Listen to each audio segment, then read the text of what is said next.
Listen, I am a kid in a candy store right now because I get a chance to sit down with another creator. Like, this guy is blowing my mind. Like, literally the stuff that we've been able to talk about and what I know we're gonna get into on this show. So if you're a content creator, let me tell you what you do. Not only do you watch this, I need you to take notes, go to the description, get the transcript, the whole nine. This one, like this show right here, is going to inspire you and encourage you to get up and get to work. So without any further ado, you know I'm DJ Strick. This is Strick City Live, and I have Des Wilson right here from 1987. Yes, sir. I like the company name, man. I appreciate it. I'm gonna steal it, but I don't have 1987. Mine goes a little bit further back. Look, man, when I had the clothing line, you'd be surprised how many people were like, I like it, but can you make a 1986 shirt? Right. This is my year, it's my company. I got the logo, tattooed on me. Are you still working it? Yeah, man. I mean, my company has been, majority part of my livelihood. That's what's up. I left college in 2008. Where'd you go? Went to UAB. I had a full music scholarship at UAB. What instrument did you play? Saxophone, piano, and percussion. So, cool. Yeah, they got their money's worth out of me. I was doing saxophone and concert and jazz band. I was doing drumline in the marching band. That's crazy. Still had theory lessons, private lessons, and my core classes on top of that. So, are you a product of Birmingham? I'm actually from Tuscaloosa originally. I'm from sorry Alberta City. It's all right. No, roll tide. From Alberta City, pre-tornado, but went to Central High School when it was the real Central before it got split up into Paul Bryan and Northridge. So, I had a great time in Tuscaloosa. Moved to Birmingham halfway through high school. Ended up graduating from Oak Mountain and got a full scholarship to UAB. Man, that's crazy. Now, I'm going to tell you this. It's not an easy feat to get into UAB. A lot of people don't know this, especially around that time. UAB had a very high threshold to allow students to get in, especially from this area. I actually received the Stevie Wonder scholarship that time. Yeah. So you're connected with Dr. Pinion at all? I did. I connected with Dr. Pinion during my time at UAB. I think he was part of the selection committee for me to receive the scholarship, but I think they just took it into account. Me being a multi-instrumentalist, and that I think heavily influenced their decision. But I had been in music since about middle school. Before that, my parents noticed I had a really strong ear for music. That's how I really picked up so many different instruments. I play by ear. If I hear it, I can play it back. I did not know that, but that explains a lot of stuff. So my wife is a musician, right? Oh yeah. And I just know, like, real good musicians, they know how to speak another language through the music. And the intellect that you get out of that is multifaceted. And that kind of explains a lot of what you're able to do creatively.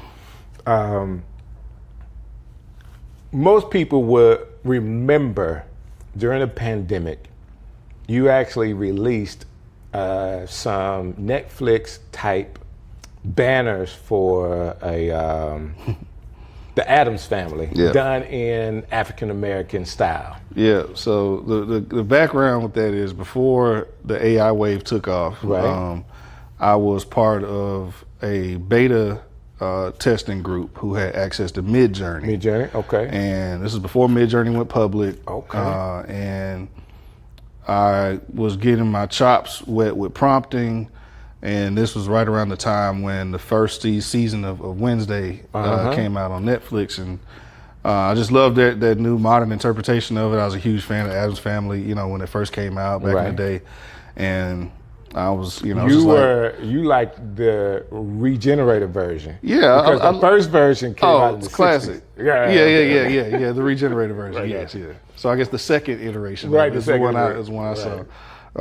But I liked the modern interpretation of it, and I was testing the Midjourney platform and AI to see how well it would respond to black imagery. So a lot of people are familiar with Midjourney now, but explain to me like a beta part of Midjourney, like before they ever came out. Yeah, they were still testing and building, the machine learning model. And if you were just a tech kind of nerd, like me, then you were familiar that this new wave of AI was coming. Right. We already had language learning models, which were like ChatGPT. Right. Those were just starting to roll out, but the idea of generative AI, was still being explored and tested at the time. And so they were still building their libraries and Right. models with it. And so just from, being subscribed to different, newsletters, blogs, and my timeline kind of being catered towards, tech-driven stuff and creative, visuals. I kind of stumbled on Midjourney and spent months learning prompting and testing it out. I mean, I thought it was awesome. And I mean, in the first I evolved with Midjourney, so I tested the very first iteration of it. And those images were rough. I mean, faces, people, they weren't fully formed yet. And, it was really abstract. And so I really watched it evolve over time to the point to where it is now, to where you can get, it's hard to determine fake from, an AI image from a real image now. Some good stuff now. And so I'm thankful I was part of that, evolution of seeing the platform grow. But the Addams Family was just kind of an experiment. I was like, let me see how the machine responds to a pre-existing image that I know is in its library, and make it black. And the results, I mean, it went viral. It did go viral. What was it, all the way to Russia? Yeah, Russia, Brazil. There's a huge Brazilian horror community that just loved it. And so once I saw the traction happen online, I put the designs on some T-shirts, and I didn't know that. Yeah. So how did that change what you were doing? At the time, I was in between main gigs. Oh, okay. And so it was perfect timing. Wow. I had left my gig at Reckon. I helped build the Reckon news platform under Alabama Media Group, and left there and was just kind of in limbo, and had the time, to just dive into learning this platform and experimenting with it. And luckily, it just all aligned at that point. So I was able to make enough money selling those images and the products that I made with the posters and T-shirts, because of the virality of it. It sustained me through that that unemployment period. So what was I guess you created it, it went viral, and then you put it on T-shirts. That's how you monetized it. Yep. And people, like, at the end of the day, y'all need to know this, that when you're being a content creator, finding ways to monetize what you're doing with your creativity is one of the first steps to going from a full-time content creator and not just a hobbyist. I'll be honest, I'm still a hobbyist. Oh man, no. You're in the transition now. I'm in the transition. You're transitioning now, and it's also difficult as a creative too. And that's why you hadn't seen me do that since then, right? Right. I didn't want to be known as the AI guy, I get it. And when I released it, because the generative AI platforms hadn't been made public yet, no one really knew how I made the images. Did you draw them? Right. Is this really coming out with Netflix? I didn't have a clue. What I didn't know he did that. That's cool. Yeah. It wasn't till I didn't think it was Midjourney. It wasn't until later on that I figured out that, okay, I mean, it's maybe 2 years later. Oh man, that was AI. But when it came out, I was just blown away. Yeah. I thought it was cool. I thought seeing the images there, I'm like, man, did he get a Netflix deal? Yeah. Like, are they coming out with a Black Addams Family like that? Who, like, a TV producer would have to have seen that and say, that's a great idea. I had what production company was that? The production company that did Stranger Things. After I did the Addams Family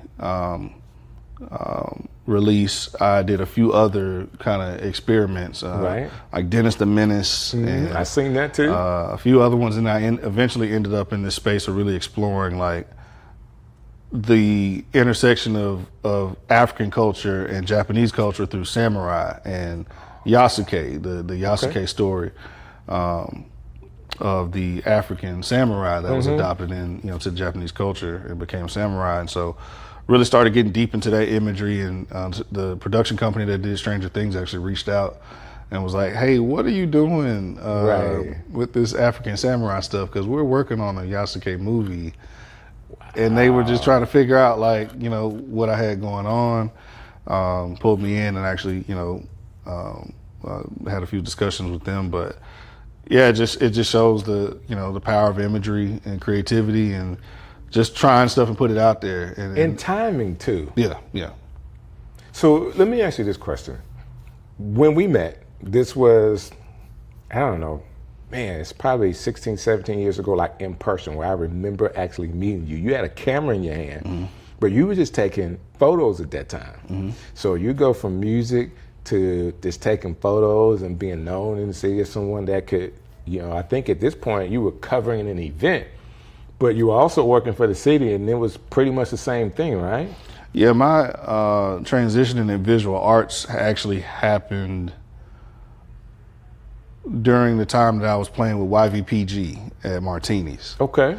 So YVPG, shout out Young Vocals, Groove, Precision, Ryan Keys, Camellia, and we were killing it. We had between 500 and 800 people there every weekend. Wow. And I already was deep into graphic design and was handling all the flyers that we were doing, to promote the events. That was some nice stuff too. I appreciate it. I mean, sometimes you don't know who's doing it, but I was like, man, they put out some good stuff. Yeah, graphic flyers and party flyers were my bread and butter for years before I picked up a camera. And I picked up a camera to help support the imagery that I needed for my graphics. Gotcha. But being in the band, I knew that we needed, banners, we needed a website, we needed a music video, we need merch, and I just picked it up and figured it out how to do it on my own. So really, YVPG was my first client in that sense. Gotcha. And got my feet wet with trying out different assets and visual branding as a whole. And so it started there, and it just kind of evolved into different businesses. And graphic design, and then I picked up photography, and after photography, I picked up film. Right now you're really blowing my mind because you're a person that don't have limits. Like how you think that, hey, I can do this, I can do that. Creatively, how did you get to that space the way you say, I know you said in this case they needed it, but what would be they needed to what I'll do it? Like how did you get to the point where you say, well, I can do that? Just pure interest, and So are you a player? Like, do you go in and play with certain things? Or are you a YouTube University person? Oh yeah, YouTube. YouTube. I spent 10,000 hours, learning Photoshop and learning Premiere Pro. Oh my God. Same way I did to learn Logic when I was heavy into music production, and Fruity Loops before that. Right. So it was remaining creative, allowing myself to remain in that creative space, to not box myself in, and being open to learning something new. How are you still in Birmingham? I've traveled a lot. I didn't say why. I'm like, how? Because we have so many creators here, but a lot of people don't know that people are creating out of Birmingham all over the world for major things. So we're going to get into what you're doing recently, like right now, but how are you still here? Really, what brought me back to Birmingham, I spent a lot of time in Atlanta, and I've traveled, around the world, filming and working with different folks, celebrities, athletes. Went to Africa the first time with David West. Okay. Played with Golden State, and currently working on a documentary with him now about his AAU basketball program in North Carolina. Cool. So spent a lot of time in the music industry in Atlanta, and actually had an opportunity to work at Jesse Lewis's advertising agency. And right. Ricky White, shout out to Ricky White, set me up with my first opportunity to work there.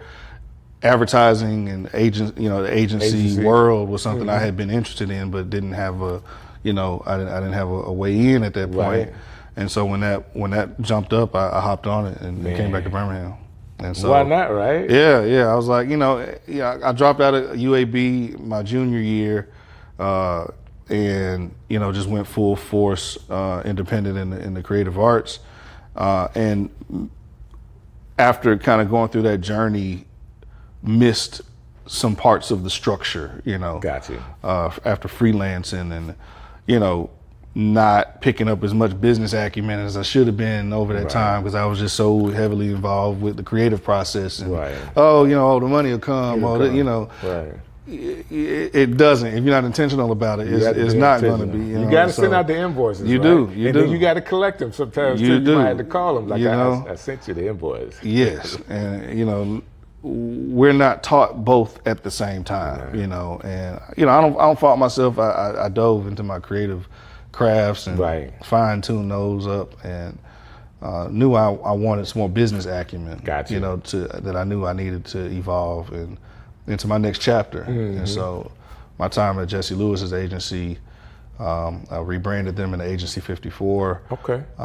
And then I had my first opportunity to work at City Hall through Jonathan Austin. And so he was city council president at the time, and got me hired up there in the city council public information office. Okay. And rebranded the city council. The logo and brand that you see today is what I helped create, years ago. People will never know. Yeah.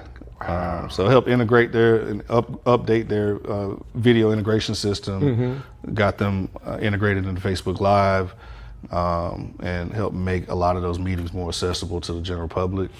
I like that. So bounced around from being a freelance, performing artist to a freelance graphic designer to, a mix of graphic design, photography, and film. Then I went into advertising, from advertising into government communications, from government communications into journalism at Alabama Media Group. Okay. That's that rush you were telling me about. Wrecking. Okay. Roy Johnson, one of our best journalists here in town, actually recommended me for a position there. That's awesome. I spent about 3 years at the city council, and anybody who's worked at City Hall knows it kind of burn you out, especially as a creative. There's not a lot of flexibility. Government politics are kind of, boxed in. You got to be in that box. Yeah. And I'm thankful that I had the opportunity. I learned a lot from it too, because I wanted to learn how to apply my, just natural creative sense into the psychology of mainstream, business and commercialism. So, and that's a great place to do that. It is. But how in the world did you handle picking up the phone one day and it's Pink Beard saying, "Hey man, I'm thinking about doing this artist and I got this music. I want you to help me." Like, how do we go from all of that to now? Like, you're working with one of the most creative minds in music right now. I say in music, I mean, he's creative all the way around. Pink Beard.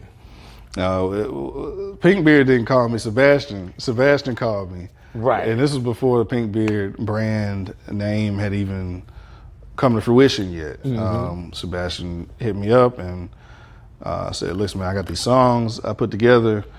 I want you to take a look at them, and I'd love your help with visualizing it." And he, in fact, said, there's no one else who I think can really visualize this the way that it needs to be done. So, one, I was honored by that call, period, and motivated by it. But then when I listened to the songs, man, I've got all 14 of the original songs that have yet to come out yet, but I listened to them, man, and they punched me in the chest. I was pulling over on the side of the road crying, listening to some of the first ones. And you have a musical background too, so I was connected to it, from the production to the lyricism to the flexibility and tones of his voice. He's got a crazy range. Right. I was fully motivated by the entire thing, man. And then also just witnessing and loving our evolution and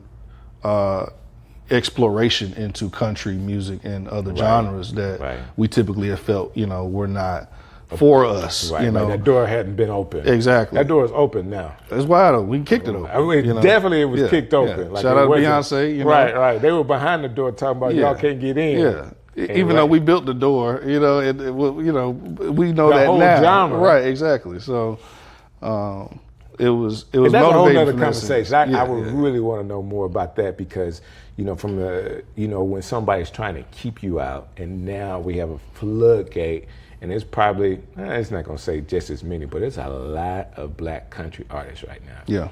And a lot of them are doing some major things. Like this one black guy, I don't even know his name, but he's doing commercials and everything. Yeah. Shabuzi. And I mean, if we go back, I mean, Darius Rucker, Hootie and the Blowfish, you know, True. in terms of kind of a modern sense, really, Right. you know, set the tone early.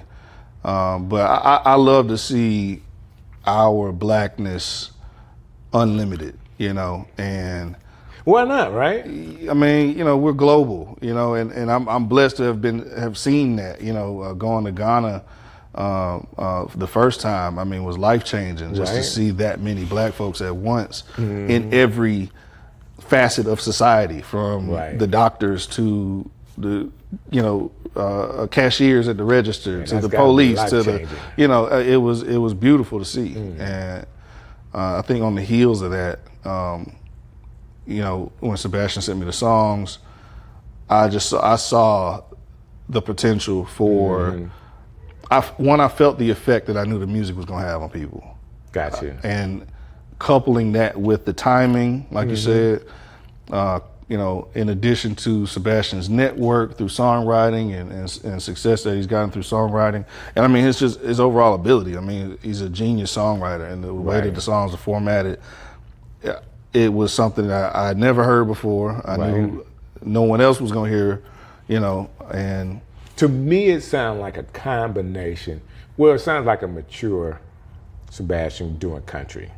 Not to diminish that because, I mean, what all his other music is great, but he allows himself, like, through some of the vamps and bridges that he had, I can hear that. Yeah. Like, I remember that. Yeah. Oh, that rhythm, that's his style. Like, but to be able to put it in the framework of country music right now is, I don't know, you could just call it pop country. Yeah. You know, and it just works. I like it. I like hearing his writing. It's gonna be continuously difficult for people to place him and this album in the category. You think so? Yes. Of course, you've heard all the music. Each song goes in a different direction. No two songs sound alike. Wow. And you'll see as they roll out. I mean, the album could be a soundtrack to a movie because it has that much flexibility and versatility to it. Have y'all completed like a lot of the visuals already, or are y'all still working? No, we're still building. Yeah, we're building as we go. The timeline has been really interesting. I mean, we started shooting clips less than a year ago, and you know, within the first 3 months of us releasing clips, I think we generated about 20 million organic views. What are you filming on, like, for those clips? I shot those on a red Komodo with the DZO 20 to 55 cinema lens mostly, and 35? 20 to 55. 20 to 59. And then one of my favorite lenses is a Canon 70 to 200 L3. Okay. And so a lot of my more intimate stuff, I like shooting real dirty shots with stuff kind of, you know, in front of the frame, shooting through things. And I use that lens a lot for that. I get it. I'm sorry, we're nerding out a little bit. Yeah. You know, we're speaking Spanish to a lot of folks right now. Hey, but it works for me, man. I always want to know because, you know, as a creator, sometimes good creatives, not to take away from using great equipment, but you can shoot it on a cell phone. We get stuck on equipment, man. You know, and it was more important 10 years ago than it is now. Right. You know, we didn't have the quality. I mean, we got 4K and 6K on our phones now. So in terms of resolution, that's not the concern anymore. Now it's about aesthetics, depth, you know. Creativity. So this is what I'm learning. So in this set, it looks good, the video quality is good, but I'm still trying to develop more identity for Strick. So And that's when all you it's about now. It's about your own signature, what you like. Right. So if someone wanted to duplicate it, some of the stuff they could, but the next lens, it would be hard to duplicate. Right.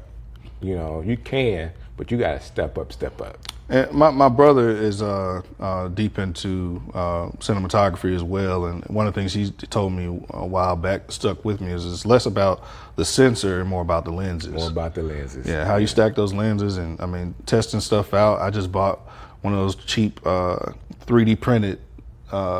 They make it's a 3D printed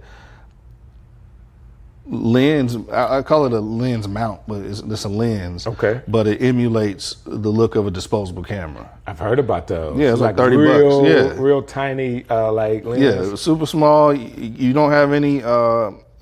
You don't have any control over your exposure, but you know you work your frame rate and your ISOs. You can get what you need, but you know it's not being limited to the rules of cinematography.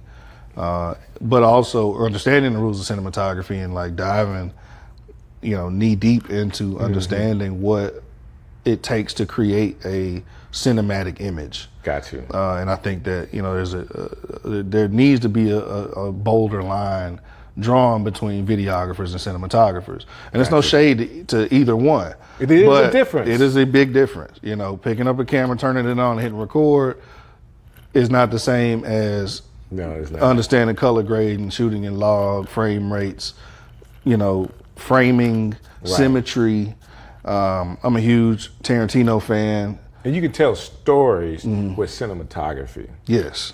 Videography allows you to tell a story. Does that make sense? I could see. I would say cinematography is the aesthetic of telling a story. Got you. You can tell some people are better storytellers than others, right? Right. Or you can tell a story with no images. Right. You can. And it's all about how are you telling the story and how effective is the story being read and received. I get it. And I think thankful that Tyler Perry made the transition from screenplays, from stage plays into screenplays, but we, and obviously like the gatekeeping of Hollywood also is part of that too. The knowledge of cinematography, how to meet that pre-existing standard that had already been created, right? Had been gatekept from a lot of us for a long time. And so Tyler Perry broke the door down. We saw that, independently produced black films do really well. Right. People start throwing money behind it, but a lot of people still didn't take the time to really study cinematography in that sense. And I don't think a lot of people really understood that Tyler Perry made the transition from stage plays, which you can cut corners. You are throwing wigs on and doing quick stuff. You know what I mean? Right. You're not behind the camera nitpicking about, ISOs and zebra charts and everything. Right. And so I think it took off, that industry took off faster than we studied it. Yeah. And so with that, you saw the Tubi, trend where a lot of independent black filmmakers are making good money, and a lot of people like a lot of the Tubi movies. It's hard for me to watch a lot of them because I'm looking at it from a cinematographer's lens, and I'm like, that lighting could have been different, or this framing is not liking it or watching it. It's my wife having to listen to me say, "Baby, look at that! No, stop it right there. Look at this. Right? You should never do that." There's a continuity issue right there, So, but it's still no shade because I'm glad to see black folks telling stories, black folks making money. That's true. And so I'm there's no hate there, but from a purist perspective, and somebody who, spent that time, YouTube University and still studying and trying to be better with my craft in that sense. It's something that I want more. If we're picking up a camera, I want all of us to be as invested in learning how to better our shot each time we pick it up. So I want to get back to this thing that you're doing as a creator with Pink Beard. For whatever reason, I saw the connection between the two of you guys different. So I have a lot of clients, and guess what? You'll never know that they're my clients because they're sharing it on their platform, and I built it, they paid me, they put it out. In this case, you were putting out and sharing a lot of what you guys were doing together, and it just comes across as it's more of a collaboration than he's a client of yours. Can you kind of explain your mindset behind sharing like every step of the way, even on your platforms with your audience? Yeah, for me at the time, I mean, music and artist development really was at the foundation of my creative career. Okay. But I got burnt out of it, burnt out of, not making the money that I wanted to make from it, and not having the stability that I wanted to have from it. And so when I made the shift into corporate advertising, government communications, journalism, that was about almost an 8-9 year, period. Okay. That I didn't have that same amount of creative expression in. I wasn't shooting music videos like that, you know what I mean? And so a large piece of my creativity was lost during that period of time. I get it. I gained a lot of knowledge in terms of how to, market and create, commercial advertisements. Shot a lot of big name clients and stuff like that. But the freedom and flexibility of just shooting how I interpreted something needed to be visualized. Got you. You don't have the limitations when you're working with a client. Hey, this is what I want. I want it shot like this. This is my budget. This is my timeline. Right. You're restricted. And so when Sebastian came with the music, I saw that opportunity. One, he presented it as a collaboration. He didn't say, hey man, I got X amount of dollars and I can spend this much on each video. He was like, listen man, I ain't got no money. Wow. I just got these songs. Right. And I truly believe that you're the only person who can take this to the next level for me. Wow. And it was that combination. I mean, Sebastian and I have known each other, 15 plus years, going all the way back to Amani Raha, I think. Got you. But we didn't grow up together. We didn't go to school together. We just knew each other through the work that we had produced in the city. And I was blessed to be director of photography of the first, major video he put together, which was Hey God. Okay. Unfortunately, the label that he was on at the time didn't release that.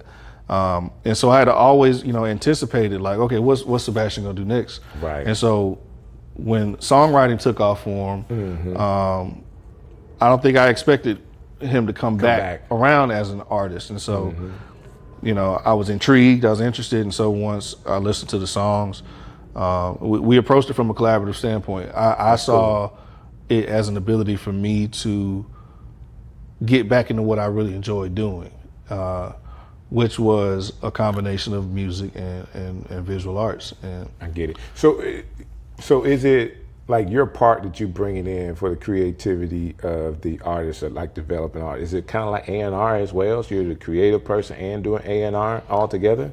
Yeah, like, I mean, he'll have ideas and we'll, kind of collaborate on. If he doesn't have any ideas, he'll just completely take my direction. And that's input that's been from styling to locations to, how he performs a certain type of song. And over time, I mean, my role has evolved, to now like being his creative director, and I'm hired under the record label now to continue doing what, I've been doing. Yeah. So, he took me with him. I mean, that's the way to do it, He right? was not going to sign the deal if I wasn't part of the deal. And that loyalty and trust is what really, Man, you can't beat that. brought us to this point here, man. So who came up with the idea that he'll run for mayor? Who's that idea was him. Listen, that was definitely all this Big talking Biz. hadn't did anything for us. I create and you know what stands out for the commercials that he's doing with that? I don't know how he did the voiceovers or how that worked out. The way he sounds to me stands out more than anything else. The way he pronounced the words. We're gonna have a battle royale. Like, I'm a talker and DJ and all that other kind of stuff. So I'm listening to not just what he said, but how he said it. And I'm like, this stuff is A1. Listen, and this is just a testament, I think, to full blown creatives, right? Right. I showed him the DJI Osmo Pocket 3 that I had gotten, and we shoot a lot of run and gun, social content with that. He was like, man, I got to get one of those. He bought one, and he figured out how to use it, and he took off with it. And all of that social content you see is him. He's been shooting it. He's been editing it. He's been coming up with the scripts on the fly. So the entire mayor campaign was not thought about. It wasn't like a pre-planned I think it's a hot execution. idea, by the way. I'm with anybody that is any type of an artist or anything like that running for any kind of office unofficially. Unofficially, right, yeah. Is a cool thing around that time because there's so much activity around the mayor. Guess what? The algorithm picks that up. It's timing and paying attention to the landscape, and being tuned in enough to see where you can kind of fit interject in. Same way with the AI Adams Family stuff, Yeah. It's being confident in yourself, willing to mess up and look stupid, all of that. And just doing it, trying it, seeing it, looking at people's reactions, and then determining whether you're gonna keep it going or not. What's next for you? It's a great question. I'm about 3 months into a new position with Create Birmingham. Okay. So I'm the communications and growth manager at Create Birmingham now, and that's a local nonprofit that literally just serves the creative community through grant resources. We have networking events. We have a co-starters program where we've helped build and launch several creative businesses in the city. Okay. We're also our subsidiary is Film Birmingham, which does the same thing in the film community. We provide workshops, networks, resources, and we have a film location crew and location database called Real Scout, where any large productions that come to the city, they'll go through our database to find local crew, resources, etc. That's what's up. So I didn't do it last summer, but the 2 summers just before, my nonprofit is called Urban Avenues, and we do a summer camp. And we've used a lot of people through the film part of that nonprofit to kind of help us be able to teach the kids. It is my plan to do it this summer. I'll be sure that we talk more about that. Please to do. Get some help. I don't want to have to, we're not trying to serve 100 kids, but we're trying to serve the kids that we do have the resources for very well. And they make films, and you can look it up on YouTube, Urban Ham Film Camp, and there's some stuff out. There's some little vignettes that we help them go through, which is really, really cool. We've had some people come in and kind of run that camp for us, and they've been great. And I want to keep trying. We missed it last time. It's just too busy. My wife's schedule was ridiculous. Yeah, and she's doing her thing, man. She's doing her shout out to her. And I get to carry the flute bag. Yeah, man, as you should. So we've been enjoying that, but we definitely want to dive deeper into it, especially because of the show, the interview shows that's going well. Strick City Live is doing really well right now. We're trying to keep that going. That being said, if there was a young creative, maybe you 20 years ago, what would you tell yourself as you know what you experience and what people could be experiencing in the creative space? What would you say to kind of encourage somebody that is looking to be creative now? To learn the business as much as you learn your craft. Learn invoicing and bookkeeping as much as you're learning how to edit on Premiere Pro and that's good. Export an MP4 file at H.264. You know what I mean? Right. They go hand in hand. They do. Also to be willing to ask for help.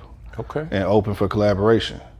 That's good. I think our community a lot of times struggles with, survival mode. And in survival mode, you hoard information, you hoard resource, and it's just not sustainable.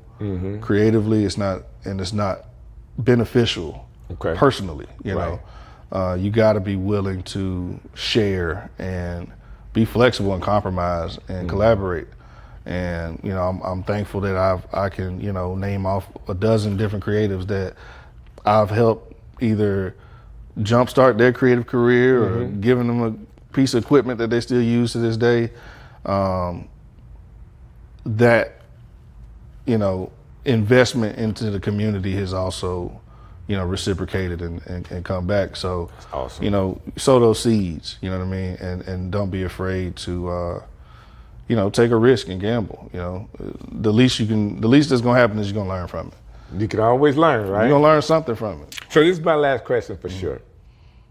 And this is for me. You're talking to me. I'm the creator in the city that is too busy to breathe. You are working with your nonprofit, and collaboration is key, like bringing content creators together. What would you say to me in regards to some of the like conversations and coffee things you guys are doing? What would you say to me to entice me to kind of be a part of that? I think, you know, we're at a very interesting time period for creatives, right? We're all in high demand, Right. while still struggling to not only determine but to ensure our value. That's true. You know, every corporate entity needs some level of creative services. Right. From website design to photography to video storytelling to training videos, social media graphics.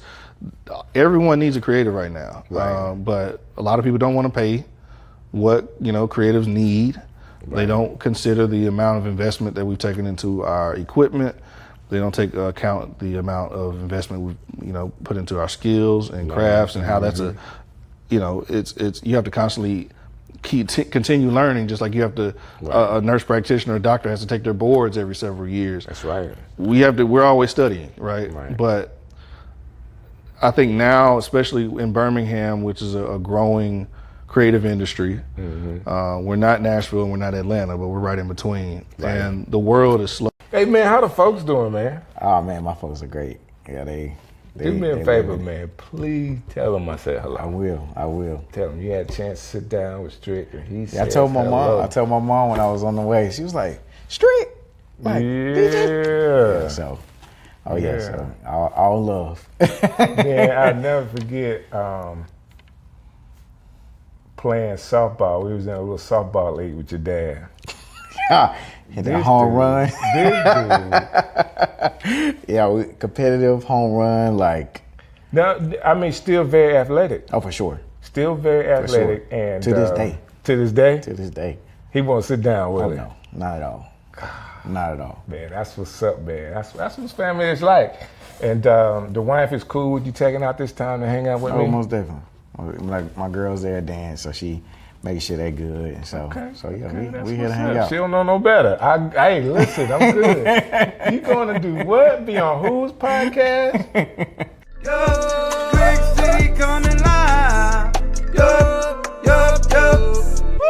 Hey, man, I want to thank you guys for all that you've done to support Strick City Live. Let me tell you this.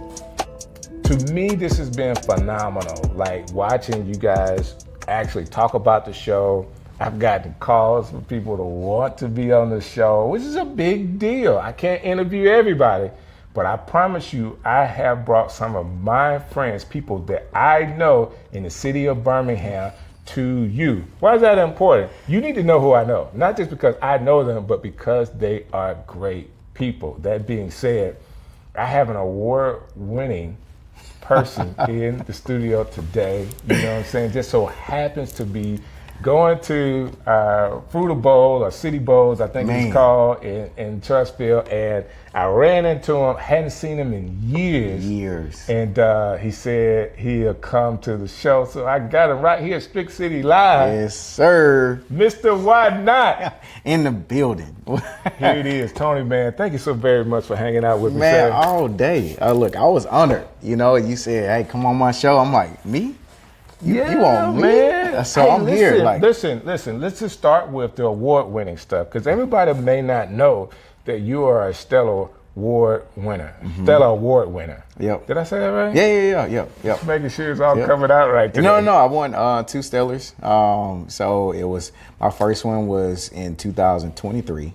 I directed directed and was like the DP. More so the DP on that project for Mr. McClure. That was 2023, and then recently I directed creative concept, the Amen video. For Pastor Mike Jr. On the bus and all Yeah, that? we were on the bus. So it's crazy thing is like I got that inspiration. I love to travel. So I was in Colombia, in Colombia. And we were riding up to the mountains, like, well, not really necessarily the mountains, but it was like an area where like they have like a whole bunch of graffiti and all that kind of stuff. So we did like the public transportation system. And so we got on the bus there, and the guy, it's like, this is how they like make money. He got his radio, his boom box, and literally got on the bus with it and started rapping. Got you. And so we're on the bus, this guy rapping, and he's like doing in Spanish. Don't have a clue what he's saying. You know, but like the beat, the aesthetic, the vibe was cool. The experience, the vibe was there. And so I was like, man, this would be a dope video. So I literally put it in my notes. I have like a whole like notes of like just ideas. I know. Notes. Yeah, Notes I notes. In my phone. Like I was just like, making sure it was iNotes that you're an iPhone user. Yeah, I am an iPhone user. I was just that was going to let me know how long the interview is going to be. Hey, look, no Android over here. Okay, that's no Android over here. So it's just, I literally have my iNotes, just creative ideas that I think of. And so that trip was my anniversary of what, like, it was an anniversary trip. It was maybe 2023 anniversary trip. Okay. And then I just kind of put it back in. And so then we shot a man video beginning of 2025. Of this year. Okay. And so then, it was this year. That was the beginning of this year? Yeah, it was the beginning of this year. Like, time is like flying. Yeah, it was the beginning of this year. Yeah, that we end up doing that. It was literally Christmas. It was planned over Christmas holiday. Okay. Shot right after New Year. I just thought it was a dope idea, number one. Thank you. And I tell people this all the time. It's kind of like my wife. When you're working with an artist that is creative as well and are able to take direction, but not only take it, but kind of like really embody it and go with it. Yeah. You know, that just makes the difference. Like when they can downright sell it. For sure. It's easy to come up with ideas when you know somebody that can sell it. Right. They can get it out there, and he's doing it, man. That was a great video. Thank you. Yeah, like PMJ is a creative genius, and just he also like allows his team to be able to just grow. You know, in their areas, you know. So like he give us room to like be able to like give our ideas and push our ideas out there. And then but he also loves when we leave room for him to be able to give like feedback and to be able to like grow and everything like that. Cause we just recently did the Bless video. That was like literally Bless Bless was like road, like ride the Stellars. Then the night of the Stellars, he's like, hey, I want to do a music video. Okay, when? This week. Drop it Thursday. So now it's like Labor Day. I'm like, he always because everybody saw the song, now you need a video for it. Well, no, the song and the video dropped basically at the same time. Same day. At the time as basically the same day. Because the Stellars were coming out where everybody can actually see it, right? Right, so Stellars, Bless hadn't dropped yet. I got you. Bless was written right after Stellars, basically. So actually Stellar Wars like that day. Okay. So when it premiered on air was like August 30th, right? So like the week before that, Bless was recorded. So the song was recorded. August 30th, that night, hey, I want to shoot a music video. All right, when? This week.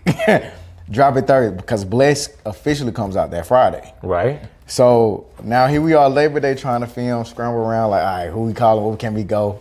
And like just through connections, I really think like just the power of resources and connections is literally a part of being a great business owner. That's good. Being a great creative. And so it's like your network, you know, is really big. Like you only grow based on the people you're surrounded by. That's right. You know what I mean? So basically calling people like on our team in the network, like, hey, try this place. So we finally got it approved Tuesday. We got to shoot Wednesday. So like we using all of these things. Right. You know, I'm using like, so I gave him came with the concept, like, it's like, hey, what you think, left voice note, what you think of this? This was Monday. And so he was like, all right, let's run with it. So now I think of these ideas, but it's like, I fail at sometimes,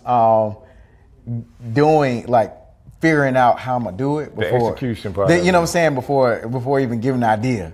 But it was like, all right, we can do this. Like, you know, because I'm like, this ain't, it ain't too crazy what we can't do, you know? And so, but it's hard work trying to navigate and call, produce, and figure out like what we're gonna do this, the logistics. It really takes a legit team to be able to figure all of these things out. You know, it's like me growing up, starting out as an entrepreneur, as a creative, I'm starting out doing like one-man show.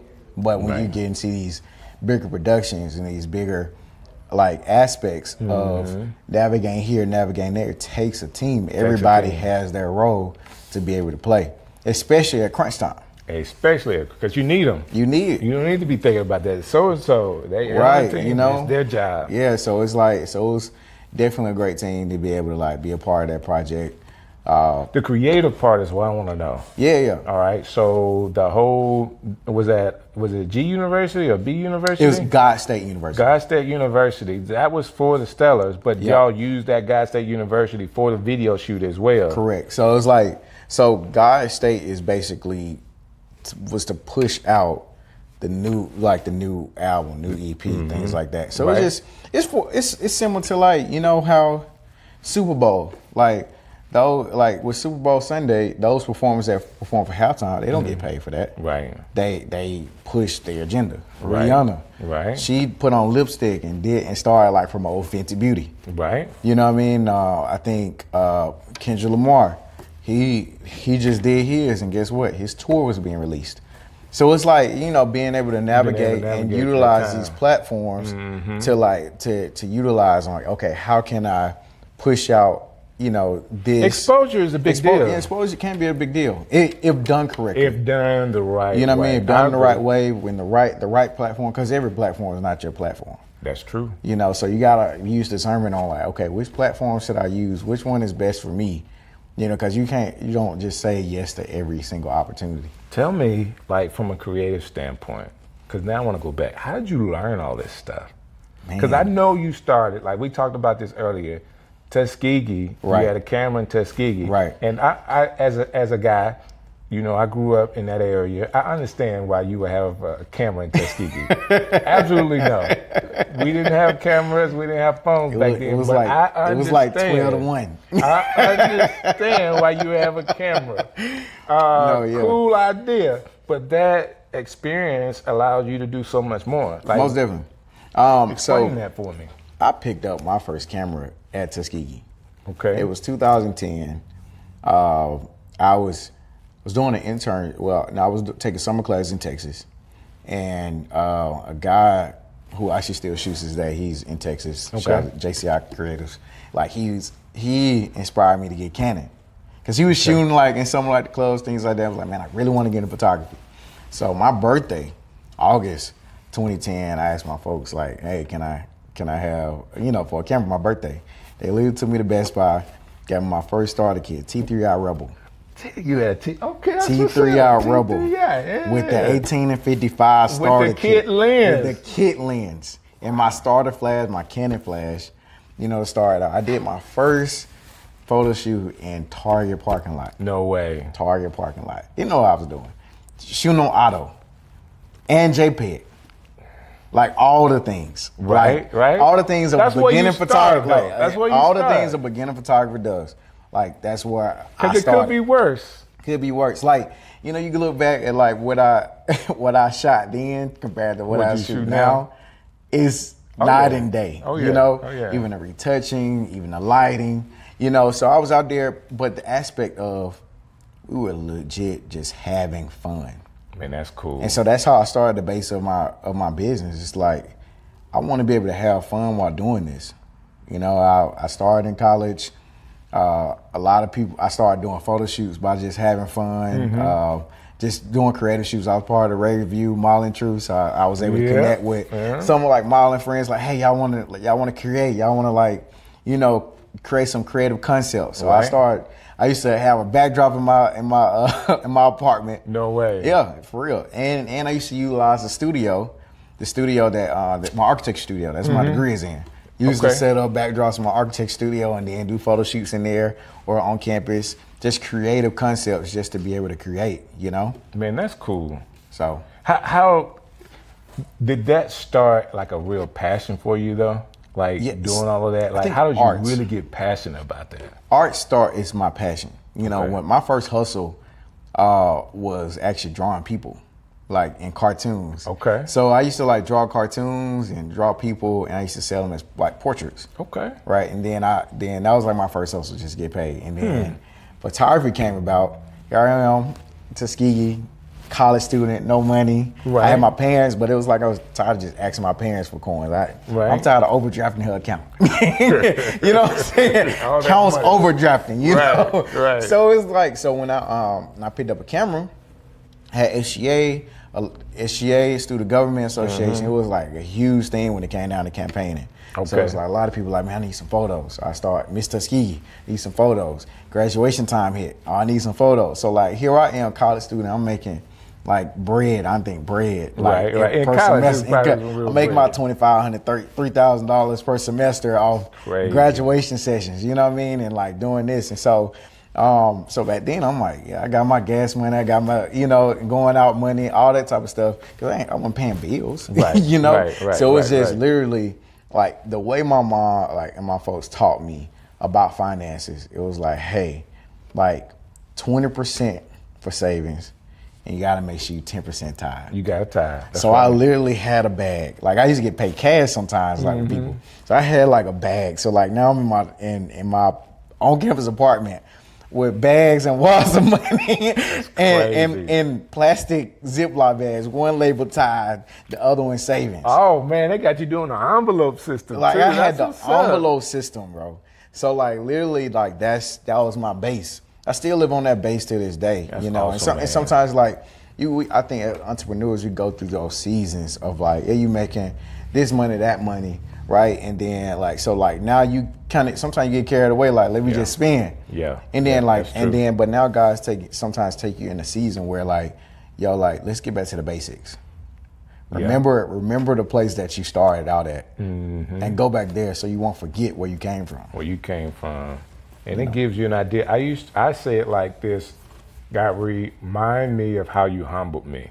Like the beginnings of me getting to a place where I was really mature and doing things the right way. Those things are important. Yeah. And I also think that in what you're doing now, showing how creative you could be and not being stuck with just doing photography now. We hadn't talked about all of photography because you prolific wedding photographer. Thank you. Like you talk about shooting pictures in Tuskegee. Like I remember the first time that you had one of your wedding photos in a wedding magazine. I think it's Bride magazine or something. Black Bride magazine. It's like my man's doing it. And when I tell you, like, big shout out to Black Bride magazine. I work with them to this day. Okay. And so Mary, when I was working in an architecture firm. I remember my first conversation with Mary. She's the owner of Black Bride. Okay. And in my first conversation, it was like 2014, and like we got on the phone like my whole lunch break. I was working in an architecture firm at the time. On lunch break, and she was just saying like, I see so much in you. Wow. You know, it's like you just truly have a gift, and I see a light in you. And she just like just pouring all this stuff into me. She still to this day pours into me, and like, that's awesome. Like you're uncommon. You know, it's how she talks about me. It's like she's really like just family nowadays. You know, and she gave me my first opportunity to shoot my first cover. And so I had my first magazine cover through Black Bride magazine. That's awesome. And I've shot total 3 or 4 covers with them. And so she's just always pouring into it. We're in the process of planning like a gala now. Okay. And so like that's a big thing that's gonna be in Atlanta coming up beginning of next year. So, you know, just doing those things and like being on the committee for voting and all that. And so just these different experiences of life just propelling me of what God wants me to be. So all of this I'm asking you, I don't have a clue about. I got bits, and where everybody's doing that thing, but I got bits and pieces. A lot of stuff I don't even share on social media. You know, I think like there's opportunity God presents to where like no, like it's time now. Like vocalize it. You know, I don't think everything is for social media. And I understand, man, but you cannot hide the fact that you got 2 Stellars. I mean, that's all out there. Like, that's all out there. Yeah. No, that's been a true blessing for sure. Has it been a calling card for you? Like, have the phone calls been coming in, people wanting to know what opportunities they may have with working with you? Like when we announced it was like DMs flooded like, oh, like you dope. Like, let me, how can I work with you? How can I do this? You know, it's just like, you know, projects here and there. Like, but I just know like it's one of those things where I think we talked about earlier. Is like, you never know like who the right person mention your name in the right room. That's right. You know, I can be at home, maybe editing, somebody put my name into a room. You just never know. You know, so it's just level like the level of exposure, giving the levels of opportunity, you know, and so whatever comes from it, you know, I feel like whatever door is open for me, God has for me. That's awesome, man. And that's a great place to be, because I do believe sometimes people allow the next thing to control them. Yeah. And they're going after, this is what I told my wife a long time ago, in her career. It's like, we don't want the career to drive us. Yeah. We want to drive the career. Right. Which means you have to be in control. Like, every opportunity is not your opportunity. Yeah. Every gig is not your gig. It is the right gig at the right time. Right. Because sometimes people get into it and they just flood their schedule up with stuff to do. Right.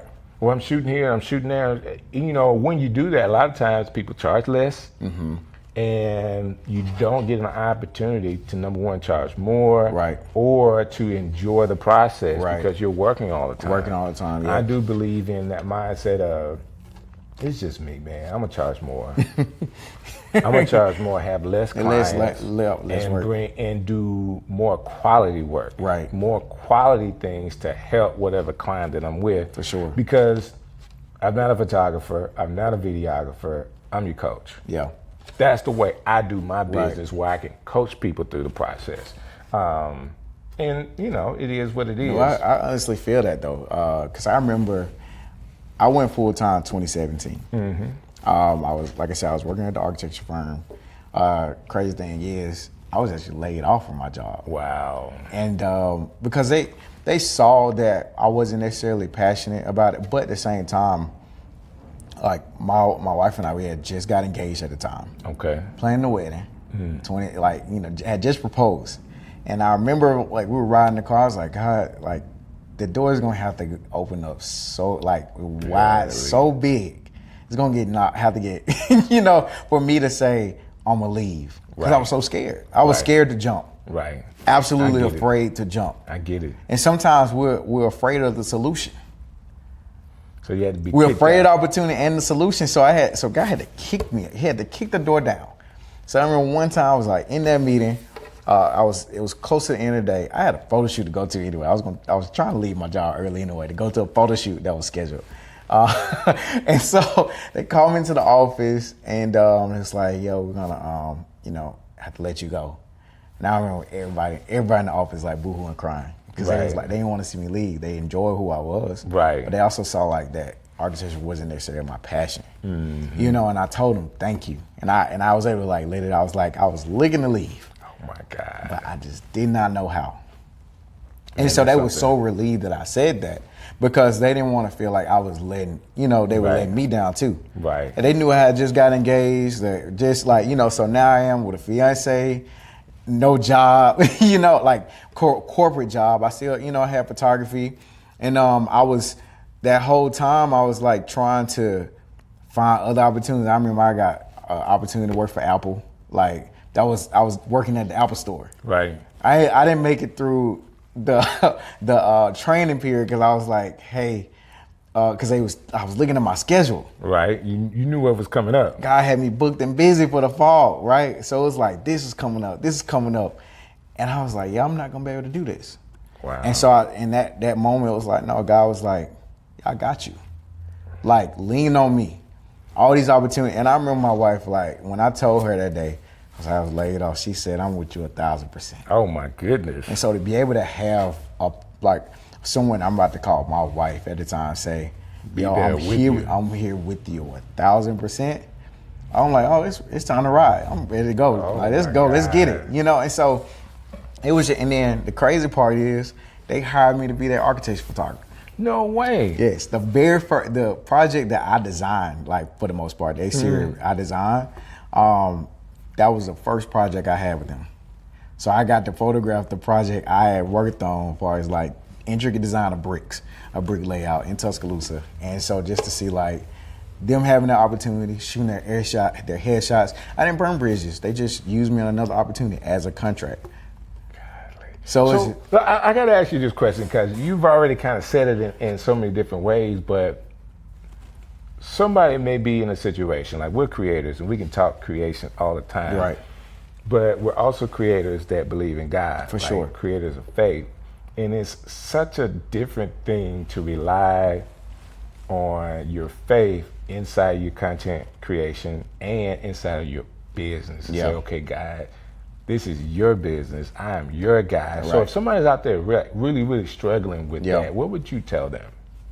If they're struggling. If they're struggling with trying to figure out exactly what you said. You know, I don't know when it's time to leave. Right. I mean, I think, I feel like you're gonna feel it in your spirit. Like, the truth is in His Word. It's in His Word, yeah. Right. So when you spend time with God, and when you're sitting there and like you're meditating, like you will hear His voice, and it's not gonna be loud. Right. It's gonna be maybe through His people, through His Word, through these inkling like opportunities that may come up. Because I mean, like for example, like that was my prayer. I wanted to go full time. Right. Did I see you getting laid off? that route? That route? No. Oh my God. Sometimes like God's route is the craziest route. It's the craziest, absolutely insane route. But if you go there, like, you know, and sometimes we typically hear God in the still places. Right. In the still times, right? And like our plan is way less than His plan. His plans are way higher than ours. You know, and so being able to just sit there and say, okay, no, that was a part of my route. That route got me here. Then that route took me here. And oftentimes when we try to do it ourselves, it delays where He wants us to go. At any point, did you see yourself doing what you're doing now? I never thought photography would be my career. I was in high school, architect, construction engineering program. I had a goal to be an architect. My first goal was to actually be a vet. You know, and so to be in high school doing all this, getting scholarships for architecture and doing that, like I never thought photography would be my career. And then you say photography, but you got awards in videography, cinematography. Like, you know, I was a photographer first. Right. Then I wanted to get in cinematography. And then I just started studying and learning, like, okay, different ways of lighting. YouTube University.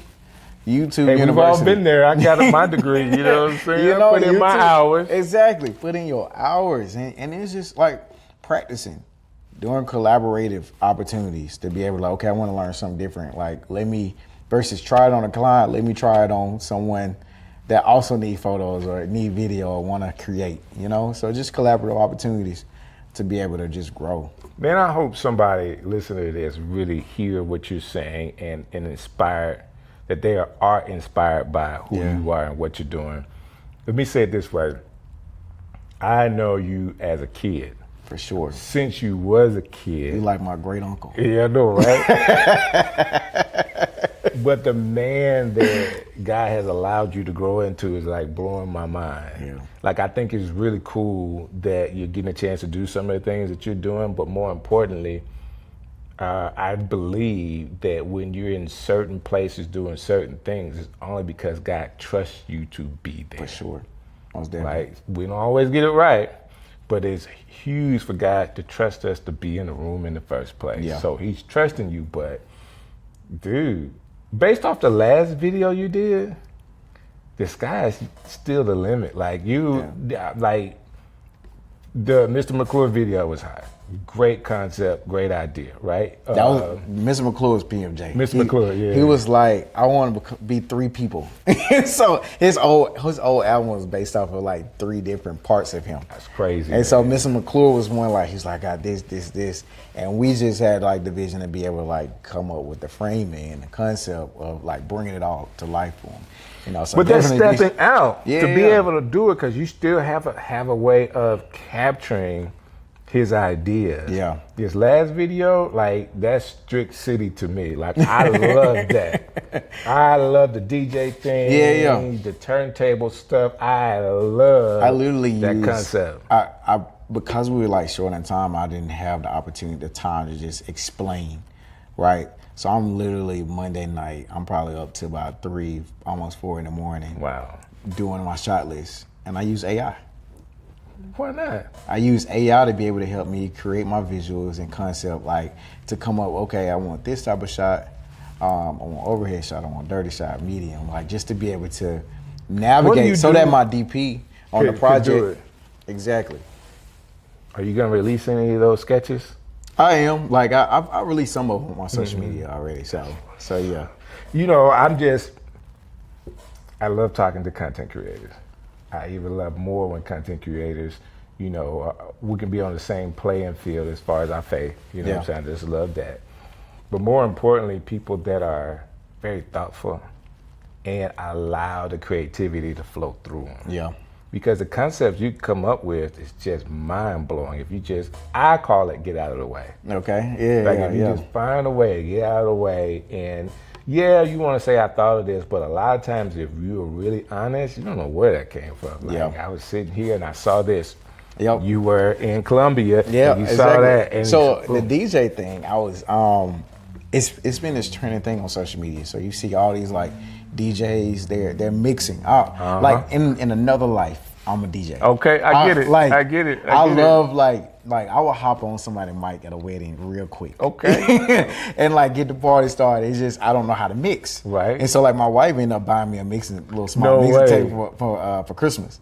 Like, and cool. so I've been like trying to practice, but I follow these different DJs and saying like how they transition. Mm-hmm. Transitions are so important. They're important. If you don't have the right transition, you're gonna miss the whole thing. You're gonna mess the song up. You're gonna mess the song up, but the right transition, even with life, it goes up. If you miss the right transition in life, oh man, that's a good point. You'll go in the wrong direction. That's a real good point. Or you'll delay it. So it's like transitions are so important to me, and understanding, okay, all right, the transition, how do they go to that song? And they were like having people around them, and so like they make something real crazy, and you know somebody good when they make that face. They make that face. Oh and yeah, like, oh yeah. They do that, and so I've been looking at it, I'm like, okay, DJ. So that's how that concept came about, just seeing like different viral videos about DJs and all that kind of stuff. Hey, you know I can't mix either.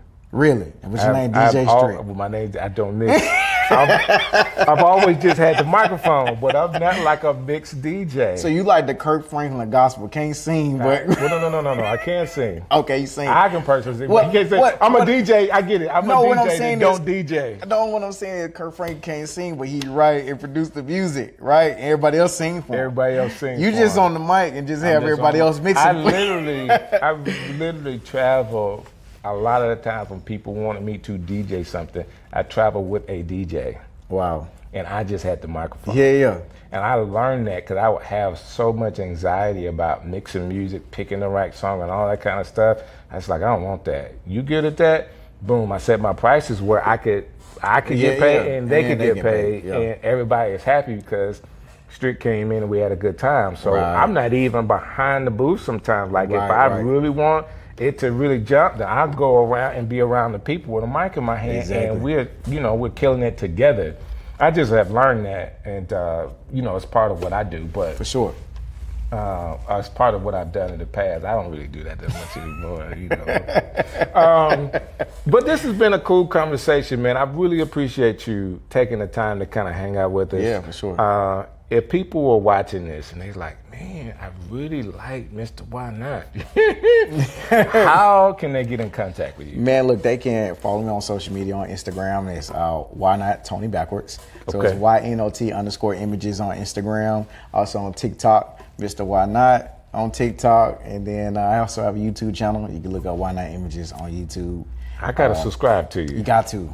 Subscribe. I'm gonna be dropping more behind the scenes content, more life content, all the things, and hopefully I'll be able to do a class one day.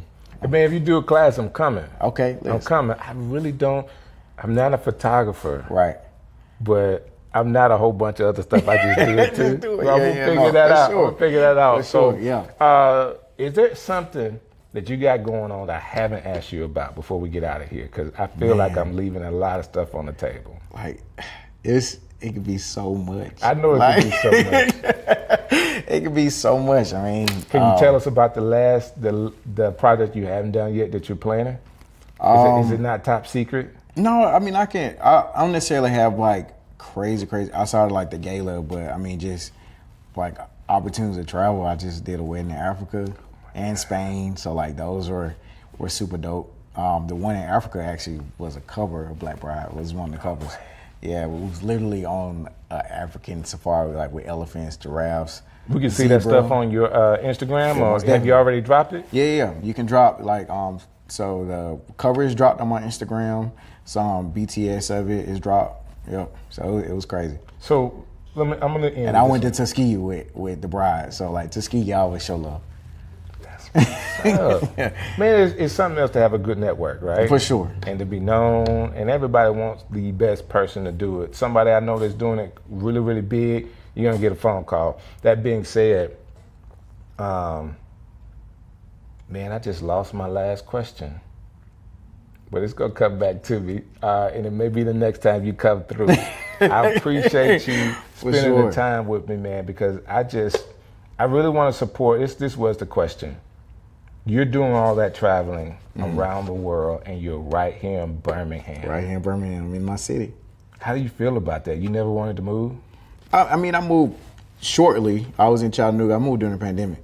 But I went there to actually be a filmmaker and creative director for a church locally in Chat during the pandemic. I told you, it's a lot to unpack. Like between 2017 to now, it's like I can literally like write a book on like how God has navigated me in these different periods of my life. And it's like now it's to a point where I'm like, God, I'm in a still place right now. Not necessarily knowing like what's next, what next project, where you want me to be. I'm over here, I'm over there. Like I'm in the still place. And so it's just, that's awesome. Literally just, okay, God. Like sometimes the still places, we can be very impatient. We can be. I'm very impatient right now because I have so many goals. Like, outside of photography, I still use my architecture stuff with flipping homes, So I had an opportunity recently to flip a home with my parents. So we did that. So I used like my architecture skills with design to be able to work with that. Awesome, so man. it's just so much that. So let me tell you my wisdom. Is that everything you want is going to come to you. Yeah. And you've already said it, man. Being patient and waiting on God is really, really important because His timing is better than yours. For sure. And we may not even understand it at that point. May not even understand it until it hits at the right time, because you can have all the money in the world right now, and guess what? You can spend it. Yeah. But when it's the right time, guess what? You know exactly what to do, when to do it, and how to keep the money and not spend it all. Yeah. And those things are going to be important to you. But more importantly, enjoy the ride. Most definitely. Enjoy it, because there's going to be some highs and lows. If you can figure out, okay, God, when I'm doing this big project, I don't want it to be tedious for me. I want to enjoy this. Right. And not that you don't work hard, no, but sure. You can enjoy hard work. Yeah. And I think it's just also like just being planted to where we are at that time. And I think like the places that we've endured, the places we've been in, is how we develop. That's right. And the crazy thing is, if we look at life, our life is often like butterflies. Okay. Butterflies often get their colors by the environment they grew up in. I didn't know that. By the environment that they were developed in, it's oftentimes the colors they give, and those colors that they have on there often equals their survival tactic. Oh, that's cool. And so being able to you've been over at the Rock, ain't you? That's some PMJ stuff right there. So it's just like, so being like, so allow the colors that you have to be your survival. Like utilizing to the best of your ability to your benefit. That's good stuff, man. Listen, I can't say anything any better than that. I know one thing, though. I do need you to do me a favor. Share this with somebody to inspire them. Somebody that's a creative in the city that really needs an extra push. Let them see this conversation, and I know it will help them as well. So thank you again for your support. This has been another Strick City Live. God bless you. Yo, Strick City coming live. Yo, yo, yo.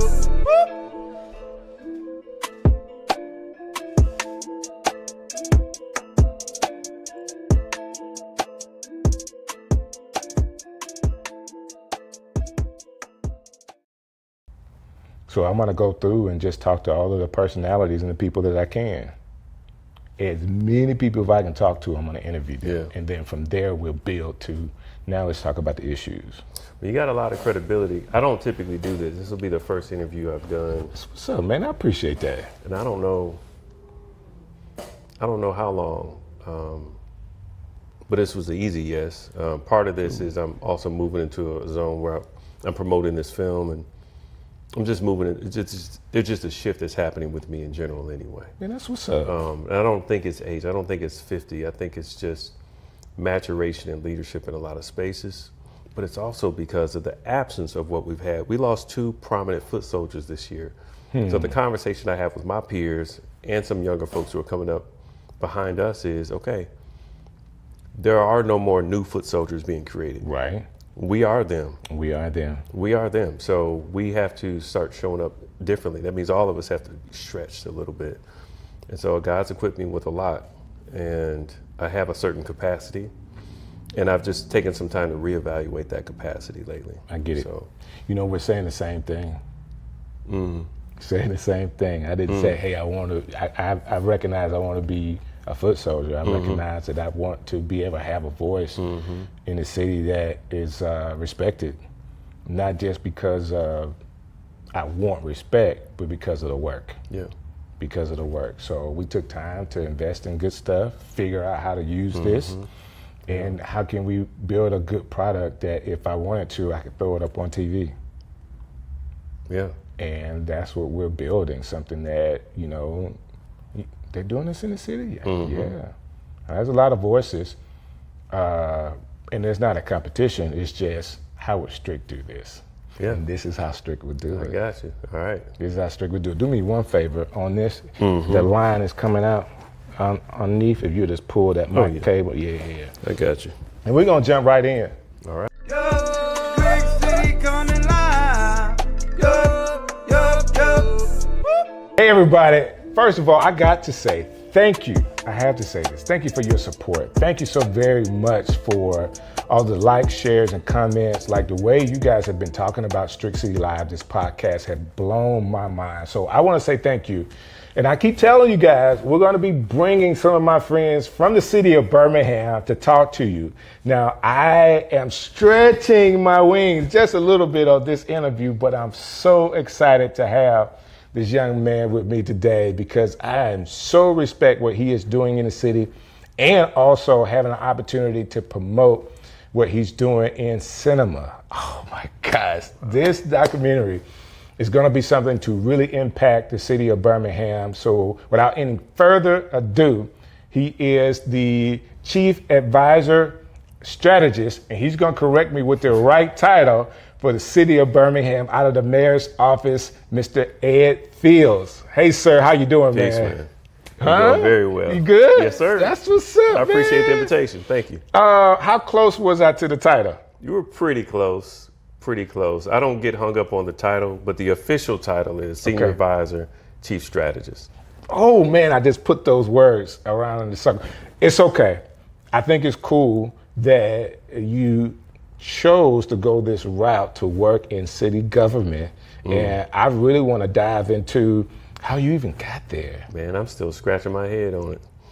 I never had a desire to be in government. Never. I was one of those folks like, get thee away from me, devil. Wow. When it comes to politics, especially understanding Birmingham politics. It didn't have a good brand, nothing I wanted to be affiliated with. Right. But about 20 years ago, just over 20 years ago, I met one young Randall Woodfin when he came out of Morehouse, and he joined a civic group that we created called the Birmingham Change Fund. Okay. Are you familiar with that group? I'm not familiar with it. So in 2004, there was 21 young black professionals who put money together. Mm-hmm. Mind you, we put money together first. Okay. And we said, we're going to do something to impact the city of Birmingham. We don't know what we're going to do, but we're going to go ahead and create this covenant. We wrote up a covenant. Wow. And we signed it, and we said, we don't know what we're going to do with our money, but we're committed to doing something together. Wow. And so those 21 people set out to learn Birmingham, become lay experts in things from economic impact to education in other areas. Well, Woodfin had just come out of Morehouse, but he got really excited about it and said, sign me up. So he was our youngest, newest member when we created the group in 2004. Okay. And so we built a relationship over years. And there's a bigger backstory, but the long and short of it is, in 2015, I got this random call from him. Hey, big brother, thinking about running for the mayor of Birmingham, and I'd love for you to, I'd be honored if you would be my campaign manager. Wow. And I was like, what? I've never done anything political. I hadn't been knocking on doors, phone calls, nothing. I don't do host committees, none of that. And by that time, I'd had some relative success here. I'd done the 40 under 40. I'd won some national awards for the business I was in, sold the company. I kind of done some pretty cool things already. Okay. And so he was asking me to basically help pick a fight with the big guy on the block at the time. Right. The previous the mayor. powers that be. Yeah. And we knew what some of the risks were in that. But there's something about Randall Woodfin. There was something about him then. There's something about him now. And it happened to come at a time in life when I could take some risks. Okay. And I just felt called to do something different. So the long and short of it is we ran that campaign. We were successful ultimately in winning. And I've been with him ever since in my capacity in the city. I have two titles, Senior Advisor, Chief Strategist. So the Chief Strategist is more of a governing role, and we can get into that if you want to in terms of what I do. Like, what does it mean? People, I'm getting paid. I really want to know what it means. I'm getting paid with these tax dollars, but what do you actually do for people? Right. Real people, what do you do? So I can get into that, but the Senior Advisor role is what is probably the extension of my previous role as campaign manager. So in that role, it's a little bit more of ensuring that we're nurturing and stewarding the mayor's political network, local, national. He also has a really phenomenal national network. So, because of his Morehouse days. His Morehouse days, but just since that time, I mean, he's just grown. He has just elevated, continued to elevate. So I spend a lot of time in what I call Woodfin worlds because he's got his family, he's got his Morehouse network, Spell House, that is. He's got for the last several years, he's had the White House. He's got folks all over the country. And part of my job is to make sure that I'm not directing that at all. He is. But somebody needs to understand what's happening in each one of those ciphers because there are different dynamics at play. What's permissible over here may not be permissible over there. Whether you're talking about ethics law and understanding what the rules of the road are in these different ciphers, or even just from a cultural standpoint, knowing who you can and can't vibe with. There's certain circles that just don't blend well. So that's very interesting. And then there's others that should be connected but aren't. So I spend time in that world. That's the one that's harder to define because senior advisors, whatever it needs to be, when it needs to be. All right, so now let's dive into the other part. Could you explain that? Because you mentioned, hey man, I do get paid from the tax dollars. I do. I'm people want to know. Yes, the people deserve to know. So I am in the background. I don't have an operational role. The way we're set up today, we have a chief of staff, a chief of operations, and a chief strategist. We also have a chief accountability officer. In my role, I do three primary things. One is, it's in the title, strategy. So the mayor does have a strategic plan. He does have goals. He does have things that he promised that he would do. And other things that have been presented to him that he says, yeah, that sounds good. We'll fold that in. We call that the Woodfin way. He has 6 goals that he's really trying to achieve for the city of Birmingham. There are a lot of initiatives underneath that. Most of those initiatives are being driven by the departments across the city. So just for a little bit of civic education, The city of Birmingham has about 3,500 employees. All right. All right. There are about 35 different departments of the city. So that's the library and the police department and the city attorney's office and the city clerk and the city council and a bunch of others. I mean, the fire department.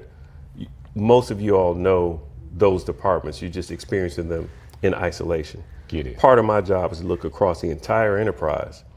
Okay. And see, how does this sing together in terms of the mayor advancing his agenda, for instance, on revitalization? I get it. Because permits is really important to revitalization, right? As is enforcement with police or the courts, as is grass cutting.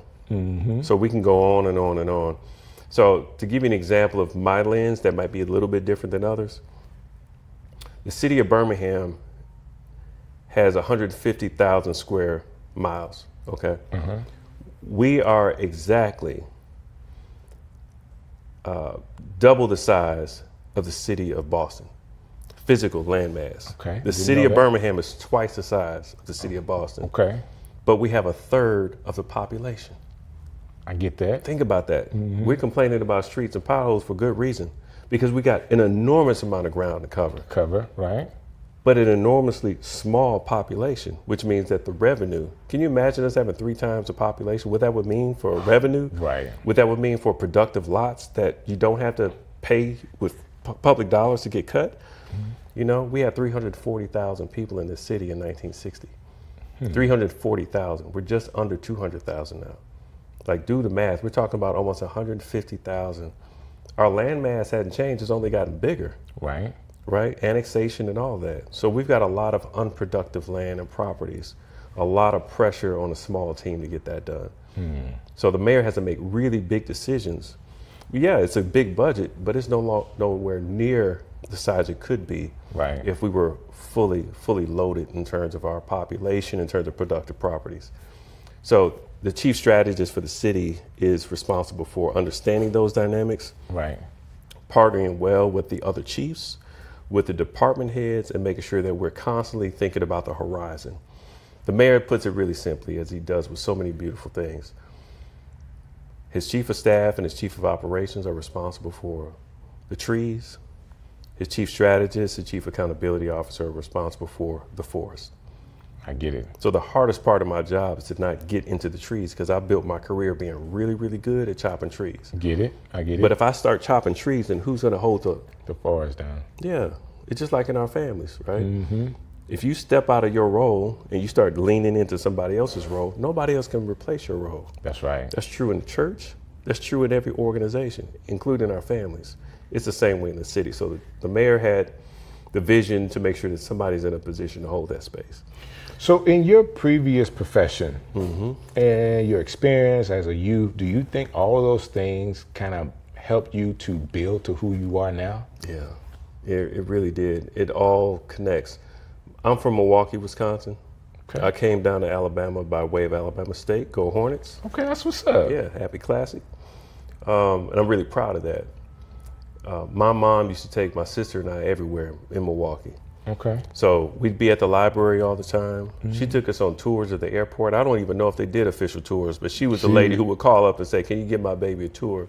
Wow. And I'll never forget learning about cumulonimbus clouds. And as a young poet, you know, when she put me in these spaces, it really helped me see cities and civic engagement from a sort of a, I won't say a romantic space, but it's kind of dreamy for me. So I love this space. Because she was doing it and that connection. Yeah, getting us on the public transportation. So it all connects a lot more now for me, because I think about back in the 80s when we were kids, public resources, public infrastructure really did serve us well. I mean, it wasn't perfect, but particularly where I'm from, it was a big defining part of my youth. I get it. Does that make sense? It does. So now, as a city leader, I think about, well, how are we making sure that these kids are getting the full benefit of these millions of dollars of tax money that we put into the libraries and to every other place? Right. So when the mayor demands of the Waterworks Board, this new organization, that they need to do this, that, and the other in order for them to get a $100 million bond, $183 million bond, No, these are the conditions that we require Right. for you to get our money or our credit because it's for the benefit of our people. Right. So it does matter being feet on the ground or being from a place where you can relate and that it's in your body. So when you're out there responsible for people, you know how to show up. Right. Yeah, it's not just an intellectual exercise. Leadership is also about what's in your spirit.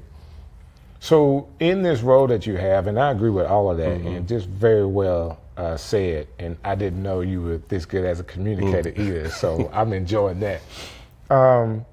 This is the beginning of the third term, correct? That's right. What did you feel like in your role you learned those first 2 terms that's going to help this next term?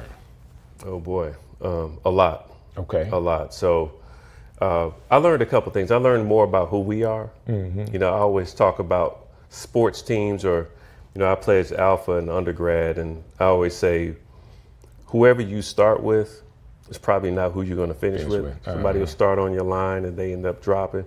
Or somebody starts on the team and maybe you get a championship. Right. And then you got to reset. Right. And you got to rebuild the team because you lost a piece.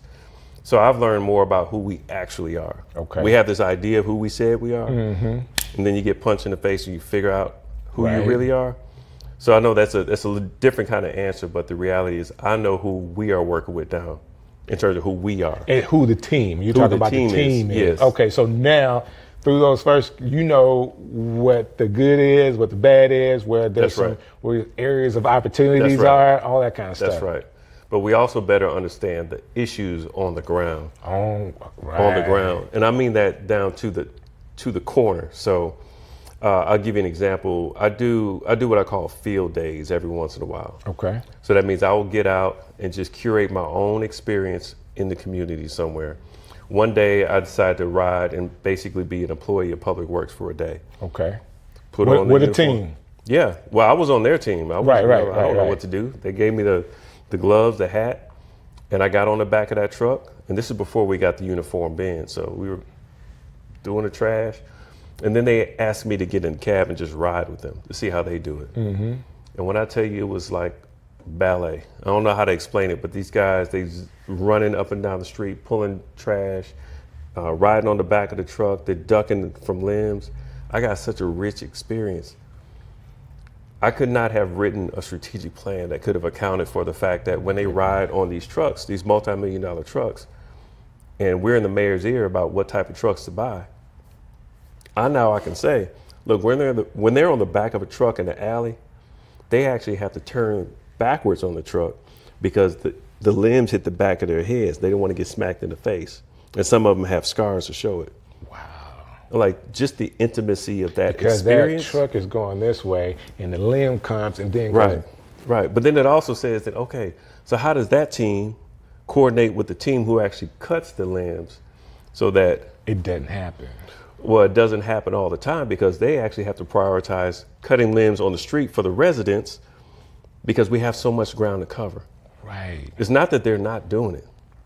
You know how many more people we'd have to have out there to serve at the rate that everybody wants? It's not even practical. Right. It will be more practical to prioritize corridors or streets, improve those, and really give people a better experience. We need to increase density. We're too spread out. But for you to even have a conversation about, you know, the garbage truck drivers or riders, the guys that are picking it up, having a problem with the limbs. Like, by you being on the mayor's team, I can say the mayor is aware of that. Like, that's really detailed. Yeah, he's aware of that and 1,000 other things. So then it becomes about prioritization. Because you said, hey, there's some of the guys even got wounds for that. So now you know that John Smith is having a problem on this. Because of this problem, like this is all the other things that we could do if we prioritize it the right way so he doesn't have that problem. And if he doesn't have that problem, that could impact his wife and his kids and his family. That's right. Just by saying, hey, the city made a move based on what my experience was. Well, mine, look, that was mostly for me to understand in my lane, but most of that's coming up through the director who's actually looking at reports and talking to people directly. Where it matters is that there's an echo chamber. There's a lot of people around the mayor. And all I'm really saying is it really matters that those people around him are getting their own experience of what Birmingham is like for residents. I'm also a resident of the city, but not everybody's getting the same experience. I get it. It's uneven. And I think what we all do better as leaders, everybody watching this, is to get closer to the people you serve or the people that you're serving with, so that you understand their experiences. Man, that's awesome. Again, I'm having this moment, and this is a great conversation that we need to have. It's something to be in the city, and the city is big and small at the same time. It is. So I've known of you, but I don't know if we ever had, maybe once had a conversation, and I'm thinking that conversation may have been in passing. Man, look, I actually met you. Obviously, I was a fan. I listened to your show. In fact, I'm trying to remember the gospel rap because I was, I'm a hip hop head. I'm a bona fide hip hop head. And one of the first really credible Christian rappers I heard, I remember driving down 280 headed to church, and I heard it on your show. It's not Translead, he's in Huntsville. He's the brother in Huntsville, but he's one of the first big ones, and I heard it on your show. I just remember that. That's what's up. But then we actually got formally introduced when you served on the mayor's advisory committee around our Pardon for Progress. When we launched Pardon for Progress to forgive 15,000 people for marijuana possession. And I know that was a lumpy process, but I got to see kind of how you process things then. Gotcha. And it was just a really cool experience, and I've heard nothing but great things about you since. Man, I appreciate that. I think everybody should, at some point or another, do their part. And that was a little bit of my time to make an impact. Basically, let me tell you what happened. I was in the city, I was downtown somewhere, and crossed paths with the mayor. Like, like everybody else, you know each other, but I had never really had a conversation. Hey, man, I'm available to help. Hey, what can I do? And, I guess that just put me on his radar to have, hey, let's have this guy do something. Yeah. And that's how I think it came around. Yeah. We got this board, and it was Pastor Beavers was on the board. That's so right. I came and kind of did his part. And it was just good to be able to be on something to make a small level of impact. Because you just never know. You never know where that goes. I could end up right here doing a podcast with you, right? And then we're right here. And I know we're talking about what you do from a city perspective, but like most people and like me, you do so much. Like there's, I guess, levels to who you are and what you're having an opportunity to do. Now, as we pull that onion on you now, I know we couldn't talk about it all, but you're diving into some media work and some cinematography and doing documentaries. Can you explain, what's the next venture that you're in now? Yeah, well, I'll tell you this. Let me give you a little bit of history. How I ended up in Birmingham was, first of all, the Magic City Classic. I was a student leader, and we took a trip down here, and I'll never forget being on I-65, coming down that hill, seeing the trees, the leaves changing color. It struck me. Got you. And then I got to Birmingham, I was like, oh man, these women so fine. And so I was like, I'm moving to Birmingham. Right. So I did. I ended up coming here. But the other thing that got me here, where I was experiencing Birmingham before I moved, was spoken word. Okay. So I was really heavy in the spoken word movement in Montgomery. And we had a sister group up here, Infinite Currents. So I would come up and do some featured poet work. And I ended up handing my resume out to one of our colleagues who gave my resume to somebody who gave it to somebody. That's how I got a job here. Oh, that's cool. So just know I kind of came here by way of the arts as well. So I haven't stopped writing. So I'm an essayist as well. So I have a very active Substack and Medium blog, Honestly Ed. And I have a creative partner in Jackson, Mississippi, who I've done policy work with. Sister out of actually South India. Okay. And she had been teaching at Jackson State for some years, and then she ended up becoming an advisor to the mayor of Jackson, Antar Lumumba. She and I worked on some policy work in 2018 as these national candidates for president were seeking the endorsement of our young progressive black mayors. Okay. So we wrote a policy piece, and it was a really cool thing. Fast forward, we decided to partner together on another project. Okay. And she had the idea to do a film. She had worked previously with Dream Hampton and Common the rapper, and Brandy, they did a video, a remix of Optimistic. Okay. And they did it as a video with the mayor at the time. So she was really instrumental in sort of just putting the pieces together around that. Right. And so we ended up tagging the same cinematography team to come out and do a film about Birmingham. And the film took 3 years to do. Okay. The concept of the movie was pretty simple. People really only know Birmingham primarily by the triumph through trauma, the black and white footage. Right. And what we wanted to do in the year of the World Games 2022 was to have something that was full of color, but also very authentic. So the way I initially pitched the film was, imagine being in Fountain Heights and actually being there in Fountain Heights with people, but also getting a shot of the World Games opening ceremony. So you're getting both worlds.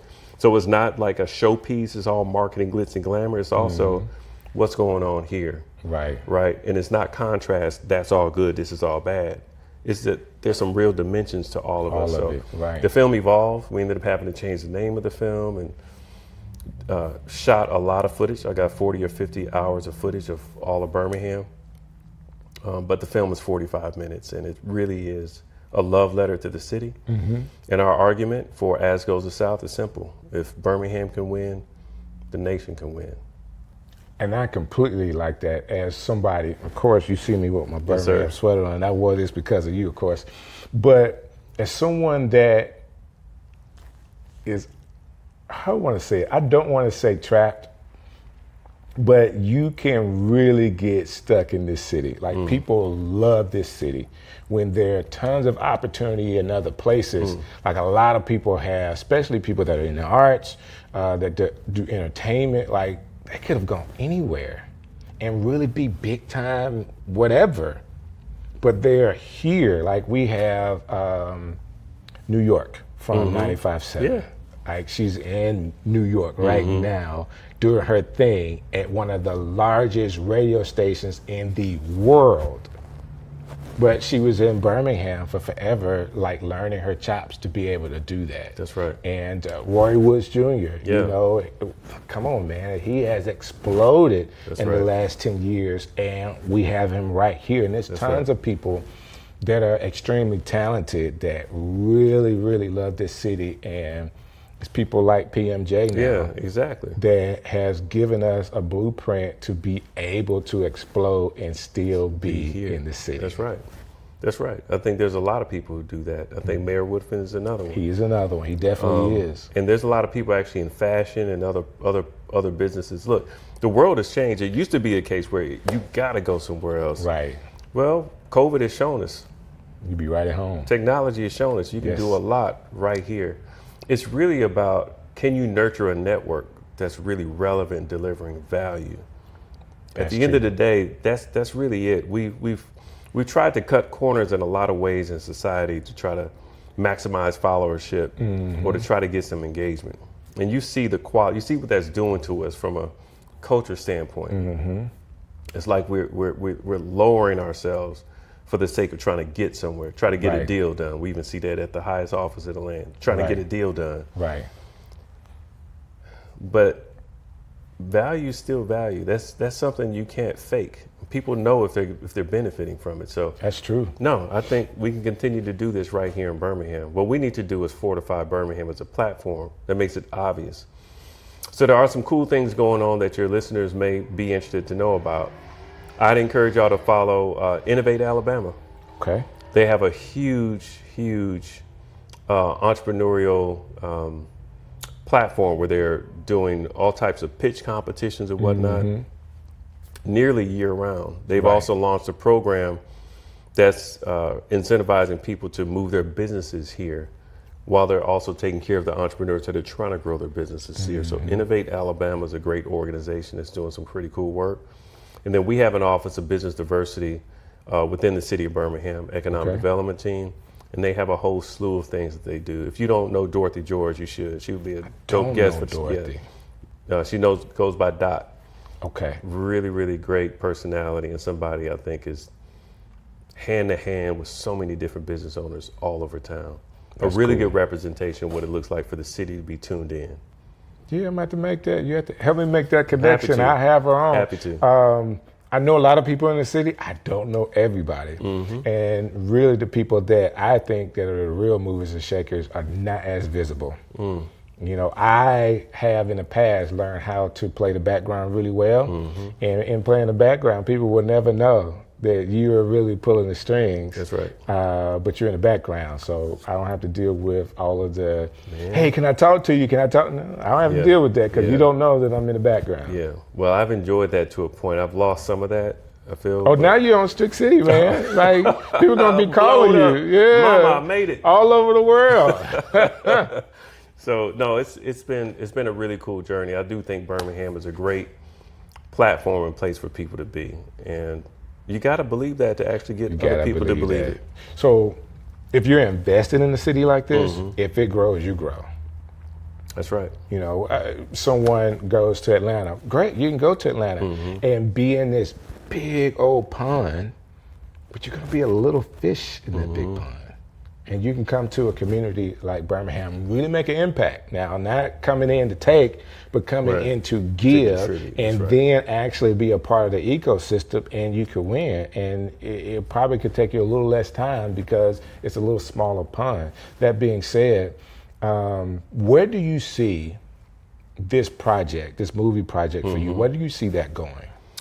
Well, it's already moving in a lot of spaces. So, we are going to be screening this film in a lot of cities, particularly in the Southeast. Our goal is to, before we get to distribution, we're not necessarily trying to go to Netflix or anything like that. We're trying to get this placed somewhere that makes sense. But that's not our immediate goal. We're doing private screenings by groups that want to host us. So right now we're working to get one done in a community in North Birmingham, along with some community leaders that we've been engaging. But last Tuesday I was at the airport. Right? Because you think about Birmingham's reputation. Right. When people are coming and going, they're coming and going with a lot of stories in their head. So we did a screening there at the airport. Okay. We've been in DC. We're headed to New Orleans in a few weeks, headed to Baltimore in a few weeks.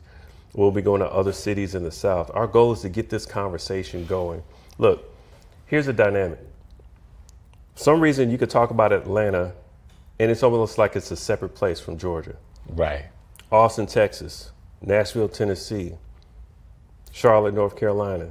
These are places that got crazy state politics too. Right. But for some reason, their big progressive cities get a pass. They get to just be them. Right. And people know that. And they're not necessarily, they're not coming. They're not repelled by the state. They're drawn to the city. Right. The argument we're making is that Birmingham is that city here. I get it.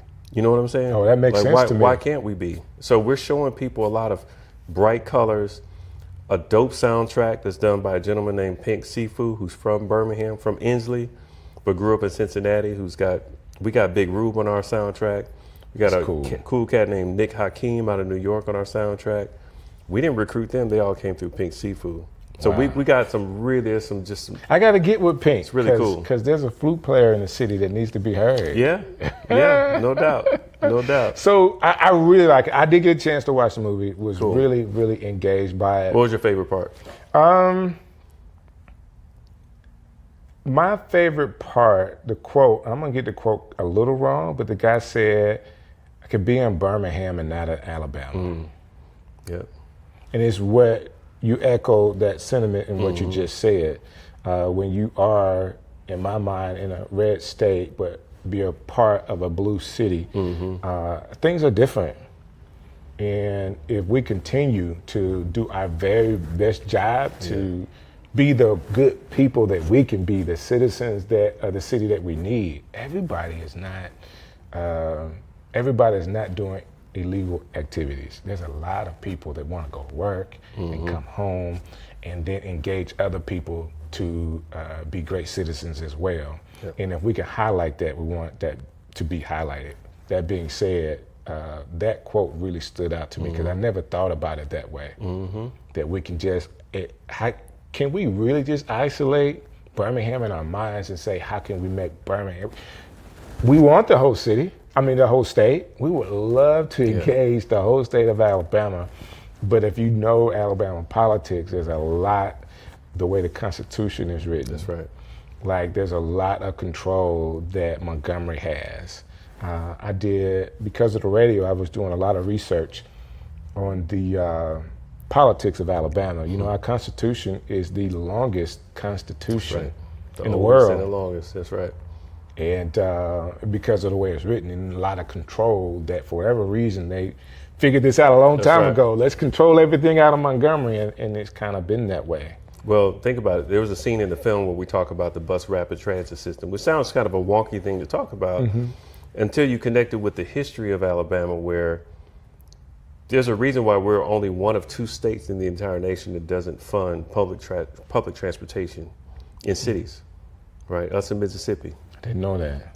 But you know, one of the reasons why, if you go back and look at the history of it, is because of the success of the Montgomery bus boycott.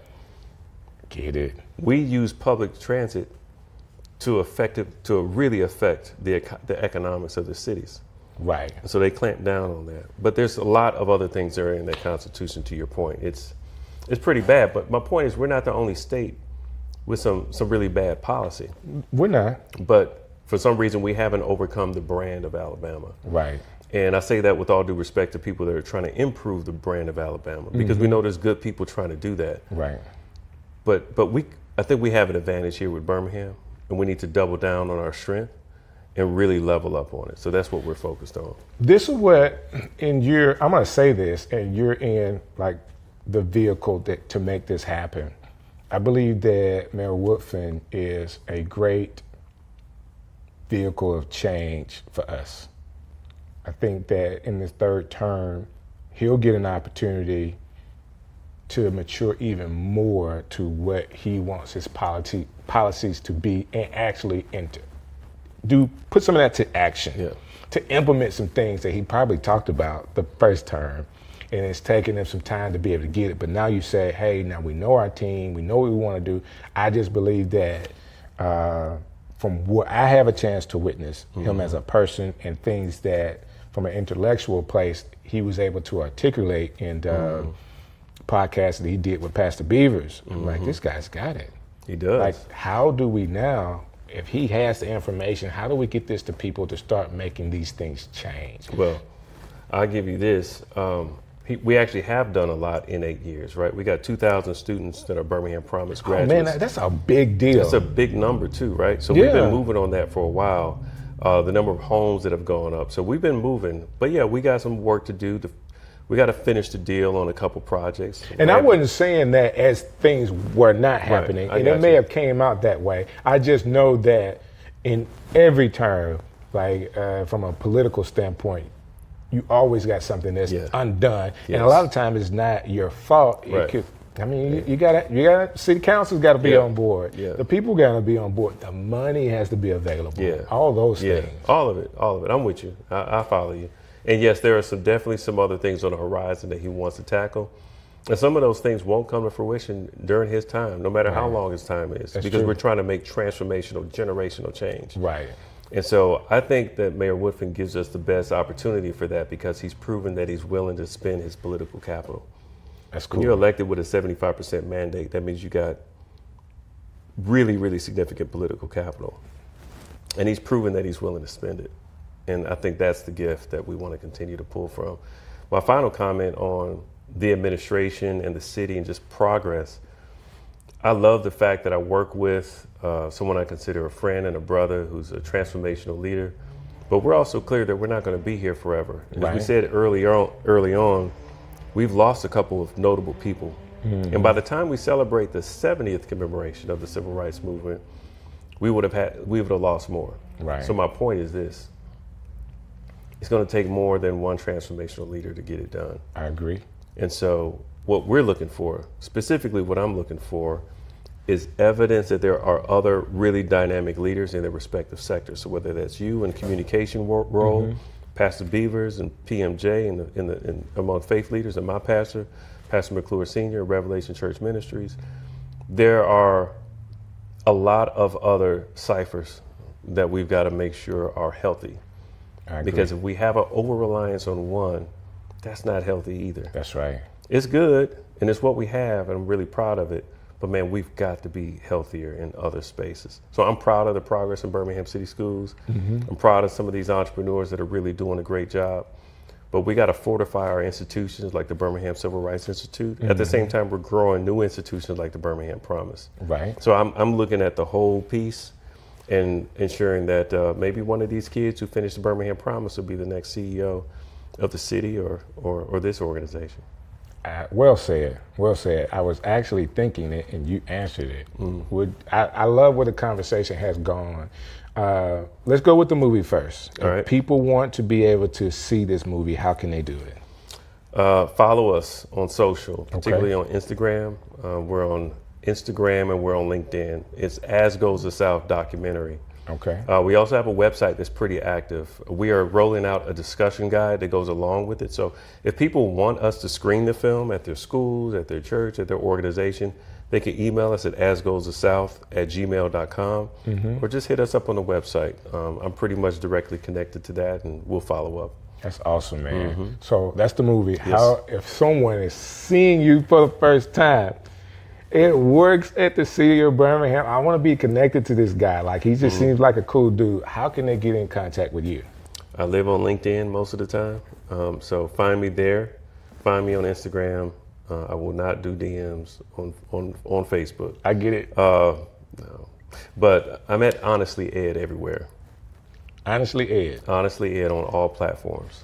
Oh, man. Listen, I appreciate your time. Yeah, man. Thank you for the invitation. No, we got to do this again. I'm sure there's something you're working on that you haven't talked about yet. There's a lot I'm working on. Yeah, I get it. I get it. So let's give ourselves a couple of months and we'll just have another topic. We'll talk about how the movie release screening has gone. Okay. And then we'll talk about the new stuff. Okay. Because I believe we need to talk again. And in between there, that's what we talked about. We talked about doing lunch. Let's make it happen, man. Yes, sir. All right. All right. Appreciate Hey, it. listen, I love this. Man, so when I started doing a podcast or even doing Strick City or gospel jams, having people come into the studio, and really it was the communication and talks we had off the air that really connected me with people. And I get a chance to do on air and off the air in front of you for Strick City Live. So I hope you guys have enjoyed this. Please make comments or anything you want to say. I want to see them. And thank you again for all the support you've given us through this podcast. So thank you again, and I'll see you next time. Yo, Strick City coming live. Yo, yo, yo. Woo.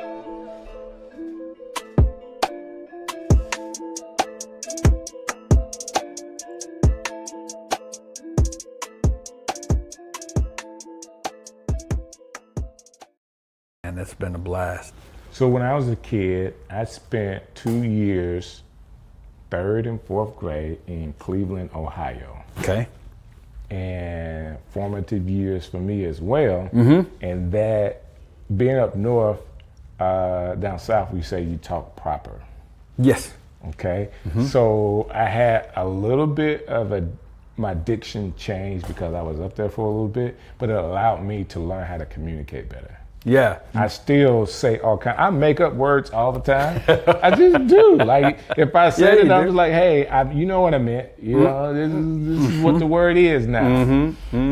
But I do understand when you go to different areas how that could change. Yeah. Well, and you know, broadcasting, man, they love the Ohio accent. That is considered the best thing. Yeah, that's what everybody wants in broadcasting. They want you to sound like you were from Ohio because that's about as no accent as there is. I can give you this. Not Boston. It's definitely not New York. It's not California. And it's not Illinois. It doesn't have that sound to it. It's not that classic Midwest thing either. It is just right in the seat of no accent land. Wow. Wow. Strick City coming live. Yo, yo, yo. Wow. Wow. Hey, listen, guys, I know we're talking about accents and diction and all that other kind of stuff, but I got a crazy show for you today. Listen, I'm excited that I have an opportunity to talk to this gentleman today. Just like all the guests that I have, these are people that I know that I want to share with you. The information about who they are, what they've been through, and what they're doing right now. But this show is special to me because we are have developed a relationship over time of just being friends, and I appreciate that. We talk about all kind of stuff, including diction. But more importantly, he has a heart for people, and he's working in the city of Birmingham to really make a difference for people. His work has allowed him to travel all over the world, and I'm glad to have none other than Tal Prince here with me today. Hey, sir. How's it going, man? So good to see you. Listen, you know why I like you so much?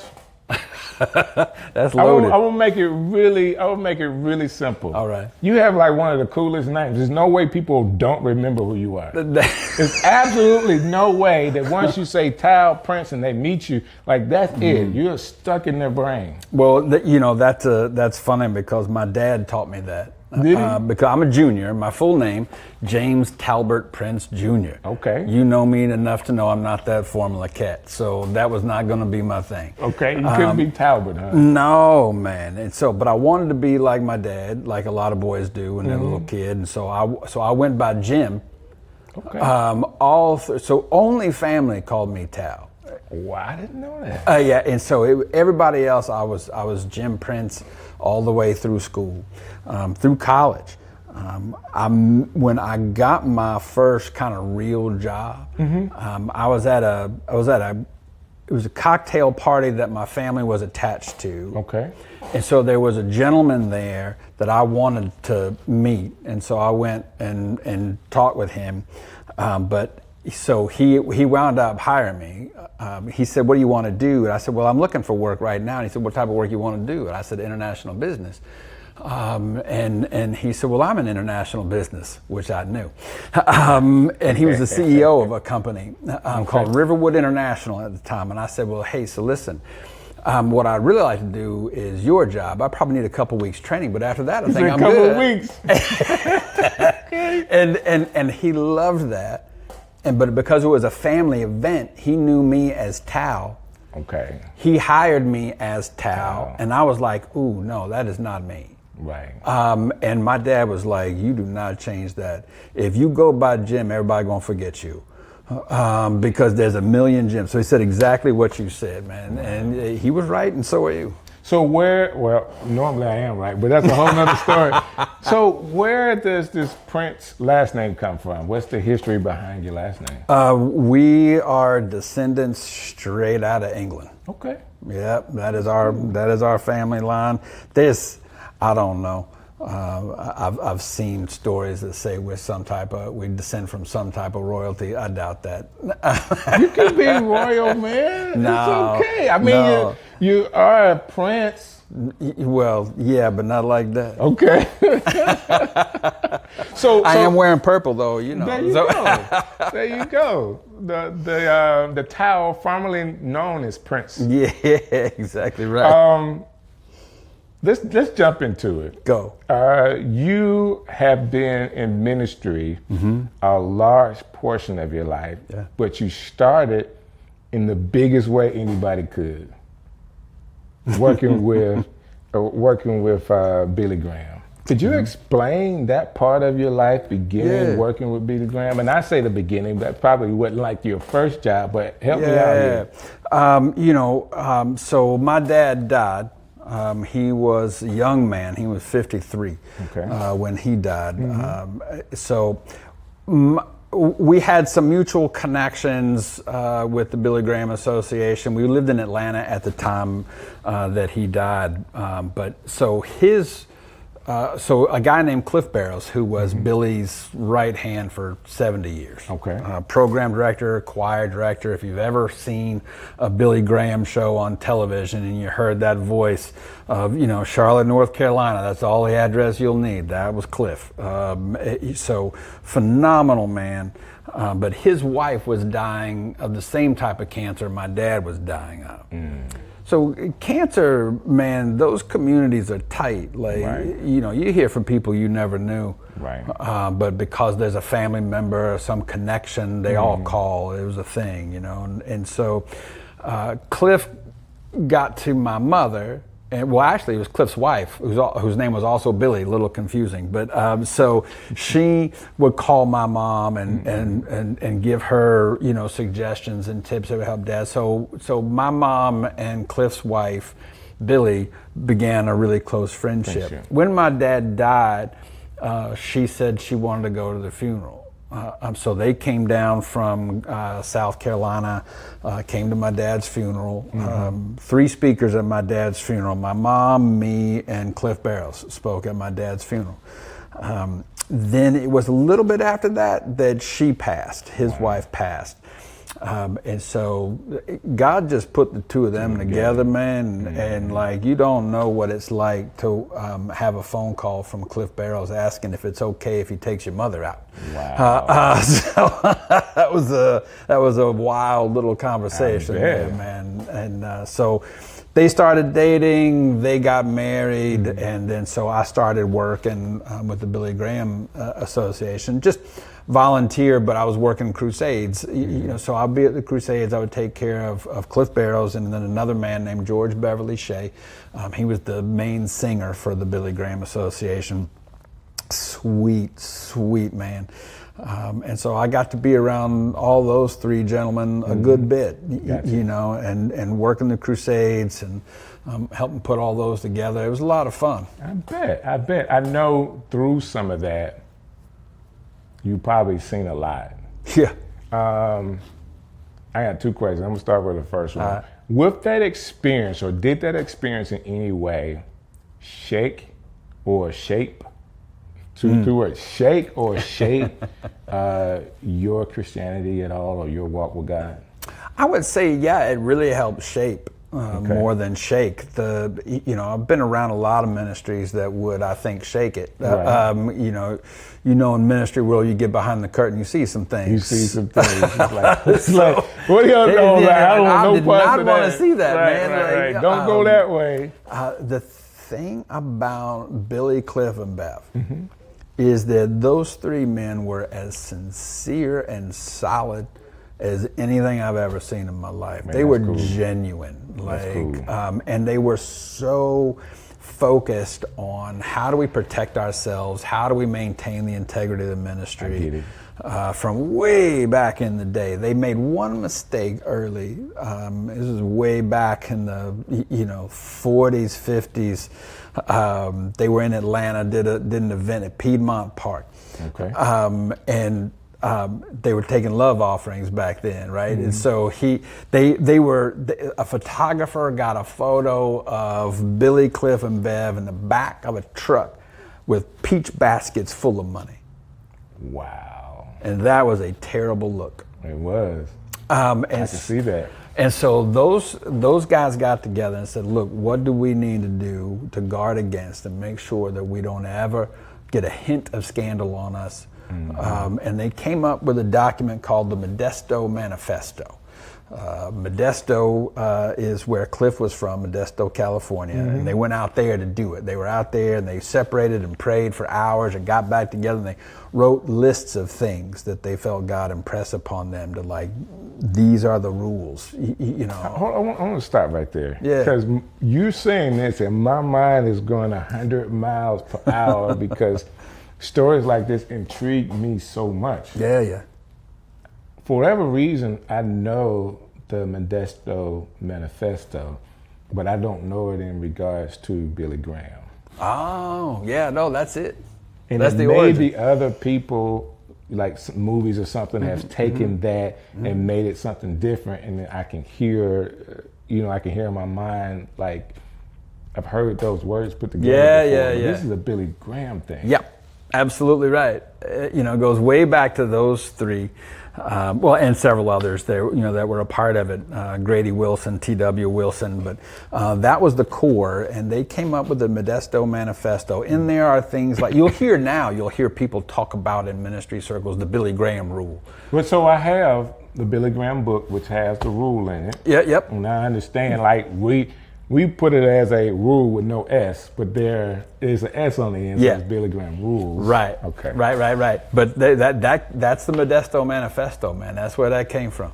You know, during that time, I'm not sure, you said 40s, but I know by the time of the 50s and the 60s, a lot of the Christian leaders, let me say it from an African American standpoint, man, it was tough as far as the integrity behind the scenes wasn't, you know, what they presented out front was not what they were doing behind the scenes. And this is at the highest levels. Oh, yeah. Okay. But to hear this story, not to put anybody on any pedestals, because everybody, we're all just men. Everybody. But it's good to hear that, you know, what people will understand about Billy Graham for the most part.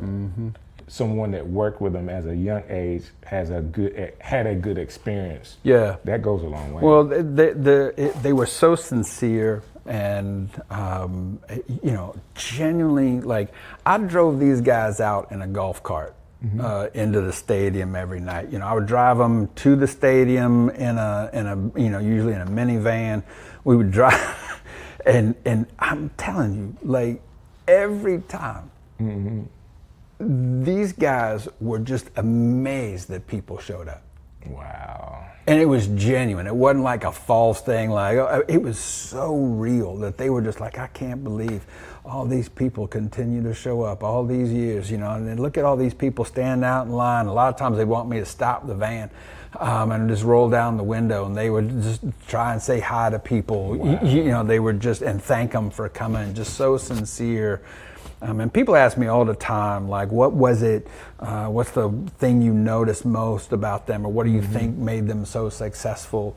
And other than just sheer anointing of God, the real main thing that I saw from them is each one of them was always trying to make the other two look better. Okay, I like that. That's kind of deferential, sacrificial, like, look, man, I don't need the spotlight. I want to spotlight you. You know, that was just amazing. Wow. You know, that you don't see a whole lot of today, right? There's a lot of ego.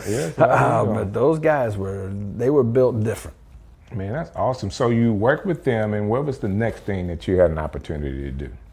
Well, I left international business before them. I left international business to go to seminary. Now, I knew I was called to ministry when I was 18. Okay. But I told God no. I understand that as well. I'm like, no, there are things about my lifestyle that are not compatible with ministry. Now, lots have tried to prove me wrong. But I was like, no, that doesn't seem right. So I was in international business and got called back to ministry. I was in a hotel room in Seoul, Korea. And felt, I mean, God just would not let me sleep one night. Wow. And I woke up and I just would open my Bible and start reading. And then I just as clear as day, it's okay, I've let you see all of this. It's time to come back. And so I called my wife at home, and so I called Teresa, and she said, "Oh, I've known that. I was just waiting on God to tell you." I'm like, that is so not right. And then I called Mom and Cliff, and they both said the same thing. Oh, we've just known. We were waiting on God to tell you. And I'm like, well, all right. So I went back, quit my job. I was the Asia Pacific sales manager, so I handled Asia and the Pacific Rim for what was at the time the second largest paper exporter in the U.S. So handling about $350, $400 million of sales a year, negotiating those contracts. I came back, and I was the youngest guy in the history of the industry to do that. But I came back and told my boss, hey, thanks, but I'm leaving. I'm going into ministry. First thing he said to me was the first thing I told God when he called me to ministry was, well, you ain't never going to get rich doing that. And I said, you know what? You may be right, but I think you and I define rich differently. Well, that's true. They kept me. He kept me in his office. This was a Friday afternoon at 3. I was in there until about 7:30. They got the CEO on the phone. They got everybody on the phone. Like, Tal, what do you need? Right. Do you need another membership? Do you need, what is it that you need? How much, do you need more money? What is it? And I'm like, no, guys, I don't need any of that. And they go, well, finally, we're just going to go ahead and tell you, like, we've been grooming you to take over Jack is your boss. He's retiring inside of a year, and we've already slotted you for that job. We're grooming you to take over this company. Wow. And I said, in today's corporate world, you can't promise that. Right. You guys don't know that. Here's the thing, guys. I appreciate it, and if I'm not in the true center of God's will for my life, I will know no joy, peace, or happiness. Right. I don't know how to tell you. You're just not it. And so in that moment, based off of you struggling overnight, going in the next day, someone quit. It was a couple weeks. I had to finish business and then fly back in. I get it. I get it. But you had time to kind of figure it out and be strong about the decision you made. Yeah. So I told them, and the CEO said, "Jack, let the kid go. He's crazy." And I said, "All right." I said, I'll stay on through the end of the year. I'll hand over all the relationships, because in Asia, that's very important. I'll do all that, and then I'm gone. And they said, okay. I had the senior VP out with me. I was out in Asia. He flew out to Hong Kong to meet me, was handing over some relationships. He flew out. It takes 30 hours from Savannah, Georgia, which is where we were. So he made the journey all the way out. We had faxes under our door the next morning after he landed and got there, saying, get back stateside, there are things going on.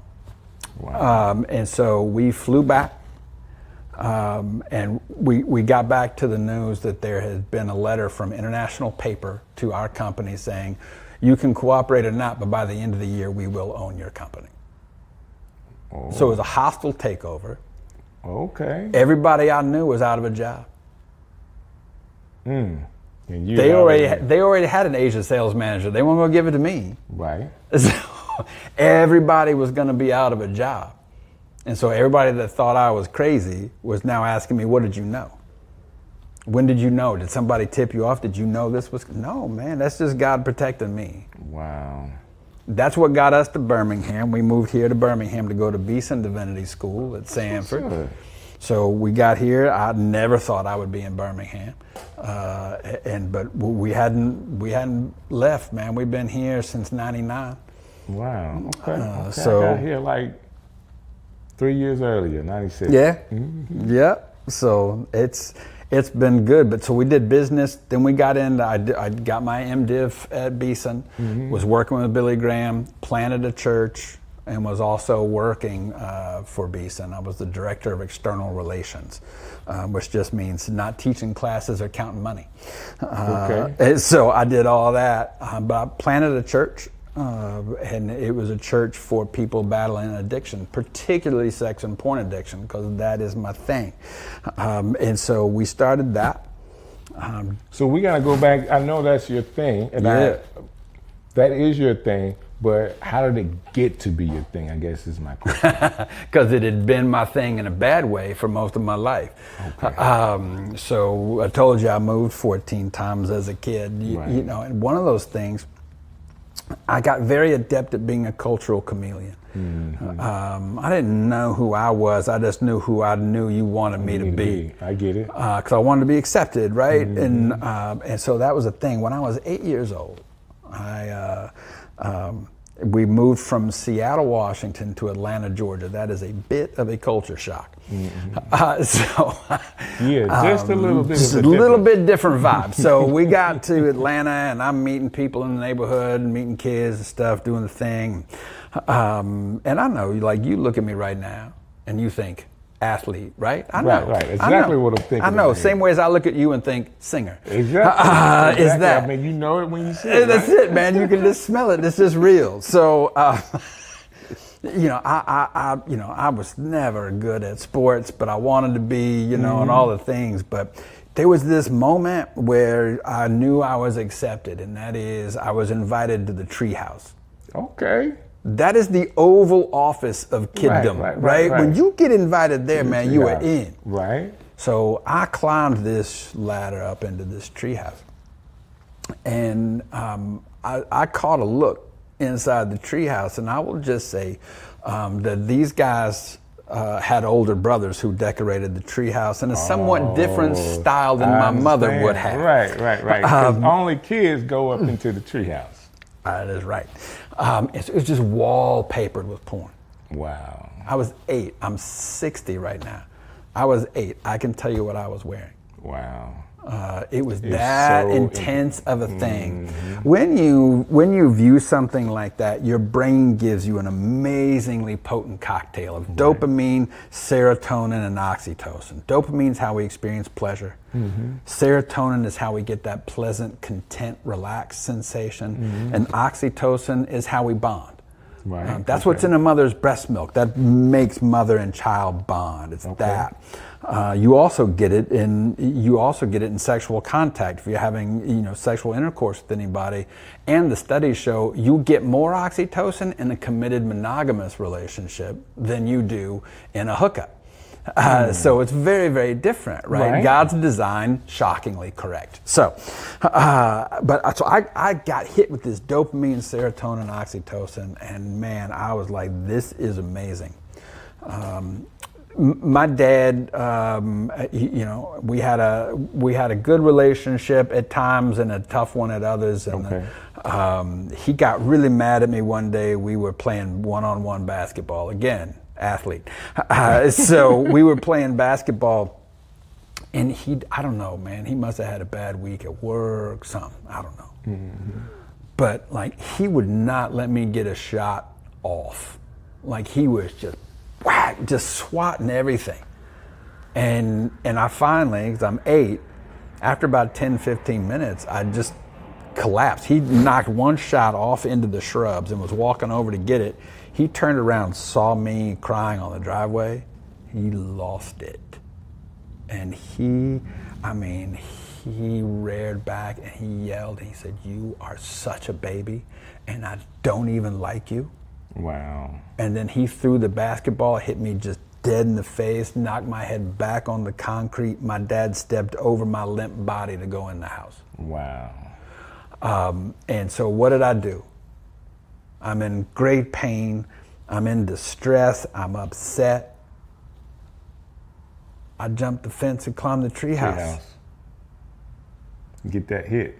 Where there's pain, there's porn, man. It's that simple. Wow. And so. Okay. Hold on now. Because a lot of people don't know that. I think that is a fundamental fact that is missing with people that have addiction. Yeah. Because a lot of times people only see the addiction. They don't see the pain. Right. They don't see the pain, they don't see the anxiety, they don't see the trauma, they don't see the shame, they don't see the terror. There are 4 addictive neural pathways in the brain. Okay? They are arousal, numbing, deprivation, and fantasy. Okay? Everybody's got these. Okay, it's just that addicts, we just drive deep ruts in them. So just think 4 highways running through the brain. Those are the 4. Arousal is to deal with pain. To deal with pain. Numbing is to deal with anxiety. Okay. And then fantasy is to deal with shame. Okay. And deprivation is to deal with terror.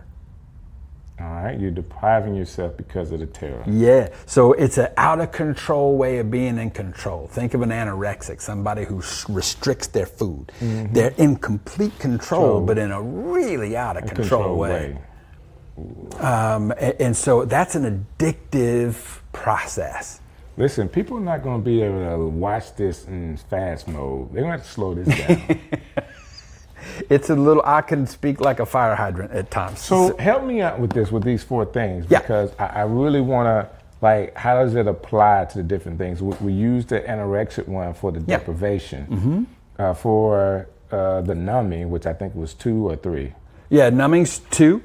Numbing, weed, alcohol, opiates. Numb pain. It numbs the pain. So but it actually is numbing anxiety. It's distraction from the anxiety. Was the alcohol go into that one? Yeah. Alcohol, so booze, weed, pain meds, opiates, heroin, fentanyl, all that. That's numbing stuff. Numbing. Yeah, and that's to deal with just kind of a core anxiety. I got you. Then there's numbing. There's arousal. Arousal. Arousal, cocaine, amphetamines, Adderall. Uppers. Anything that runs the system up. Nicotine, caffeine, processed sugar. So with arousal, like what would be, people are getting aroused, it's kind of like, I just need to go faster. You say caffeine and sugar, that's arousal. That's just getting you up. Processed sugar, 8 times more addictive than cocaine. Oh yeah, brother, I know it. I'm addicted to it. Yes, I'm addicted. Quite to literally, it is the world's largest legal drug. It is 8 times more addictive than cocaine. From the moment it hits a taste bud, it is inside the center of your brain in less than 12 nanoseconds. It's crazy. Only thing we could do to make processed sugar more addictive is to vaporize it and smoke it. That's what makes crack more addictive than regular cocaine. Because you can vaporize it. You vaporize it, you smoke it. And so the smoke gets into the center of your brain faster than snorting the powder. So we got one, which is arousal. Arousal. We got the numbing. Then fantasy is the one we haven't talked about. Fantasy, the fourth one. Yeah, that is, that's to deal with shame.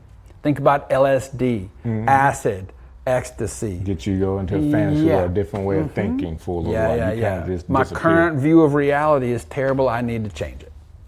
Wow. So here's the trick. Everything we do addictively also includes the fantasy neural pathway because it's all about escaping reality. A guy named Scott Peck said, mental health is a commitment to reality at all costs. This is lesson 1 for anybody with addiction, man. We got to commit to reality. We got to quit escaping it. We got to commit to reality. Take it what it is. Commit to reality. At all costs. At all costs. And the cost is not to numb it, not to deprive it, not to be in fantasy world, and not to arouse it. Yeah, not to distract through arousal or numbing, and all that. I'm getting it, brother. It's soaking in. It's soaking in. Yeah. Because we got to set the plane for people that the foundation in this conversation for people to get free from some of this stuff. I don't want to like set the grounds for you to say, okay, because we're talking for a couple of minutes that people can get free. But I do think that when you open certain topics up, it doesn't take much for somebody to say what God pushing them and God giving the increase of them saying, man, I heard you guys talk about this. I saw myself in one of those things and I wanted to get better. Yeah. Go ahead. That being said, you had an incident with your father. Yeah. Went to a place where you can have your own freedom and to get arousal, and that started a scene for you, a battle for you for a while. Yep. Years and years and years and years and decades. And, so I was heavy into porn, and this is back in the day when it was print. Now it's all digital. And so it's so much more accessible. Right. Like what we're seeing with young people now is crazy. Oh, it's crazy, brother. And so much pain and hurt from it, and delusion and confusion. It's all of that. But it was print for me, and then I became very sexually active at a very young age. I started practicing what porn had taught me. Right. All of that, and it just became a thing. Now I was leading a double life because I've also been in church since I was a fetus. Ain't never been a time I hadn't been there. Right. And so it was this thing though where I'm like, oh man, I can't let anybody know this. Right. Because I was convinced that they would bring back stoning if I did, and I would be the first one. And I'm like, I ain't gonna be that cat. Like, no, I'm good. I'll just keep this to myself, But that's shame. Guilt and shame are two very different emotions. Guilt is a fear of punishment. That's about my activity. Okay. Shame is a fear of abandonment. That's my identity. If you know who I am and where I've been and what I've done and what I've thought about, you would not be in the same zip code with me. Right. And so I got to keep this from you. So I have to lie to you to keep you near me. Right. Like that's a trip. But that's where addicts live. You know, if you're talking with an addict, man, who's especially an active addict, and if they're talking, they're lying. I mean, it's just what it is. Right.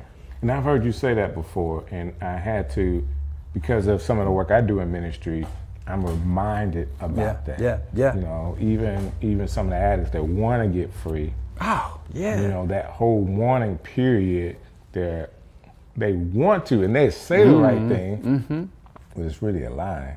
Because they can't act it out. They can't get to the next point. They can't come to church. You know, no matter how much they want to, coming there means they have to face whatever it is they got going on. That and the shame, just the fear of walking into a room and being judged, figuratively stoned, all of that is so overwhelming that it's hard to walk in there because it doesn't feel safe. It feels like, no, somebody's going to find out and they're going to judge me and they will excommunicate me, shun me, reject me, whatever that's going to be.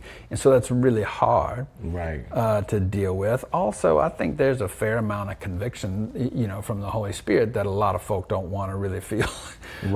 So there's a piece of that.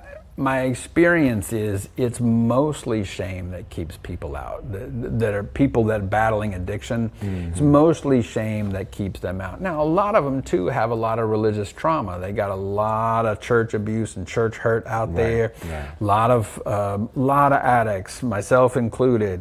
You know, there's a long line of sexual abuse for a lot of us, and some of that's happened at church, in church, by the church. And so that makes the church a confusing place to go for a lot of people that battle addiction. It's a real mix of emotion there that's hard because they can activate that trauma.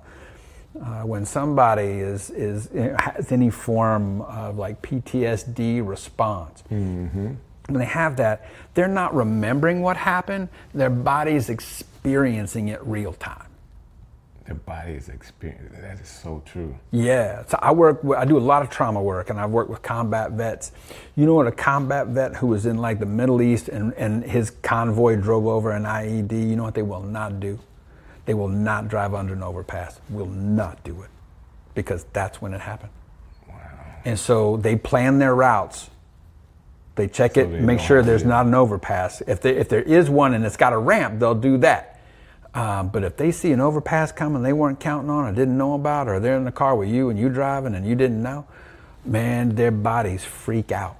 And then their brain goes, wait a minute, we're in Birmingham. There's not going to be anyone hop up behind that overpass and drop a bomb on us. We're fine. But their body's going, I ain't risking that.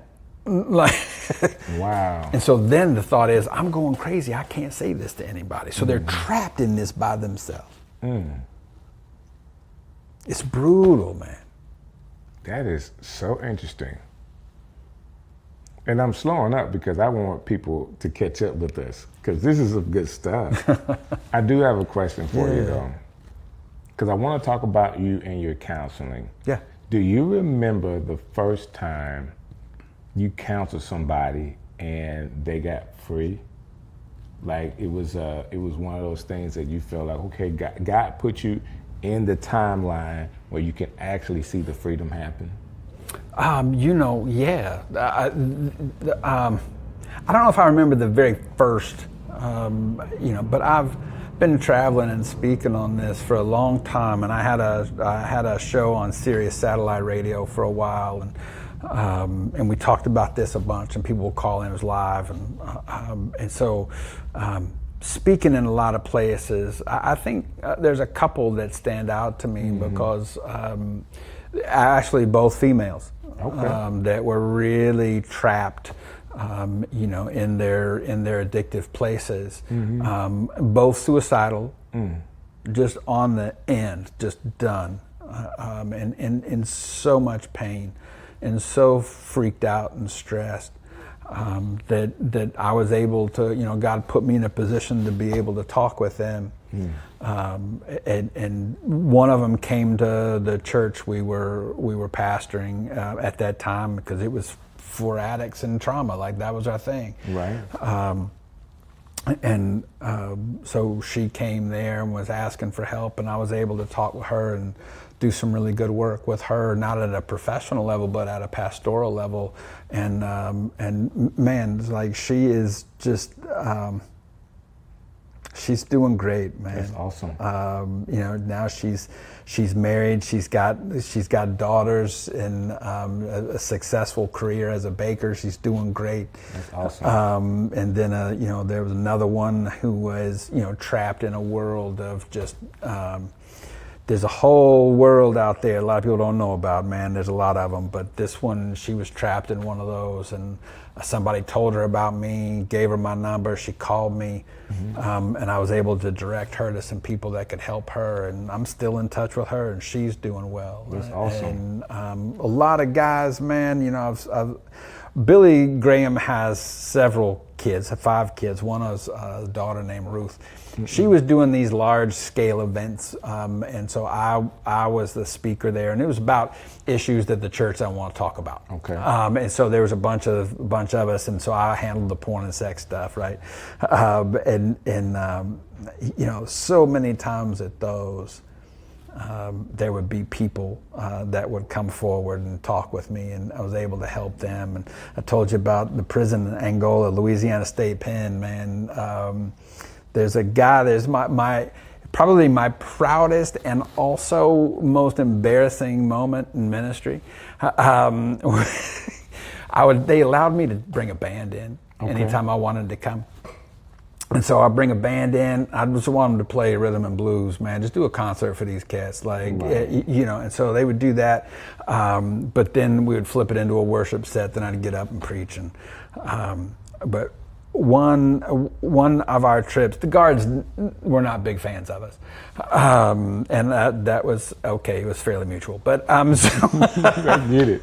I got authority problems, so like everybody with addiction does. So the guard was the gate was holding us back. They wouldn't let us in there, so we were about 20 minutes late into this main camp chapel. Main camp chapel. So one of the other church bands got up there and they just started filling in until we got there. So they were doing a worship set. We came walking in and everybody was excited, you know, to see us down at Angola. They call me White Chocolate. So everybody's screaming, and we're having a great time walking down there. Get to the front. It's this one cat, man. He was the editor of the prison magazine. It's called The Angolite.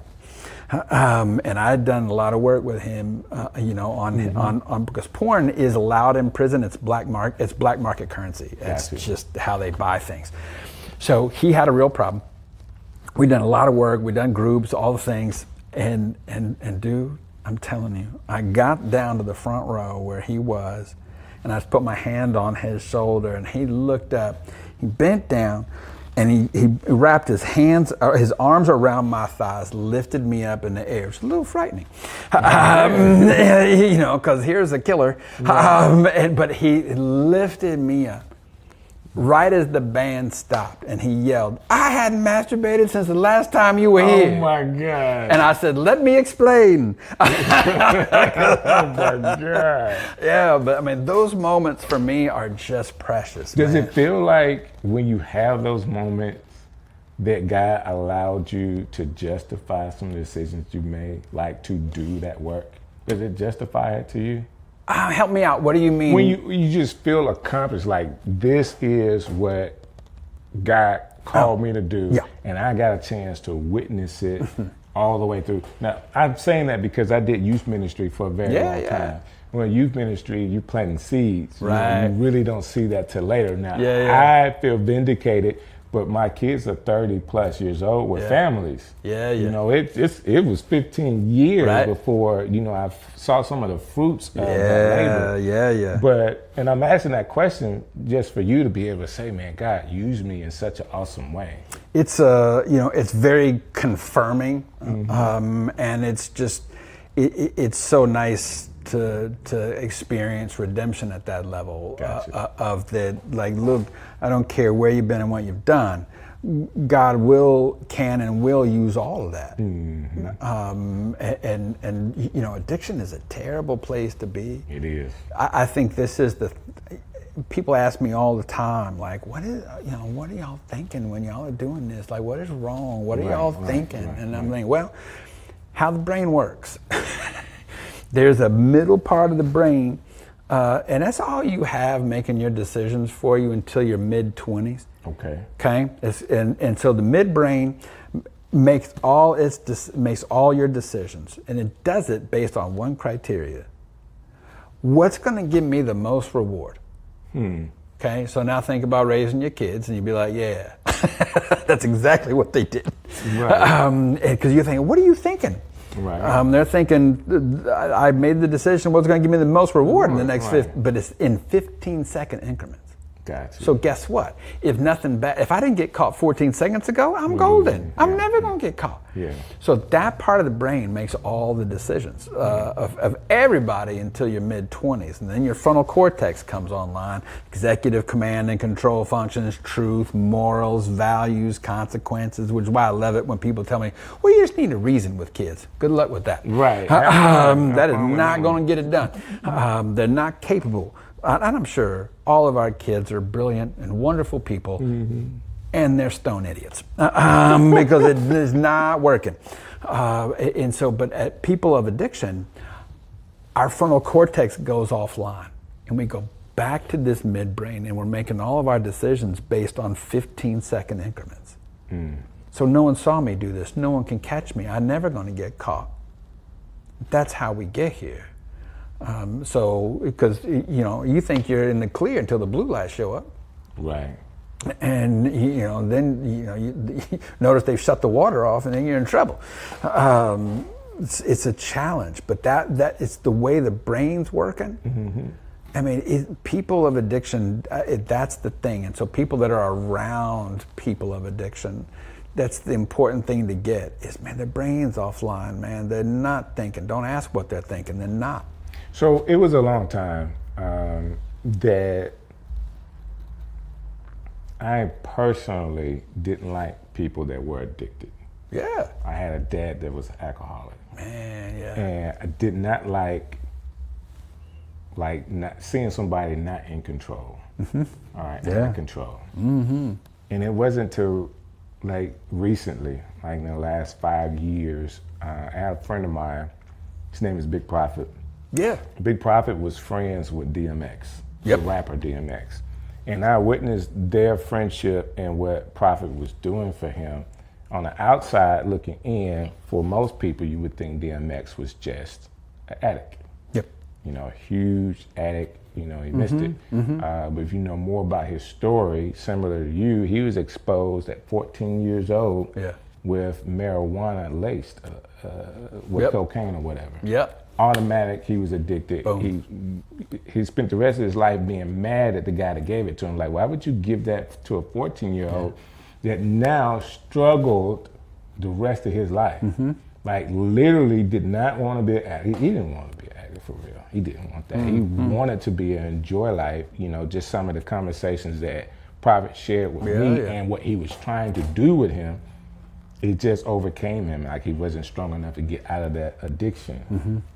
That being said, that's a real person. And if I can have compassion to just knowing a little bit of DMX story, I should be able to have compassion to the addict that's walking around the street, and not just to say you need to clean yourself up. Because if it was that simple, right, I'm sure they would have done it, or at least tried really, really hard to clean themselves up. That being said, the way you explain it, because you go to the brain, because it is in the brain that a lot of this stuff is going on. And I'm hoping that people hear the other part of what you're saying, of making it so simple, because people will be in that level of shame. Oh yeah. I've been trying, I just can't, I don't have the discipline to get out. And there's more than having discipline. Yeah. Yeah. Especially if you have already, if your brain has been rewired for that. Right.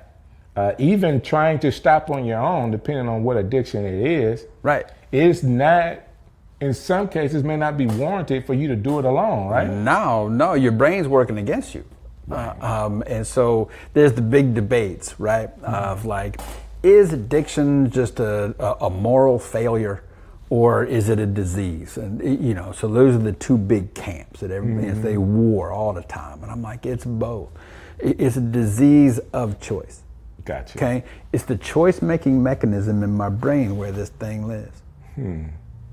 You can't leave me alone to my midbrain, because it's not going to go well. It's not going to go well. In fact, the anonymous communities, 12-step meetings, what I think people miss about those, or what makes them work, is you go in that meeting, man, you were literally borrowing the frontal cortex of somebody else. If your midbrain's offline, you just need somebody to be like, no, that don't make any sense, man. Like, no. I get it.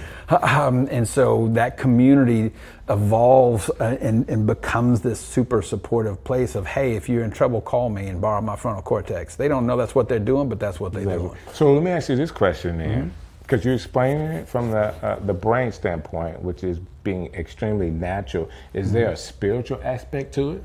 I think so, because there is I think shame is a real spiritual battle at the end of the day. And we have to, the solution to addiction is always a spiritual solution. This was way back in the big book of Alcoholics Anonymous, the first crew that did this, this is a spiritual solution. Okay. People talk about generational curses and those things, and regardless where you are on that, we have proven genetic links to addiction. Right.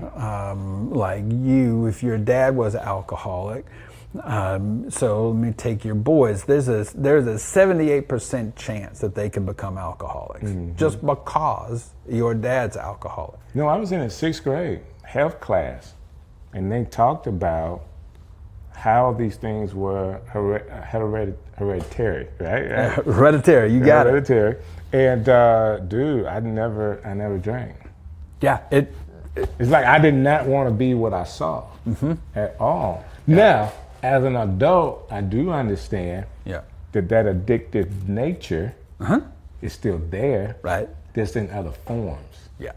All right. I may be addicted in doing something that people may say is positive, but my addictive nature to it is still wrong. Yeah, you can be addicted to work, approval, shopping, all these types of things, that people think, well, that's fine. So I'm saying that to say I'm still in the same boat. Right. I just don't do that. And I don't want it to come across as, oh, I don't have that problem. Thank God that I was able to make a decision and not be in a particular environment.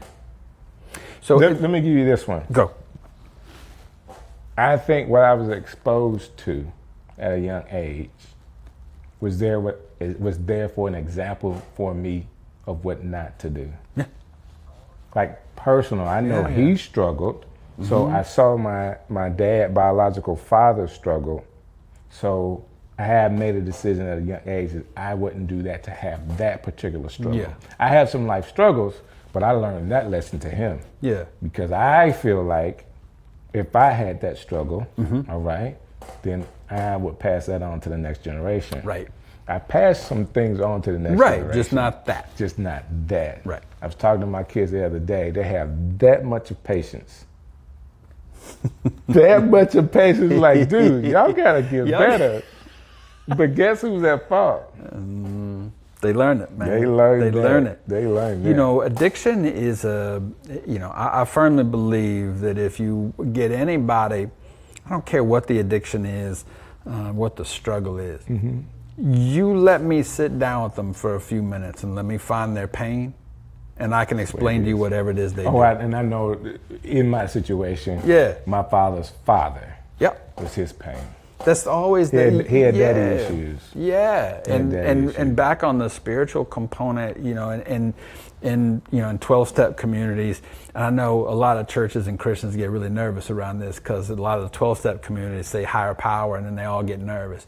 Well, aren't you going to say Jesus? And I'm like, just hold on. I firmly believe if you walk into the 12 steps, I don't care who you are, where you've been, what you've done, you're going to find Jesus waiting for you in the middle of it. Just keep coming. Okay. I ain't got to beat you over the head on the early. Just come on. Right. But so they talk in terms of higher power. What does that mean? If I got a higher power, I obviously have a lower power. My lower power is the addiction, and my lower power wants me dead. and my lower power is going to be the one that says to me, you ain't nobody, man. If they really knew who you were, man, they would not, Strick wouldn't be sitting next to you. Like all of these things, and those are messages straight from the pit of hell, man. They are about your identity, and it is an assault on your identity. And you are created, we are all created in the image of God. And so when we get that identity under assault, that becomes a problem. I tell people all day, man, like think about addiction like a tree. So here's the tree, right? So there are many branches on the tree. You got a porn branch, a booze branch, a weed branch, a cocaine branch, an Adderall branch, whatever you want. Well, what the church has wanted to do for a long time is like, well, hey, that's wrong. You need to quit do that. And so they tell you to saw the branch off. It's a tree. It's gonna grow back. Right. All you did was prune it. It's going to grow back stronger, and while you wait for it to grow back, you're going to check out some of these other branches. The deal is you have to deal with the tree, not the branch. Got you. So I got to get to the roots, but there's something in my way, and it's the soil. The soil is shame. I got to dig that soil away, expose the roots. In the roots, every time. Been doing this a long time, man. We are always going to find trauma and abuse. Wow. Always. Always. And so that's where a lot of the work is. That's why therapy is important. It's so and that's critical. where your work comes in. Yeah. So, I mean, great segue, right? Right now, you've taken all of this knowledge because I'm soaking it up and I'm just not saying as much so everybody else can get this. I just want you to keep going. You actually now, your life calling for right now is to help people in these addictive areas, including the church, people that are working in ministry with addictions. Yep. Primarily sex addictions. Yep. And in your work, do you see that over time that this area is getting worse or more people are having problems in this area, or do you see it getting better? It's getting worse. And that's largely thanks to the internet, the digital age. Like, here's the thing. You go back to that 15-second brain for a second. When I was in super active, I was in the analog world. Right. All right. I had to count on a magazine. I had to count on somebody leaving something somewhere. I had to count on being able to sneak into a bookstore, something, right? To find print. But now we live in the digital age. The digital age, like the analog world, there was time between me and stupid. In the digital age, there ain't no speed bumps between you and stupid. Not at all. You want to find something, Google bring it to you in 0.3 seconds. Right. And Google ain't judging it. Right. Google don't care. Did not care at all. Man, that is so right. And so it's anonymous. It's easily accessible. It's free now. Like you ain't if you paying for it, you don't know where to look. Right. So it's everywhere, and so I've got a lot of pastors on my caseload that I work with that are struggling. It's hard, man. It's hard work out there. Because that's an instant dopamine hit. Yep. And you think about the stress of ministry, Right. The stress of that, the anxiety that comes with it, the constant approval, because depending upon your denomination, man, they can vote you out on Sunday. They don't like you. Right. The pressure. Yeah, man. And so there's anxiety and rejection, the fear of rejection, which is shame-based. All that stuff just kind of builds. It's not alcohol. It's not smoking. It's not marijuana or drugs. It's porn, because it's hard to tell if somebody's doing that. Well, you got to go take a urinalysis. It ain't gonna show. Right. What you got? Yeah, you're not gonna blood test me and find out. But it could still be just as devastating to a person's life. I've had pastors look at me just dead in the face. I get this argument all the time because I'm like, well, we're probably gonna need to talk with your wife, man. Like this, like, oh no, that ain't gonna happen. And here's the line of logic.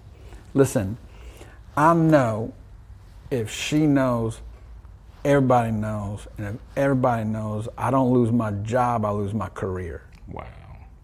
So I may as well wait until I get caught or found out, because I'm going to lose everything anyway. Wow. So I may as well wait. And so you have a minister, someone who believes in the gospel, saying, I'm not going to believe that. Right. And I'm not going to believe in sovereignty, and I'm not going to believe that God's got me, and I'm not going to believe in repentance, which is kind of important. So how do you help somebody that don't want to get free? I tell them one very simple thing: come back when it hurts enough, man.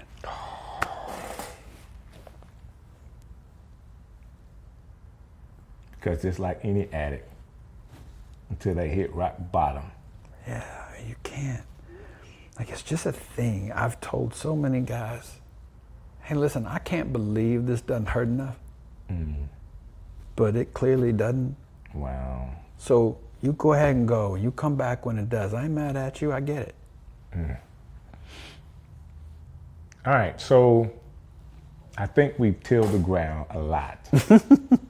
I appreciate you and the work that you do, not just in the body of Christ, but period. Like, spending time with me today to be able to talk about this, for people to be able to get some freedom, is a big deal. But you're doing this 24/7. Like, this is your life purpose. If someone's hearing this today and they need to get free, they want to talk to you, how can they get in contact with you? So you call Insights Counseling Center, or go to our website, Insight plural, so insightscc.com. Our phone number, 205-903-8262. So call us, and we'll get to you. You know, that's the thing. Go to a meeting. Go to a Sex Addicts Anonymous meeting. There's phone meetings. Anything that you're willing to do. Right. But call us. Go to our. We have a YouTube channel. Look for Talon Teresa Prince, because my wife is in this work with me. And if you think that you are done, if your wife finds out, man, I'm telling you, you don't know what love is until you confess these things and then do the work to heal both of you together. And so I became a therapist, a counseling professor when I was getting my Master's of Divinity at Beeson. He said, you are the best natural counselor I've ever seen. Wow. You're in the wrong program.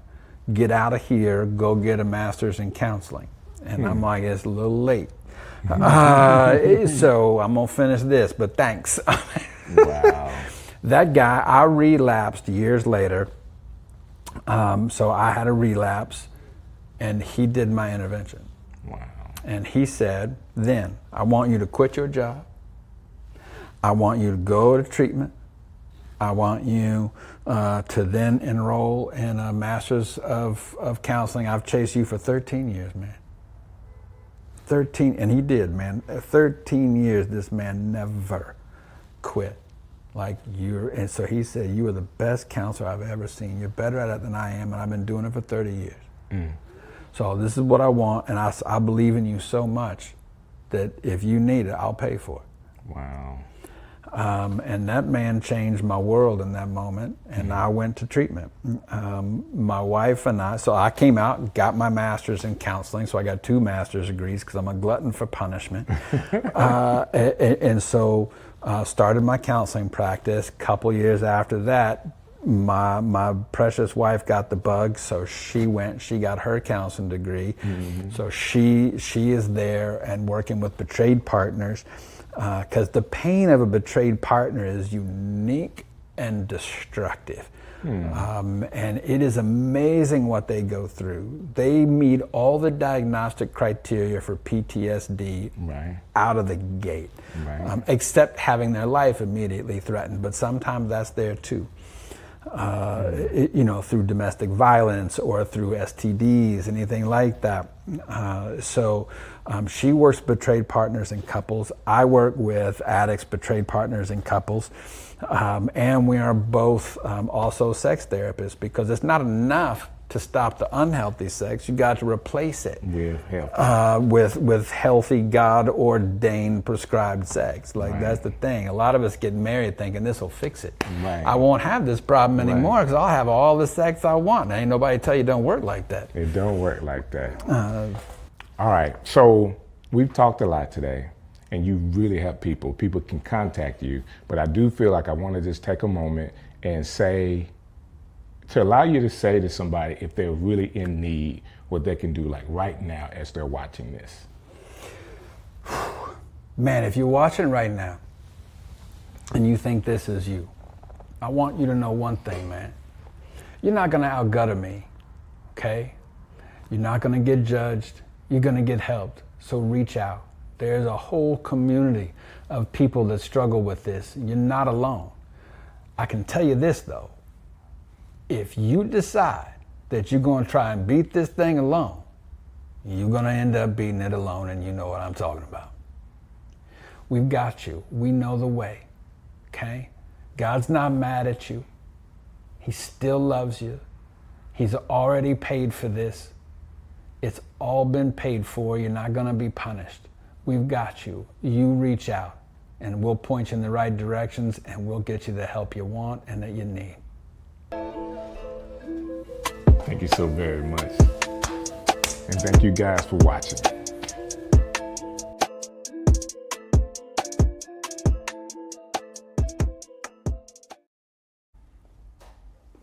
Years ago, did you think this was gonna be your life? I ain't have a clue. Yeah. And the fact that we've been knowing each other for 30 years is insane. Has it been 30 years? Easy 30. I think I met you when I was 13, 14. I'm 43. Man, I'm just like 29 though. I mean, yeah. But okay, so You I do- knew when you you was in do my math? swim. Yeah, but yeah, it's been about that long. You know, we have another connection. I don't know if we ever talked about it. What the? Your connection to Opelika. Oh yeah. You from Opelika? Yeah. That's crazy. My daddy folk from Opelika. I spent a lot of time in Opelika. A lot of time. So you know Carver Street, right? Yeah. The little school right there? I lived, my grandma, if you walked out the front door of Carver Street, walk out the front door, that's my grandma's house right there. I understand. White House right there on the corner. So I was in the middle of the school. My house is in the middle of the school. White and green house. Say word, my house is white and green on the end of the street. That's crazy. Opelika, man. That's crazy. Bro, that's crazy. Yeah, I literally, if you walked out in front of Carver and looked to your left toward that corner right there, it was like an orangey kind of color house on the very end corner. The white and green house right next to it, that's my grandma's house. The one that had the fruit tree? Yeah. Miss Tillman, that's my grandma. She used to ask us not to get her. Absolutely. Mean old lady, but yeah. Can I tell you something? Yeah. We used to get that from her, right? She wasn't gonna do nothing but fuss, but yeah. She was gonna fuss every time. But that's all she was gonna do was fuss. That's Did you ever go further down the street where the dude had the dogs in the front yard that would chase you every time you got on the bike? Down toward the track? Yeah. Yeah. That is, boy, that's a small world, right? That's really small though, Strick. That's like really small. I did not know that. That's crazy. Yeah. I literally spent many a summer down there. That's what's up, man. I remember when they first opened that Boys and Girls Club on the corner down there. Mm-hmm. I was, yeah. Wow. Small world. Man. So I played baseball up there when I was a kid. And yeah, of course, that little field right there. That's a football country down there. Yeah. So that's all I wanted to do. I bet. That's all I wanted to do. Let me get to where you are, because otherwise we're going to look different. Hold on, don't. Oh, okay. I don't want to come back. Okay. How's that look now, Jason? We good? Yeah, that's good. So I'm down home country too. Yeah, man. That is, wow. Of all the places to know about, most people don't even know what Opelika is. Don't know where it is. Yeah, I have to just tell them it's next to Auburn. Right. You know what I'm saying? Like I call it like a twin cities, you know what I'm Yeah, saying? yeah. And you went to Auburn too, didn't you? Yeah, my freshman year.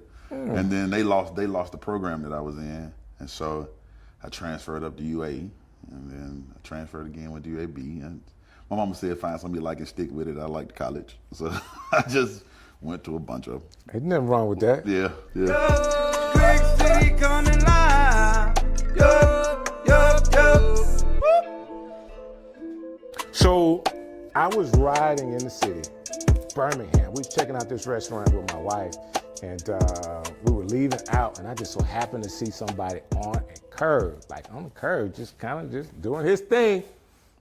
And I ran right into him, and I just asked the question like you should when you run into people that you know that you hadn't seen, hadn't called, but say, hey man, you mind come hanging out with me? And they said yes. But before I get an opportunity to introduce him, I want to tell you thank you. Thank you so very much for how you support the show. Like, you guys have been phenomenal. I mean, reaching out, the calls, the texts, the likes, the whole nine. You guys have been phenomenal as how you really supported Strick City Live. And shouts out to Birmingham, man. Y'all doing it big. And we got more to come. But I'm excited about today, because how many of you guys know somebody in the city that's won a Grammy? Okay, how many people in the city do you know that has written for people like J-Lo? Like, you know, that has 3 Grammys, not just one, but 3 Grammys. I think it's cool because I've known him for a very long time. And it's awesome to be able to have the kind of relationship to where you can see somebody grow and support them and, you know, don't want nothing but the best for them. Oh, I love it. I love that. I love it. I do too. I love that. And, you know, whether his beard is black, gray, or pink, he's my dude. That's up.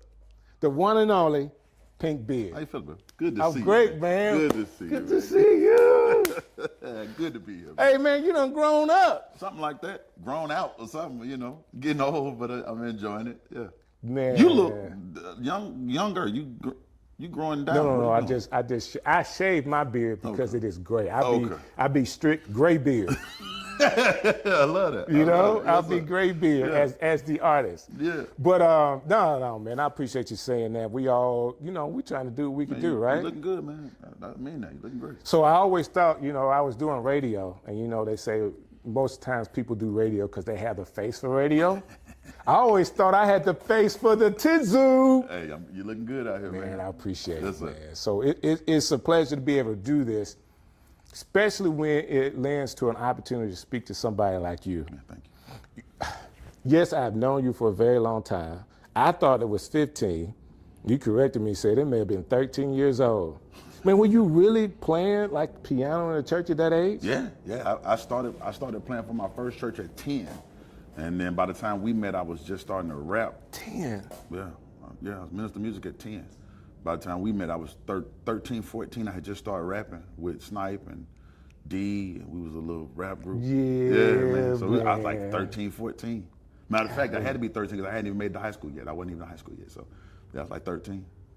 Man, I just, for me, because I remember, there's a picture I got somewhere of you and Sniper together. It was before Sniper had braids. He had the brush cut, the whole nine, man. And I think back to those times, because it's been so long ago. I'm like, what were we doing? We were in somewhere in North Birmingham doing an event for somebody's church. Yeah. And y'all was in there rapping, I was hosting, and, you know, we didn't have a clue. Not a clue. We didn't have a clue. You know, But we had good times. That's what's important. we did have good times, Yeah. and I think at that time, it was probably, for me, and it had to be for you guys, the most purest of just doing what you want to do because you were kids. Yeah. You know, we want to rap. We putting these rap together. I wrote this, and we're gonna do it. Snipe, Making beats and playing. Yeah, Come man. on, man. Yeah, man. That it was was so pure. And then Yeah. I get this opportunity later on in life to see you, like, just blossom into yourself as an artist. Like the first time you came out, I was like, man, I know you could rap. And I don't think people equate rapping to writing. But if you're doing your own raps, you are writing those things. Down, yeah. And if you are doing it the right way, you know, they resonate with people. And what you've done has already done. But I just think all of you guys were like super talented. I just never knew that you were superstar talented. Man, to hear that from you means the world to me, man. Coming up with those guys with Snipe and D and Tasha and Lynn, shout out to the DK family. Yeah. For sure. I was really thankful for Birmingham in general because they let a group of 13, 14-year-old kids just kind of find their way. Explore it out. Yeah, explore it. And we would, at the time we were doing gospel rap, and there was a lot of places that wouldn't let us in because we were doing gospel rap. And then there was certain places like, oh yeah, come on in. Man, they allowed us to experiment with sounds and, rhythms. And yeah, we was writing all that stuff ourselves, man. I had been writing songs though. My mom says I wrote my first song at 3. I don't believe that, but I did write my first song at 5. That I remember. That you remember. That I remember, and I wrote it for our children's choir at Great Emmanuel Temple Holiness Church, and I'd been writing songs ever since, man. And that's just phenomenal to me. Phenomenal. Thank you. But I believe, and I was going to save this for later on in the conversation, but you are so much of a thinker. Like, to me, this is what I want to say. For what I know about you over the years, because, okay, you had your own success as a writer. You then began to write, and I don't know what you call executive produced artists as well under the Motown label. Yeah. And as you were doing that, so you have success, personal success, and then success in the industry with people. You have your Grammys, and now you're kind of like at a place. This is what I would call it. You're at a place to where you're not really tied to anything. To me, you got outside of the matrix. In a lot of ways, yes. Yeah, man. When you come up as a songwriter in Birmingham, and keep in mind you're young and you don't know how industry works, and you said it best. You're just kind of doing it because you love to do it, and not really making no money doing it. And I didn't even know like what it meant to be in the industry.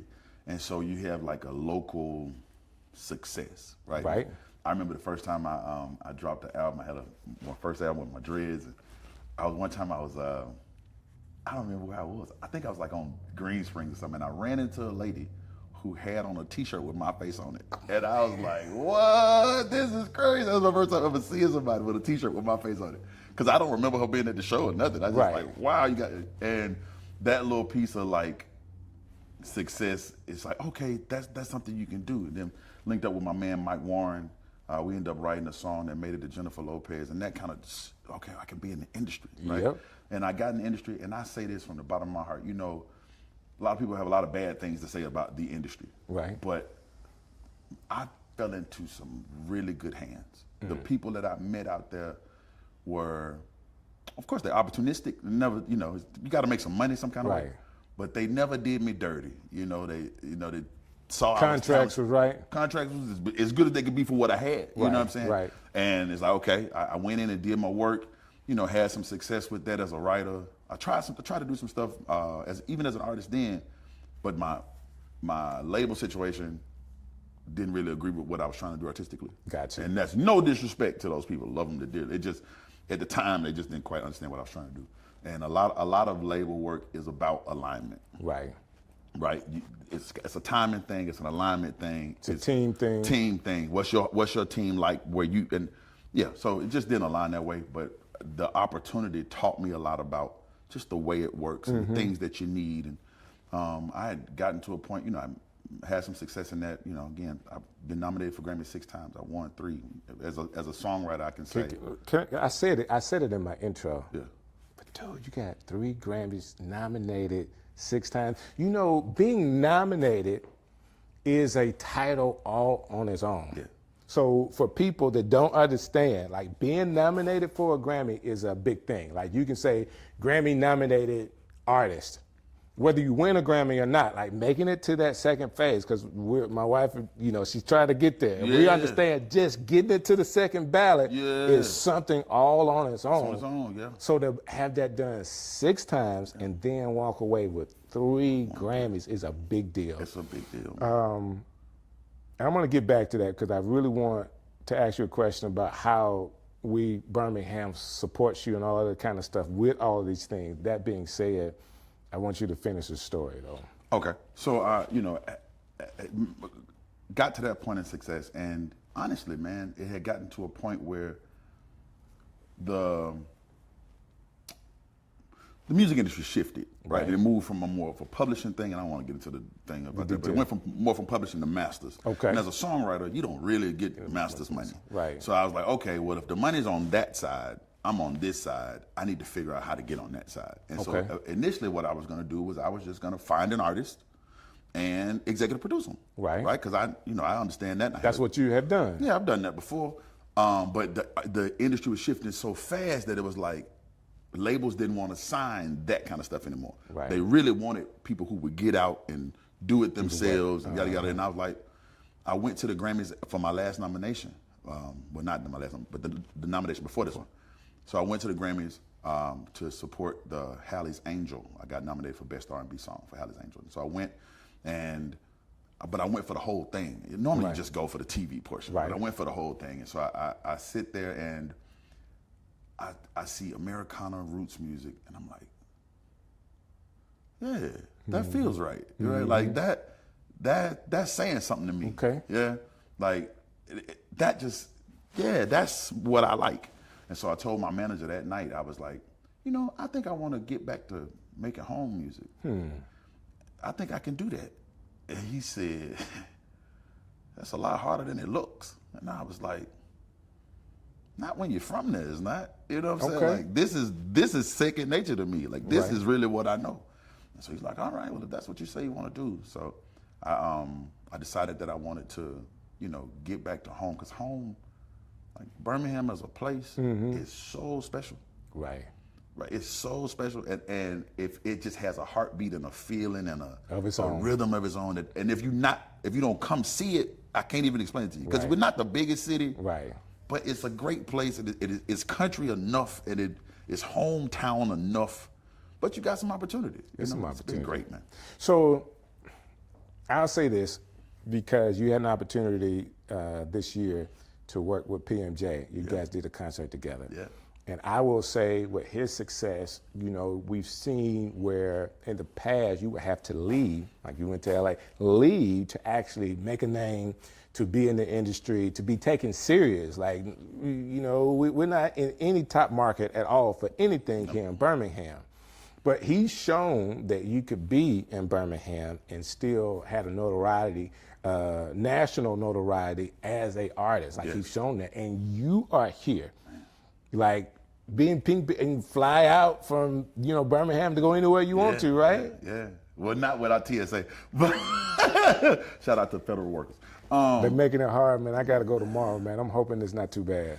Man, my prayers on the job. Thank you. But yeah, man. First off, shout out PMJ. Man, a good brother and just a hard-working man. A hard-working man. I feel like it's being a preacher is already that's a job in itself. It is. And people already, but he shows you that he still go out and work for his. You know what I'm saying? He not just out there just taking up folk. He gonna go out there and every dollar he make. I love the fact that he can show you what he did to do it. You know what I'm saying? He's not just out there mooching off people. So shout out to PMJ for that. But yeah, the internet made the world a stage.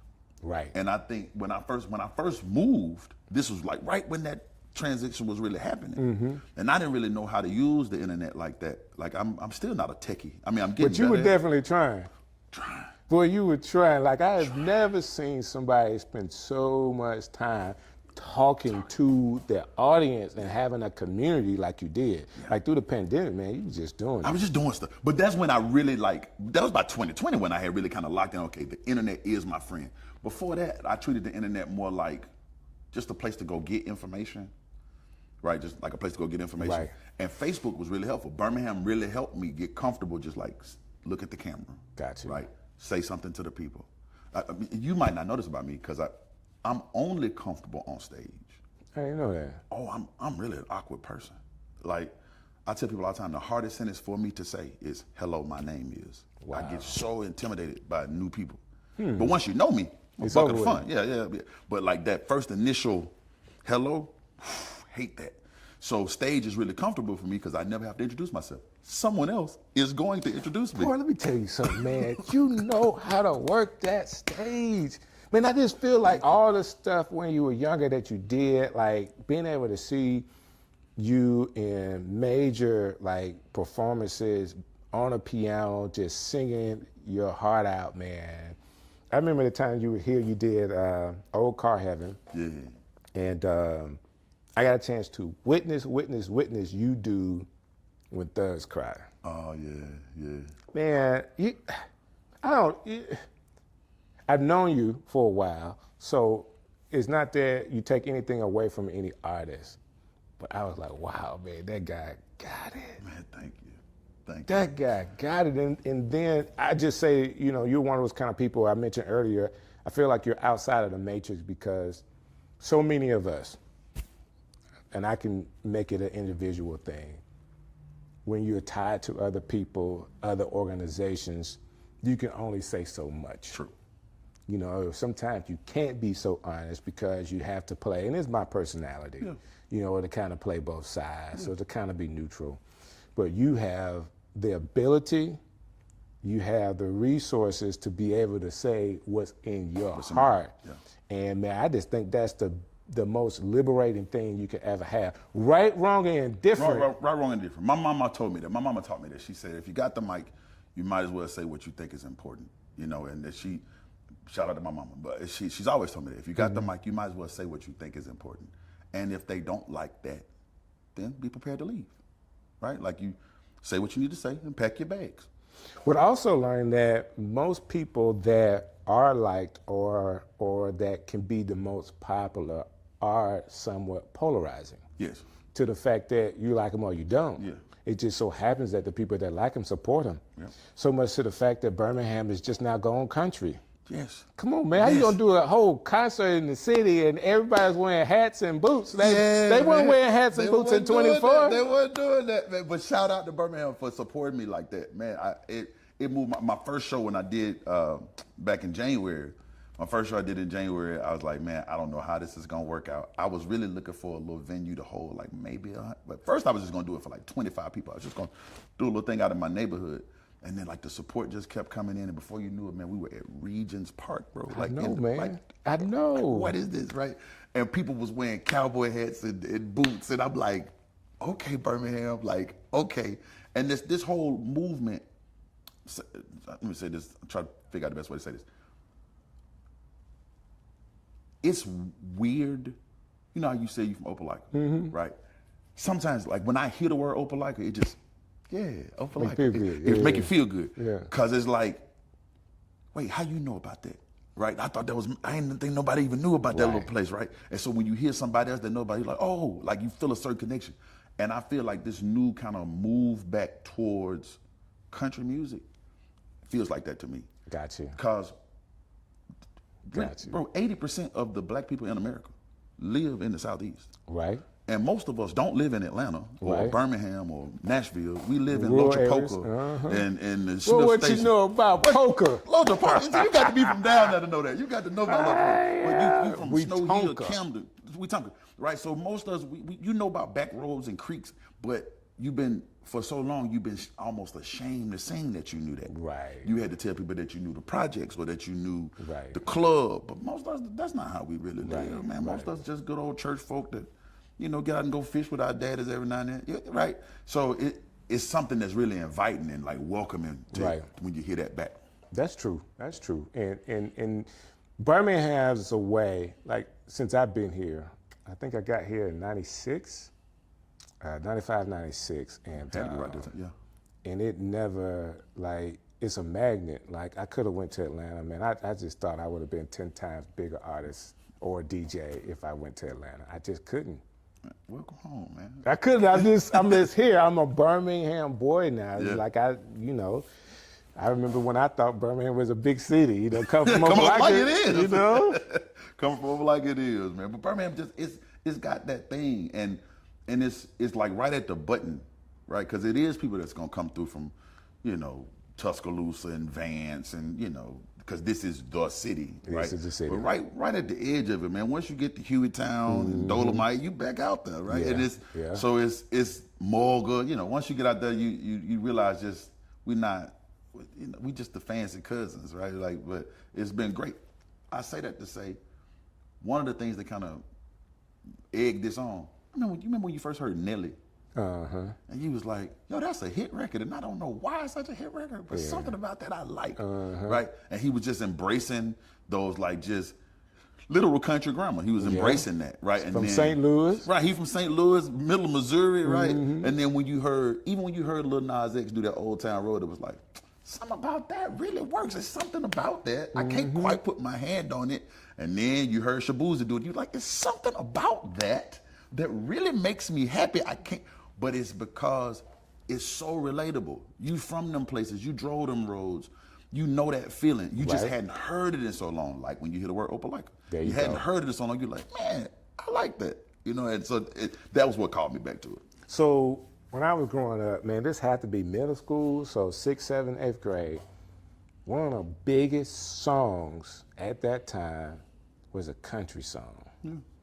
And I'm talking about everybody in Opelika was like, all the kids was singing this country song. So just because we knew rap was big or whatever, I mean, we still had those influences. Absolutely. Because you go to the gas station. You've been to a truck stop, right? You go in. Yeah, and then go to college, right? When I went to a bunch of colleges.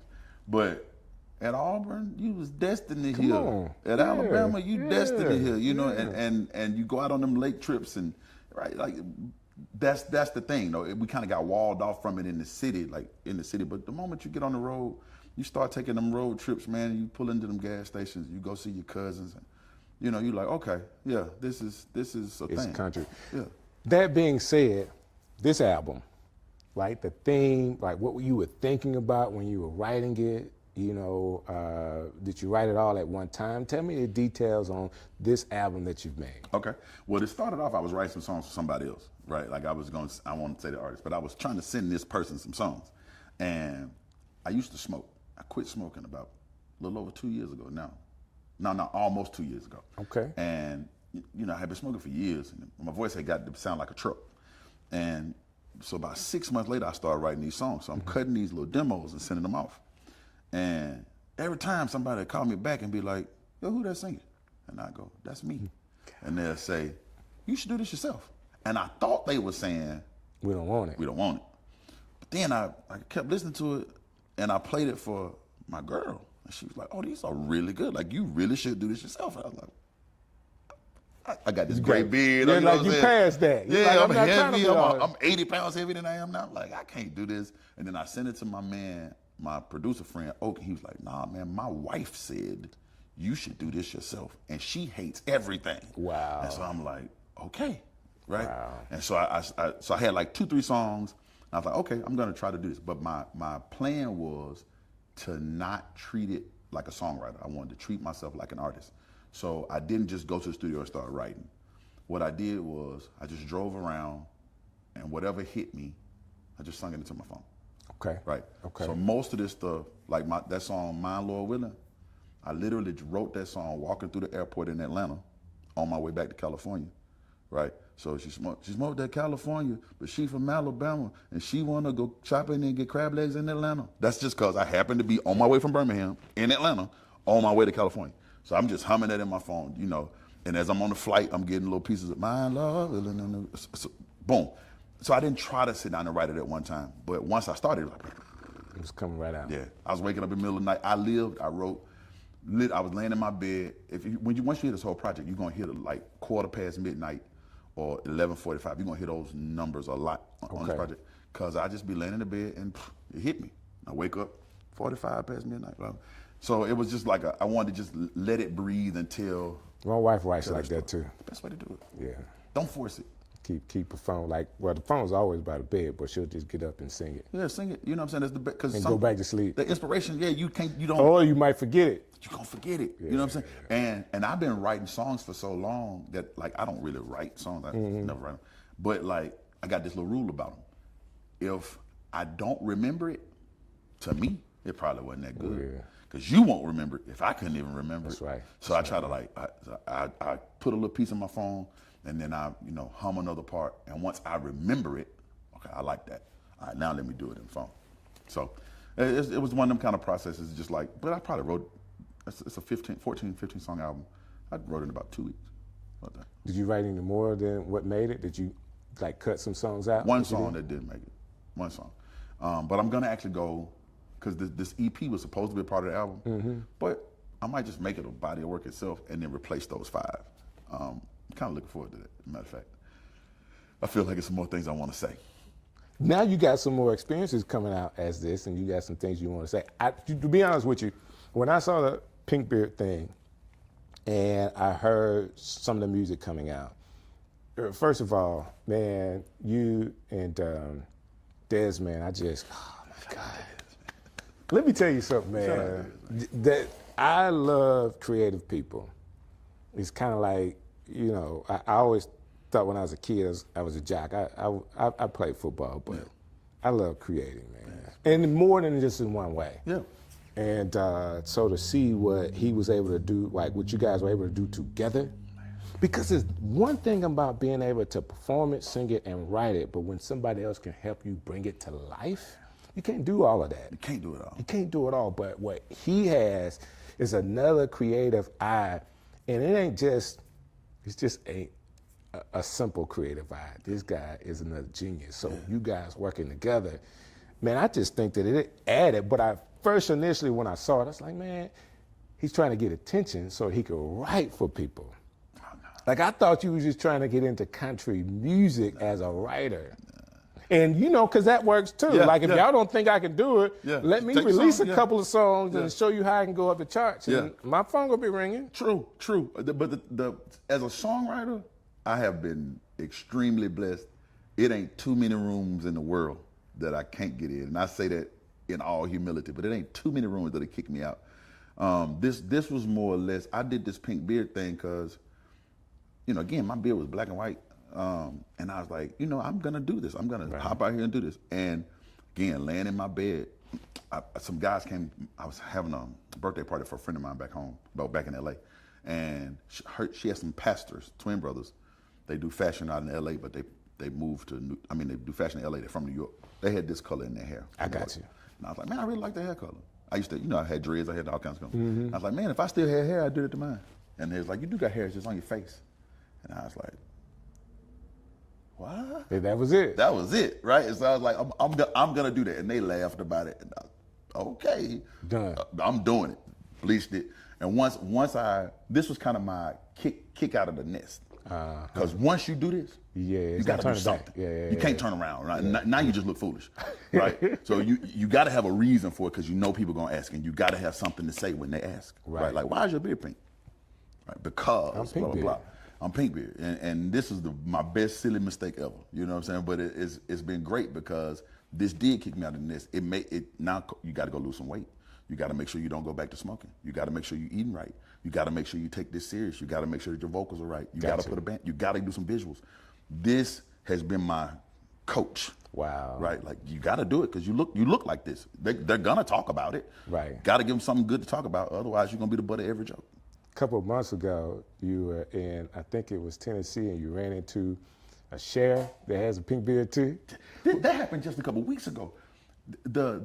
I saw the picture about a month ago. Sheriff Brunson down in Macon County, Tuskegee. No way.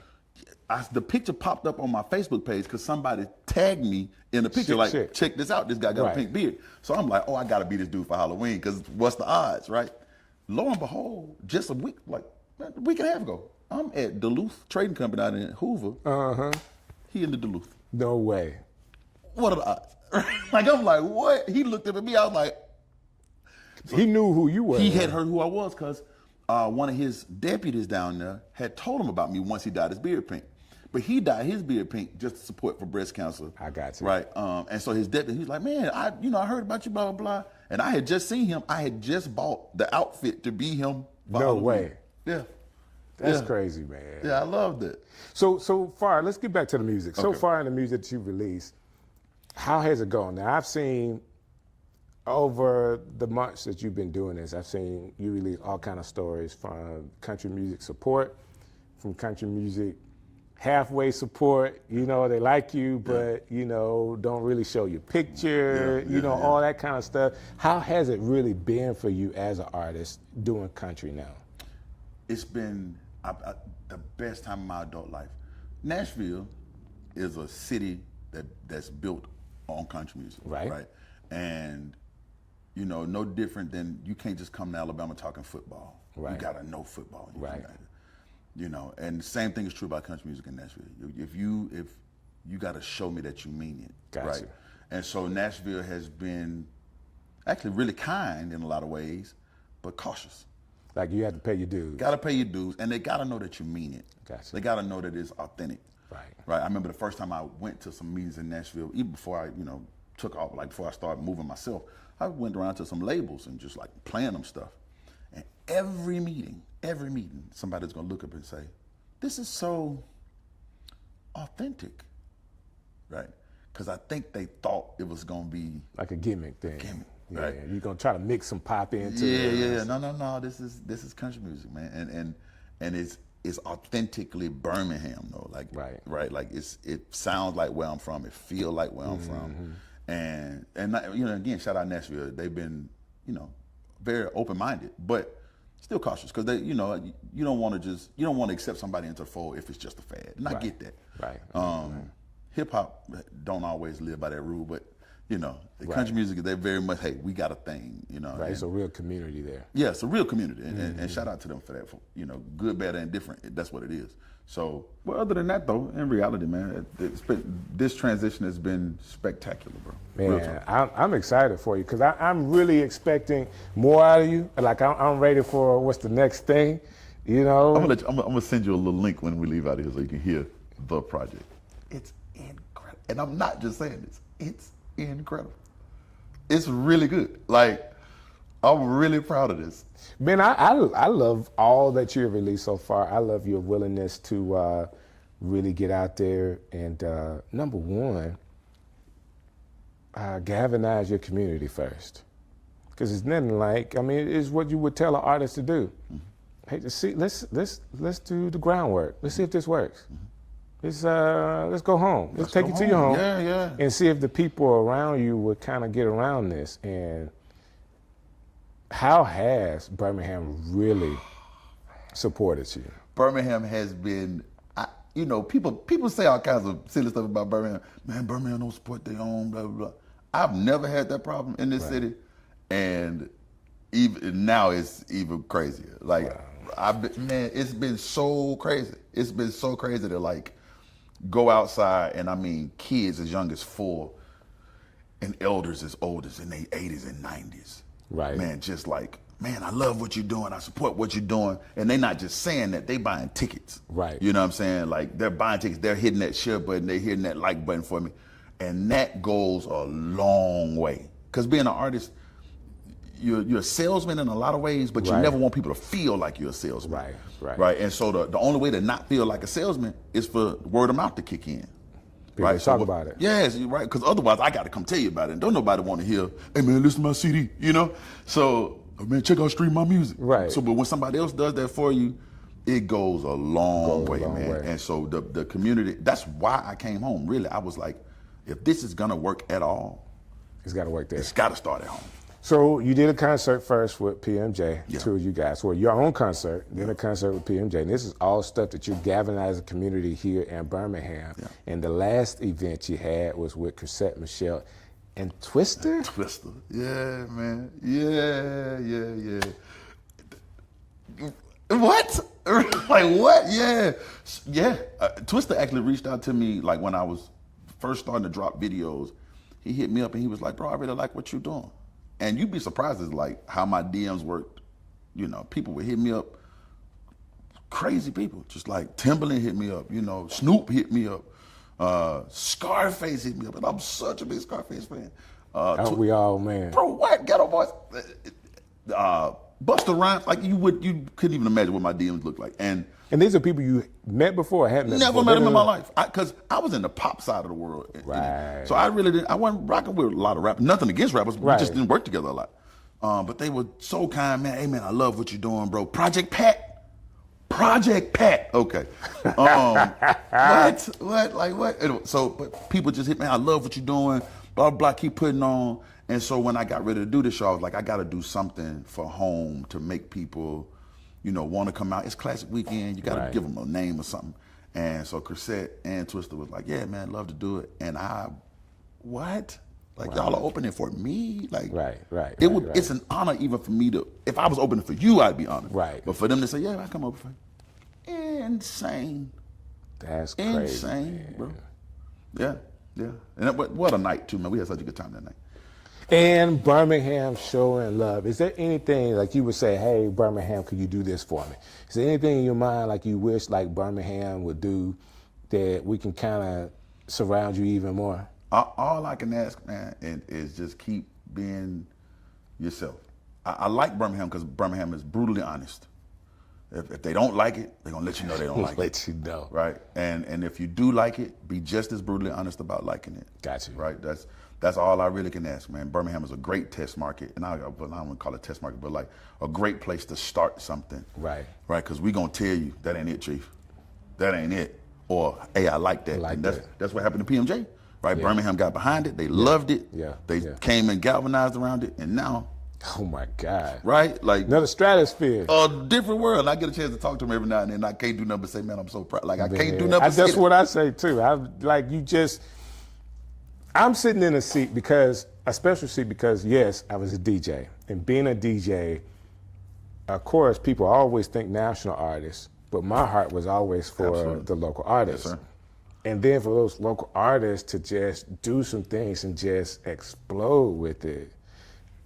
I'm just at awe, and I get a chance to, with my wife, I get a chance to be and walk with a artist and see like all the ways of how it really works, the work that gets into it. People think that, I'll give you this one, people think that it's all cool when you travel. I mean, y'all going everywhere, but when you have to be at the airport, as often as we have to, it is not like people going on vacation. You go to the airport because you're going on vacation. Yeah. That's another type of feeling. Yeah.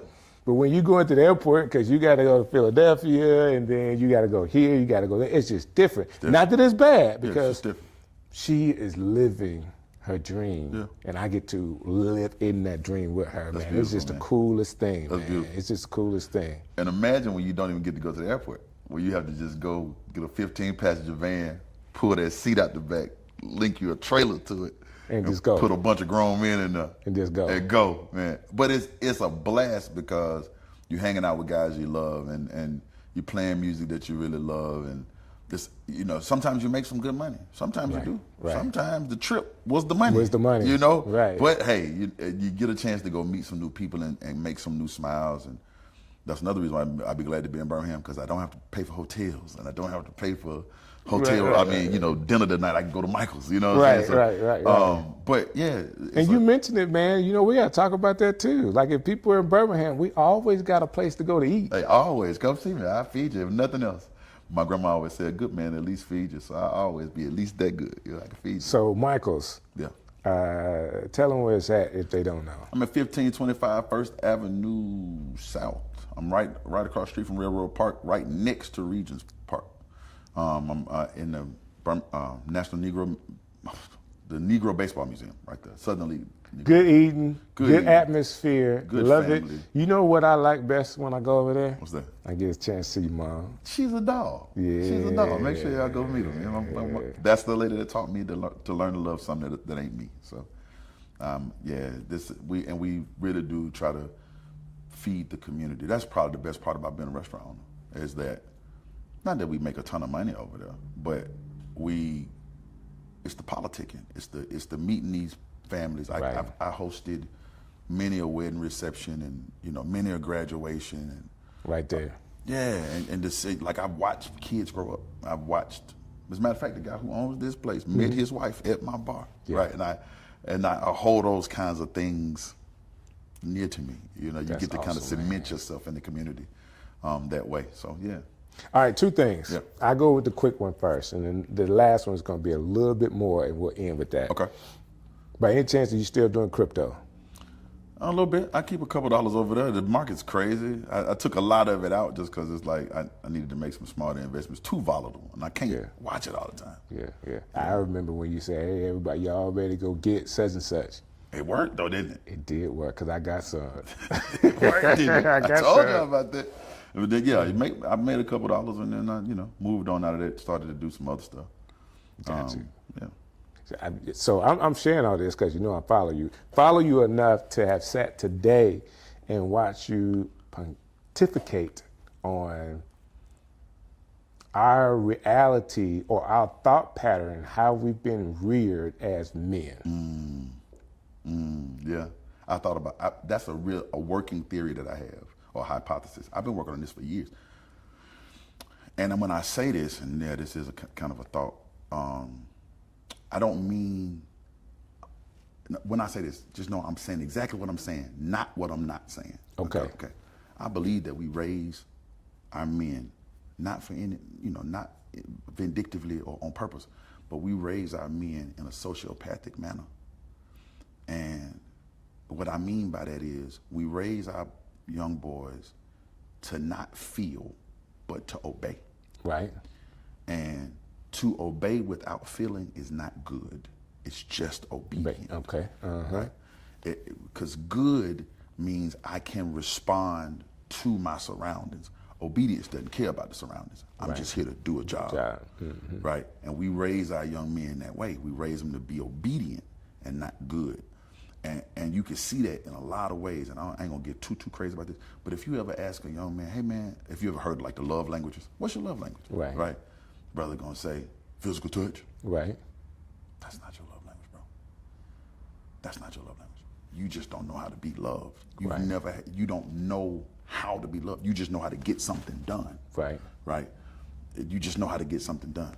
And I feel like because we haven't learned how to respond with our emotions, right? Our counterparts, our partners are, because now they can get it done. Right? So they don't need me to get it done. Right? Now they're looking for somebody that can meet them in that emotional space. That we're not reared to be able to fit into. So I'm this whole Sugar Salt album, wait till y'all hear it. I ain't gonna, but it's a deep dive into like, hey, talk to your emotions. Like, get to know yourself, open your heart. Think about what I'm saying when I say this, because that's where we got to be. And I love, this is what I like about you. And I said this earlier about you being outside of the matrix. Inside of the matrix conforms you to that, what you call sociopathic way. And be in the matrix. This is what men do. This is what men do. This is where we are. I don't know. This is what I'm going to do. This. What you want me as a man? I'm going to do such and such. It's either this or that. I don't know. But your way of thought gets us out of the matrix, out of that way of thinking, and say, hey, what about your emotions? What about your heart? What about your heart? What makes you happy? Now, I love that kind of thinking. Now, it leads to other things. Other conversation comes out of that. But how do you feel like when you're in a world where people are in the matrix and you're outside of the matrix? Like, how does that make you feel? Like when you're free of thought and you're able to like just go different places and do different things and everybody else is caged up? I think the beautiful part of it is actually what got me started in this whole thought was I used to hear people say, man, a man's supposed to be a leader. And I would always ask, where are you leading? Right? Where y'all going? And nobody could tell me. Right. And so then I realized that we weren't raising leaders, we were raising managers. Right. Right? Okay. Someone who knows how to be obedient and stick to the script. Right. But what is a leader? A leader is a person that can blaze a new trail. Right? I'm taking you somewhere that maybe they haven't gone. And I'm not saying I know the answer. I'm saying I know where I want to be. And I know that way didn't get me there, right? So it's been super freeing, right? Like it's really super freeing to say, okay, as a man, right? What do I want my love life to look like? What do I want my family to look like? What do I want my community to look like? I've seen y'all try it that way. Didn't like none of that. Right? These are the things I liked from that. Let me use that here. Let me try it this way. Right. And my God, Strick. Bro, I'm blessed that I ain't even get into it, man. Shout out to my girl. That's what's up. Man, you know what I'm saying? That's like, what's up. just the best, man. Like, just my life, it ain't even a movie. I can't explain it to you, bro. Well, however good yours is, I can tell you on my end. Talk about it.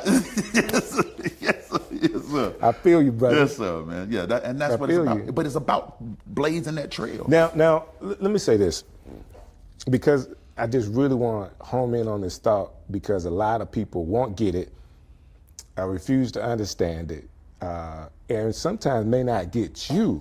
Like, how do you deal with when you have these thoughts and people just don't get it? I've learned to be really patient. Okay. Right.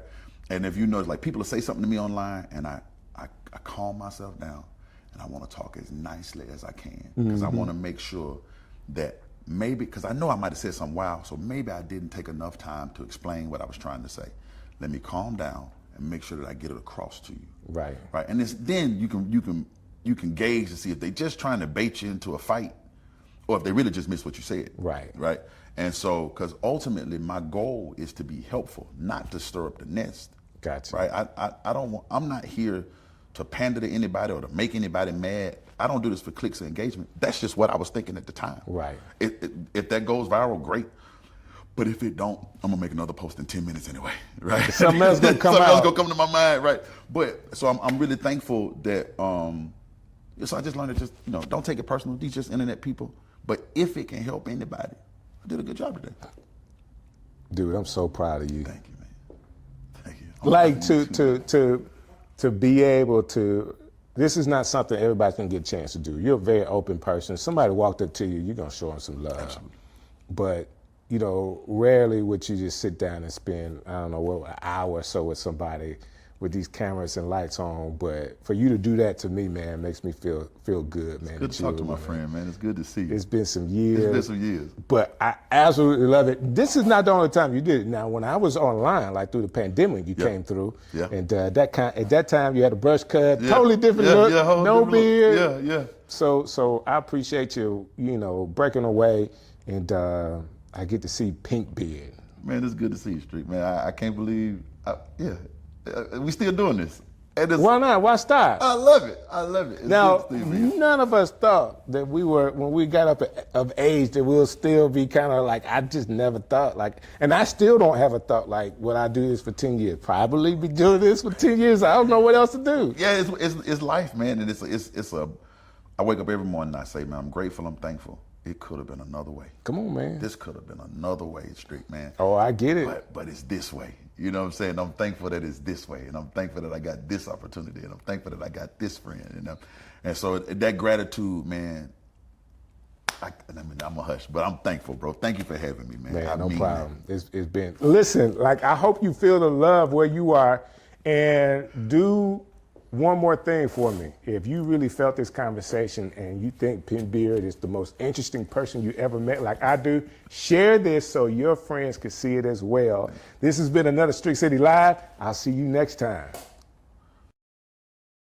Look, I saw that when I went to Japan last year. What do you do in Japan? I am at the time I wasn't, but now I'm on the board of Birmingham Sister Cities. Okay. And we took, I think it was 15 high school students to Japan as a part of kind of like an exchange opportunity. I was excited until you said you took some students over there. No, thank you. It was a lot. But the good thing was they stayed with host families. Okay. So we dealt with them during the day. In the evening, they was with their host families. And we was at the hotels. That's cool. Like Birmingham City Schools? Yeah. So 15. So cool. It was like 20 some kids went through a summer program. 15 qualified to get on the trip to Japan. And so we did, we stayed the first night and the last night in Tokyo. And then we were in Hitachi, Japan, and then Mabashi. Or the other way around. Now you're Mabashi, saying all those Hitachi. cities, I don't care where they are, I don't know anything about Japan. That's it. So that was the rural part of Japan. Part. So there are two sister cities, is Mabashi and Hitachi. So Hitachi has a very similar industrial history like we do. Still. Mm-hmm. And Mabashi, I don't know how they got layered on, but they was like, T, you work with kids. You could probably handle being a chaperone. You want to go to Japan? And I was like, I got to pay for this? They was like, nah, it's for free. I was like, sign me up, because I've always wanted to go to Japan. But when I tell you we behind. We are behind. From a technology standpoint? In so many ways. Like, it was literally just like, Like you go to the gas station, it gives you a bowl of hot noodles. They're so clean. I did hear that. So clean. The rest stops were some of the cleanest bathrooms I have been in ever. Oh my goodness. Like you go in there and there's like mood music, and like if you're using the restroom, there's sound that comes out in your stall to kind of like, I guess. Right, to make you feel comfortable. And how then it sounds. Okay. after you leave out, it sprays itself. And I mean, it was just like, what And we thought Buc-ee's was doing Look, something. look, Buc-ee's ain't doing a thing. But it Not was compared. just, even the kids were just like, oh my God, Miss T, did you see such and such? And like it was such an eye opener. Wow. For them, but also for me, because I was just like, dog, we so behind. So behind. Like and even when, about 4 years ago, I went to Dubai, and I was in Dubai like, democracy, king. Democracy. Right. King. Listen, they got all of this. Like that was the first time I saw like a Bentley dealership. Was in Dubai. That is so cool. Work as well sent you out there? No, I just went with friends. I had a friend who was starting. Well, just let everybody know. I had a friend that started a travel agency, and she was doing like domestic trips, and she was like, I want to try my hand at international. Okay. But she wanted to do it with friends, so if she messed something up, you know, your friends ain't gonna be as mad at you. Right. So it was like 12 of us on the trip. We all didn't necessarily know each other. Okay. But she was kind of like our common denominator. But it was the most amazing international trip. And we were there, I think, like 9 days. And it just blew my mind. Like, these folks on some other stuff. Wow. And I'm like, and we over here in America think we doing We got something. and we not. No, these folks, like this lady was like, if you broke in Dubai, you lazy. Because it's money there. There was like, it's money to be made. There's no reason for anybody to be broke in Dubai. Wow. 0.6% crime rate. And they was like, if somebody steals something in Dubai, they from Abu Dhabi. I was like, oh, y'all some classist people too. I love it. I'm That's here funny. for all That's this. Funny. All right, so let me get started here. Yeah, Listen, okay. We can talk about all this stuff over and over. So what we doing? Mr. Cameraman? No, we're already on. Awesome. We're on this camera right here Okay. for the double shot. This is your camera. This is the money shot right here. You don't have to look at it. We're having a conversation, Yeah. so we're going to go back and You want me forth to turn with each other. towards you? You can turn towards me, and then this is my camera right here, so you can turn Okay, towards so me. you're going to have to help me because you know I'm short. There you go. Awesome. That good? Still Are in we frame? good? I moved a little bit, but I'm good? Awesome. Strick City coming live. Yo, yo, yo. I want to start by saying thank you for how you have supported Strick City Live. Like all the texts, all the calls, everything you guys have done to support what I'm doing. I'm asking that you continue that because it's been fueling me to continue to do what I'm doing for you. And what I get a chance to do is talk to some phenomenal people from right here in Birmingham. And man, today's show, I'm super excited about this young lady. I've known her for a while. I've never had a chance to sit down and talk to her, and she's already blowing my mind. Like, I'm like, wow, you got to hear the rest of her story and all the things that she is doing. So I know that she is a Emmy and NAACP Image Award nominated film producer. She works at Jones Valley Teaching Farms, director of youth and experiences, and I know she's going to correct me on how that title really goes out at Jones Valley, but she's an activist, she's an educator, and she is also a really good consultant. And we're going to get a chance to talk about the production that she does and everything that happens around T. Marie King. Welcome to the show. Thank you. I'm so excited to have you. I'm glad to be here. I can't believe we hadn't actually sat down We have and had a conversation. I am really going after some people in the city that I know. This gives me an opportunity to talk Yeah. to you. Yeah. You know, I can call you, hey, let's do Yeah. lunch. He's like, well, why Strick gonna do lunch with me? Because I really like talking to people. Yeah. I like hearing people's story. So why not do it with some cameras, right? Not a problem. I really like doing it around food. That's the evolution of the show. Okay, so you got to bring me back when you add food in. Yeah, yeah. Maybe I've been done some other things and we can talk again. It don't matter. There's so much that you are doing. Yeah. It'll be tell me what happened this week. Like, sounds about right. Just tell me what's going on this week. We'll get a chance to talk Absolutely. about. Let's do it. Emmy and NAACP nominated film producer? Yeah. That is really cool. Thank you. How many films right now do you have under your belt? So right now, I would say we're at technically 2 in a digital series. Okay. Yeah. That's awesome. Yeah, God has been good. Are they films, documentaries, or what? Yeah, so the Emmy nomination was for Shuttlesworth, the documentary on Reverend Fred Shuttlesworth. So that was amazing. That was like the first big project out the gate. Okay. Thanks to Alabama Public Television for bringing me in. And I mean, who wouldn't want to tell the story of Reverend Shuttlesworth? That's right. You know, Alabama's, Birmingham's, civil rights leader. I also didn't want to mess it up. I understand that part, right? The pressure of having to do it correctly. But we did a great film. I thought it was awesome. Thank you so much. And we got nominated for an Emmy for it. I still say we should have won. I get it. But, it is what it is. But, I mean, to come out the gate and your first project gets nominated for an Emmy, I mean, no pressure. How did you get started in that? Well, I've always wanted to be a filmmaker. So, okay. Ever since I was 8 years old, first time I saw the Muppets Take Manhattan, I was like... Who wasn't inspired by the Muppets, You know what I'm saying? Jim Henson, Muppet Babies, 80s kids, so grew up on all of that. Right. So it was like, I want to do this, whatever this is, these talking pictures. I wanted to do that. But then also I grew up on educational television. So, Reading Rainbow, Sesame Street, all those shows, Schoolhouse Rock, that taught you about the world or how to interact with people, Mr. Rogers, Neighborhood, all those things. And I was like, I want to do that. I want to learn about other people because I love talking and learning from other people as well. Okay. And as I got older, I realized it wasn't action films or things like that I wanted to make. I actually wanted to do documentaries. I get it. And so as I got older, I realized, okay, there's a term for these type of films. And it's like, that's what I want to do. And Birmingham in the 90s was not a place you do film. Right. So it was trying to navigate and figure out how do I get to this goal. Okay. I ended up interning at Disney. I moved to Atlanta, did freelance videography there. Okay. Found my way back home, kicking and screaming. I did not want to come back to Birmingham, but God had a different plan.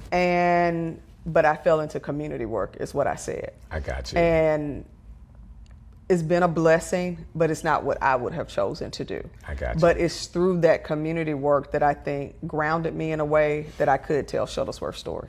That's awesome. So is that how you got to Jones Valley, or that's further down the list? That's further down. No, that's further down.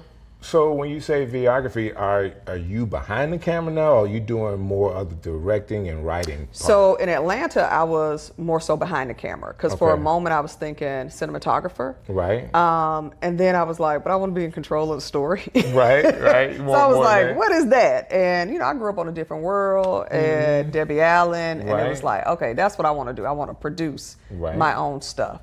And Shuttlesworth just provided the opportunity to take somebody's life, and it's like, how do you convey this story in a short amount of time? Because an hour is not a long time. Right. But tell it right.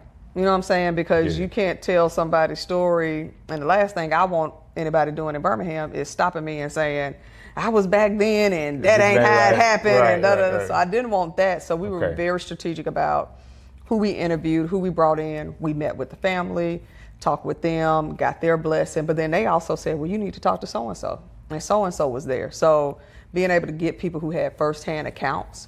But then the beauty was, one of my favorite documentaries is Tupac Resurrection. Okay. And what I liked about that film is that it's basically narrated by Tupac. And the producer basically took old interviews and literally spliced his story together.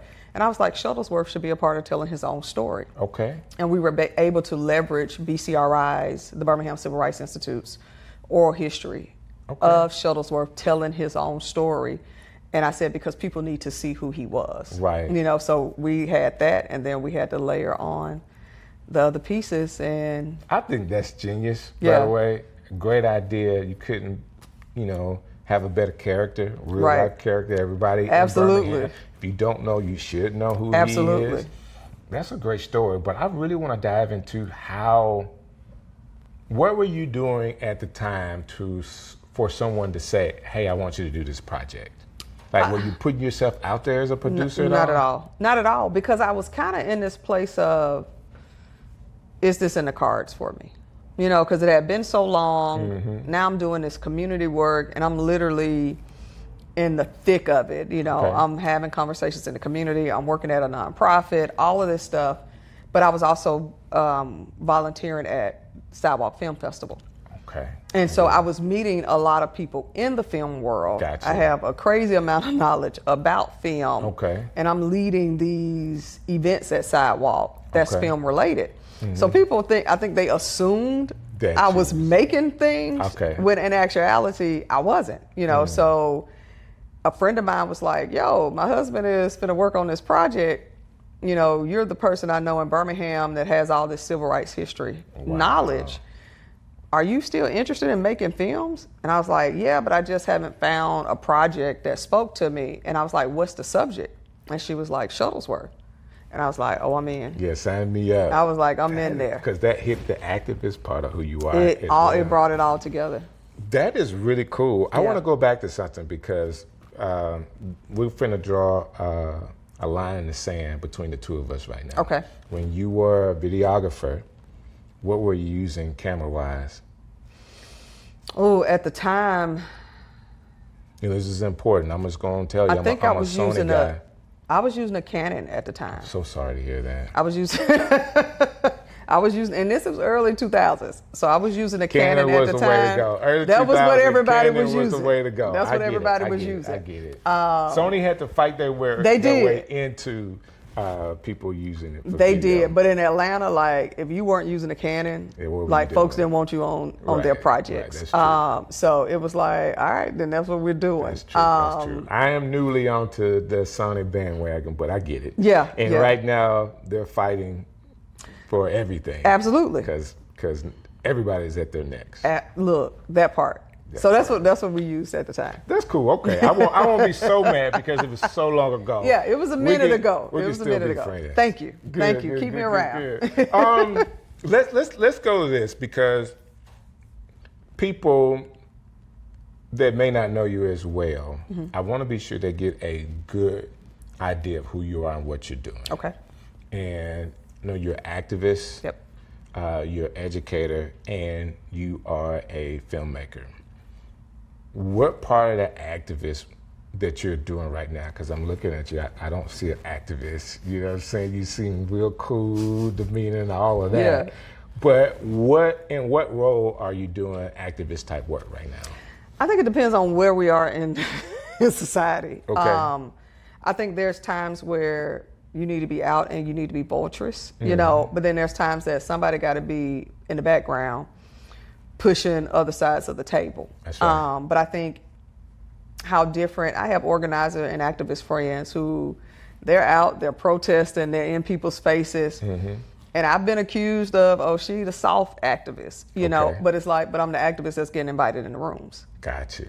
You know what I'm saying? And so, Gotcha. but that doesn't mean I'm any less angry than anybody else.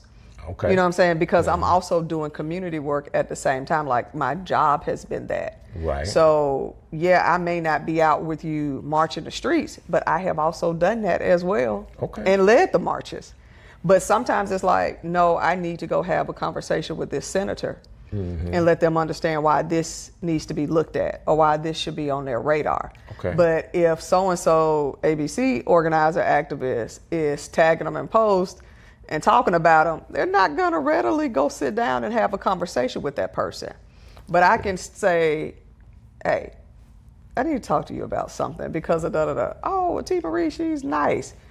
that gets me in the door. I get it. But when I get in the door, it's like, yo, this over here, right? You need to do something about this, and you need to do something about it quick. Because I got friends who will actually come and storm your office. I get it. So how do you want to handle this? Right. And a lot of times it's, all right, T. Marie, well, tell me what actually is the problem. Right. You know, and so I think activism looks differently.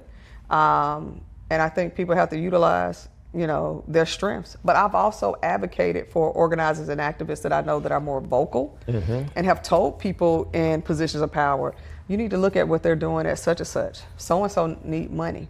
So I'm a lot of times advocating for people behind the scenes, and they don't even know it's me that's advocating for them. Well, if you're advocating to send money around, just put my name. Put your name out there. I got you. I got you. What is he doing? I don't know what he's doing. He just said he needed some money. But then also I'm seeing other smaller organizations or nonprofits doing things that don't get pieces of the pie. Right. You know, so I can go in and say, y'all need to give some money to so-and-so. Right. They're actually doing impacted people's lives. That's good. You know, and because I built trust over the years with people, they'll say, okay, T, send me some information on it. Or, okay, we'll go by there and check it out. Gotcha. You know, so I see it as my work is working with young people, being a voice for the voiceless or people whose voices aren't strong enough to speak up on their own behalf, but also drawing light to dark places that need light shone on them.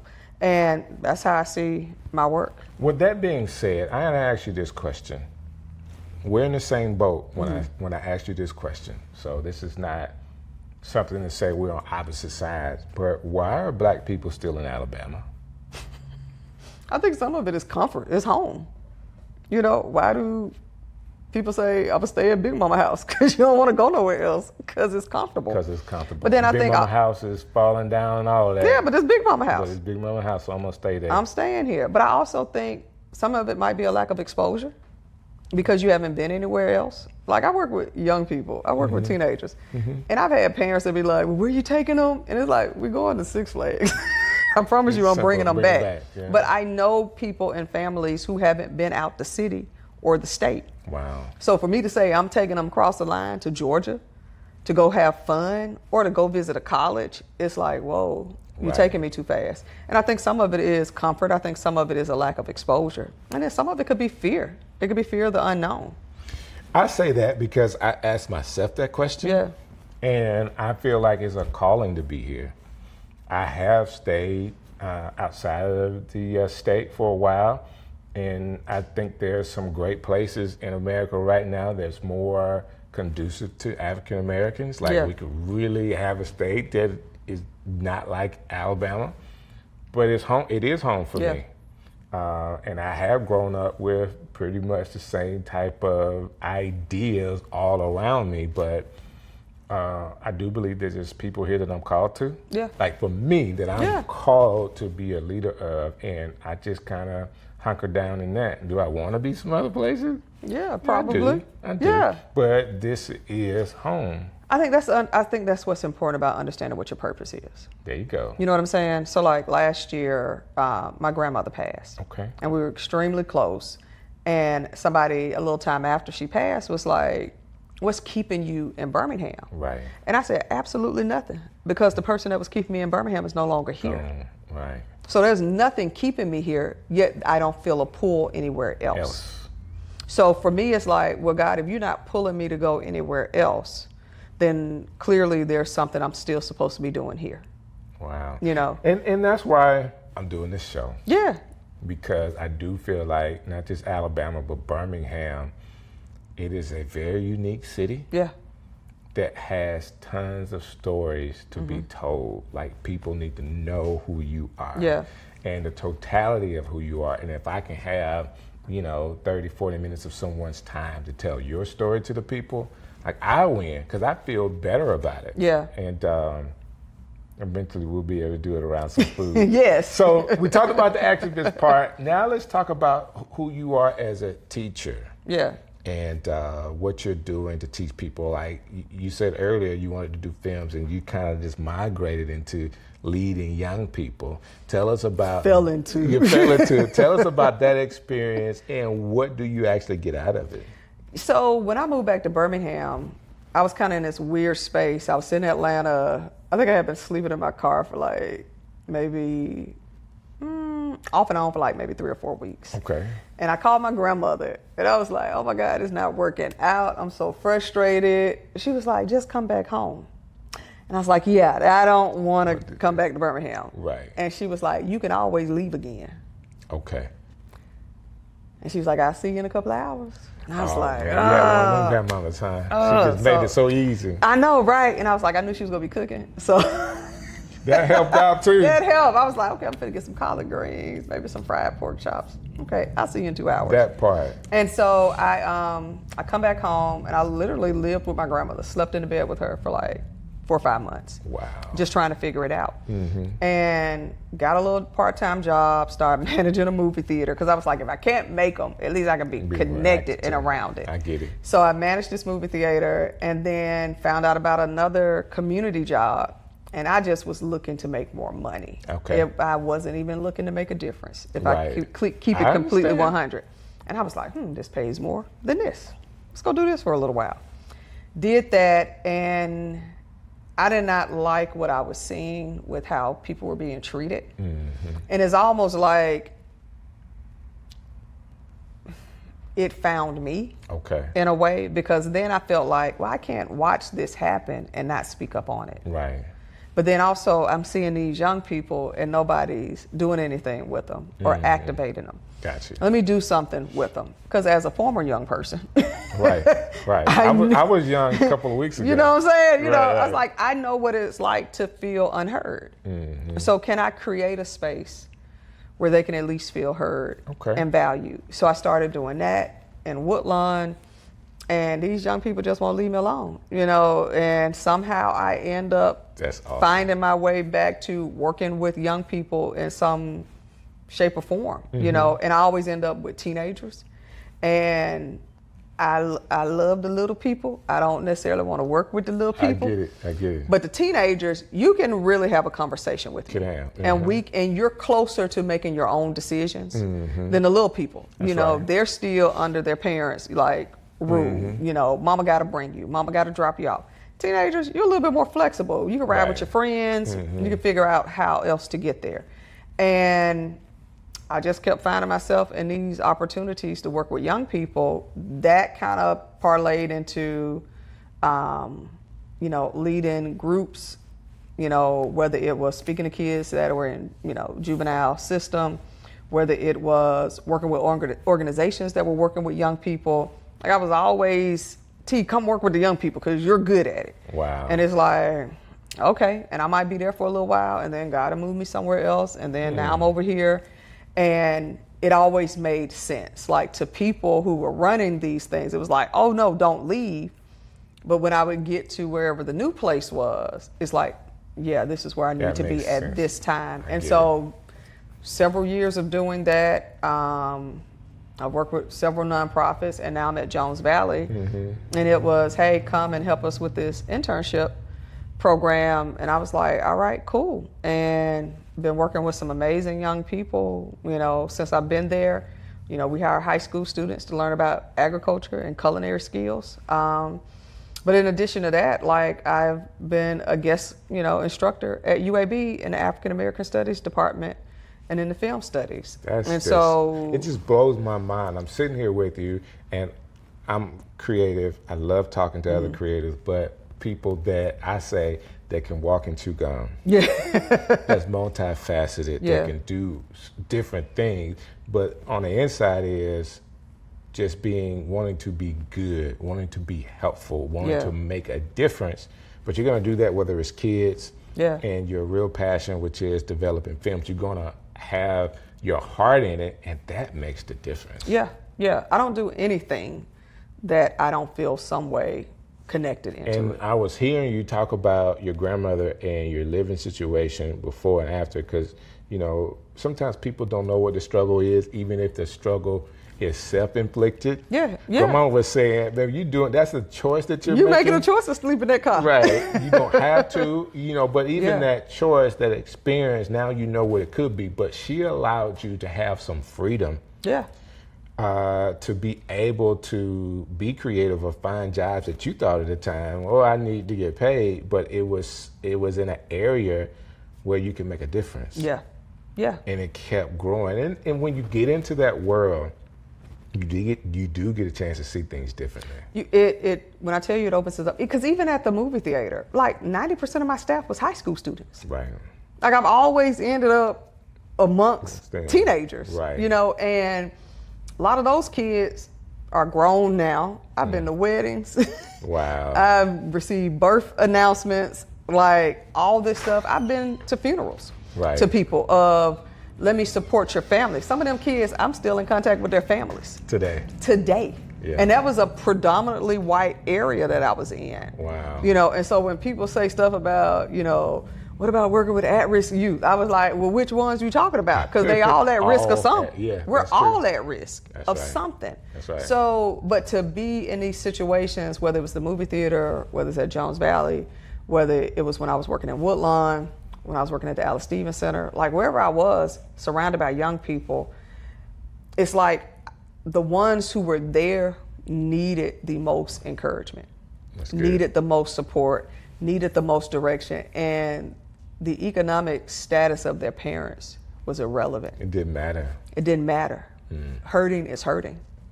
Pain is pain. Struggle is struggle. Trying to figure it out as a kid, that's universal. Right. It don't matter if you black, white, Hispanic, none of that matters when you're young and unsure about who you are and what your future holds. Well, of course, you're talking to DJ Strick. Yeah. And years of my experience have been youth ministry. Yeah. That's just what I did. And from DJ work to then working at a local church, actually doing youth ministry. And that's what I love. Now, thank God I've been promoted. I get to work with the big kids now. But I'm getting this chance to see kids that were 15, 16, 17, 18, now they're 30 with children. Yeah. And it's a whole different world. You get a chance to see those seeds that were planted in them. Absolutely. They remember things you absolutely don't remember. They do. And it's just good hearing that those seeds that you plant actually have a chance to root, and they tell you stuff that you said that they held on to all those years. Absolutely. And I always tell people we enter people's lives at different times, right? Mm-hmm. You know, and so I always say you're either planting seeds, watering them, and sometimes you get to see the harvest. Sometimes, yeah. You know what I'm saying? And I think sometimes people get into community work or work with young people, and it's like, I want to plant and see the harvest in a week. Yeah, and that's not how it That works. is not how this thing works, because I've actually worked with young people who I've had to go eulogize. Wow. You know what I'm saying? And so to me, for people who try to take my activism card, per se, and it's like, oh, well, you ain't doing this. And it's like, yeah, but I've had to help families figure out how to bury their kids. Right. You know what I'm saying? Right. I've had to help families. I've held people's hand while they passed. Wow. You know what I'm saying? And it's like things that I experienced that I'm not posting on social media because I'm there with these families. You know, and it's like, no, I'm walking through. I've sent dominoes to kids because they didn't have anything to eat. Wow. You know what I'm saying? I've taken shoes off my feet and given it to a kid who had shoes that had holes in them. But I don't post about that. Wow. I don't talk about those things. And I mean, I could, but I don't, because I'm not doing it for you. For them. You know what I'm saying? I'm here showing up for these kids, which is why, regardless of how you feel about me, people will say, she the same. I've seen people from high school, and they be like, "That's how she was at high school. She the same. She was always." What high school did you go to? I graduated from a county school before people started tripping. Okay. I know how y'all Birmingham City graduates you gotta are. go to the one of them Birmingham You know, schools. but I graduated from Hueytown. Okay. That's But I grew up in Birmingham. I grew up in Inslee. Okay. Yeah. But my thing is like, it's about people. It's about people. And if you're in the people business, which we're all technically in the people business, if you're truly in the people business, you shouldn't be the one that's centered. It should be who you're serving. So with the young people that I work with, they're centered. So it kind of leads me to this next part of who you are as a producer, because you said something that I teach a lot. From a content creator, I talk to people that make content for social media, and we tell them it's not human nature, but we tell them you're not the hero in the story. whoever you are talking to, they are the hero. Your job is to be the guide. And in telling stories, as you produce them, like, you have to be able to write that way. You know, there is a hero, there is a guide, there is some type of conflict, and there's a climax to the story. Like, what, from your experience with working with people and really caring about people, how does that transition to how you tell stories? I think because I'm always so curious about people and how you got there. You know, I grew up on, you know, Lifestyles of the Rich and Famous. We all say, you know what I'm saying? We love that. And it's like, how did they make all that money? Or how did they get into that? You know, and it's like hearing their story. What I liked about Shuttlesworth was that I never met him. Right. So it was an opportunity for me to discover him in my research. So between reading his book and then watching the oral history and interviewing other people, I'm like, oh wow, he did that. Oh man, he felt that way. He said that. That is crazy. So I'm discovering him along with everybody else. So I try to go in with a very unbiased lens and saying, what don't I know about this story that I could help, sift to the top. And that's what I'm looking for. So even with the digital series I did with PBS, you know, they were like, we're looking for some untold stories. You know, what are those stories you all want to tell? And it was a group of 3 of us producers. And we all said, we'll do this. We'll work on one together. And then everybody picked their own story they want to do. And so we did a story together on Hobson City, which is between Anniston and Oxford. But I was like, I want to do a story on the Alabama Penny Savings Bank.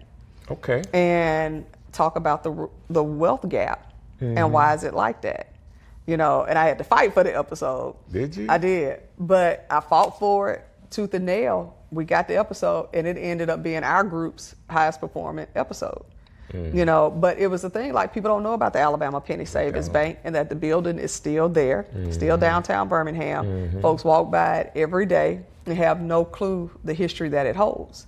And so I was like, I want to tell that story and pull that out. So I think for me, it's like, what don't we know and why don't we know it? And so I'm always kind of that curious person. I was that kid that asked a whole bunch of questions, but it wasn't just, well, why? It was, well, who owned it? Right. Well, how did they lose it? Right. Who took it? You know, like, I want that, and I want names, you know, so I can tell me all the details. Give me all the details, and then as I kind of sit with it, and then it's like, well, what's the story?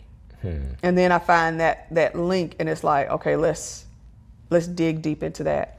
So one of the things I've kind of ventured into now is playwriting. Okay. I was going to ask you what's next.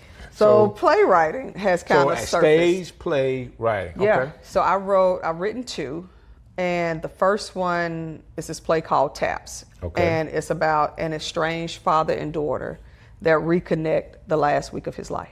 And it's loosely based off of, well, that's not true. It's very heavily based off me and my sister's relationship with our father. Okay. And so he got sick, and we had a very complicated, very layered relationship. We didn't really grow up with him. And checking in on him because we heard he went to the hospital.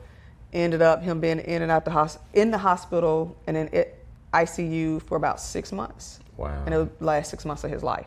And so 3 people who had this fractured relationship, now these 2 daughters were now having to take care of somebody who hadn't taken care of them. Ooh, that's a story to tell. So once we kind of got through it, he passed, we made it through all of that.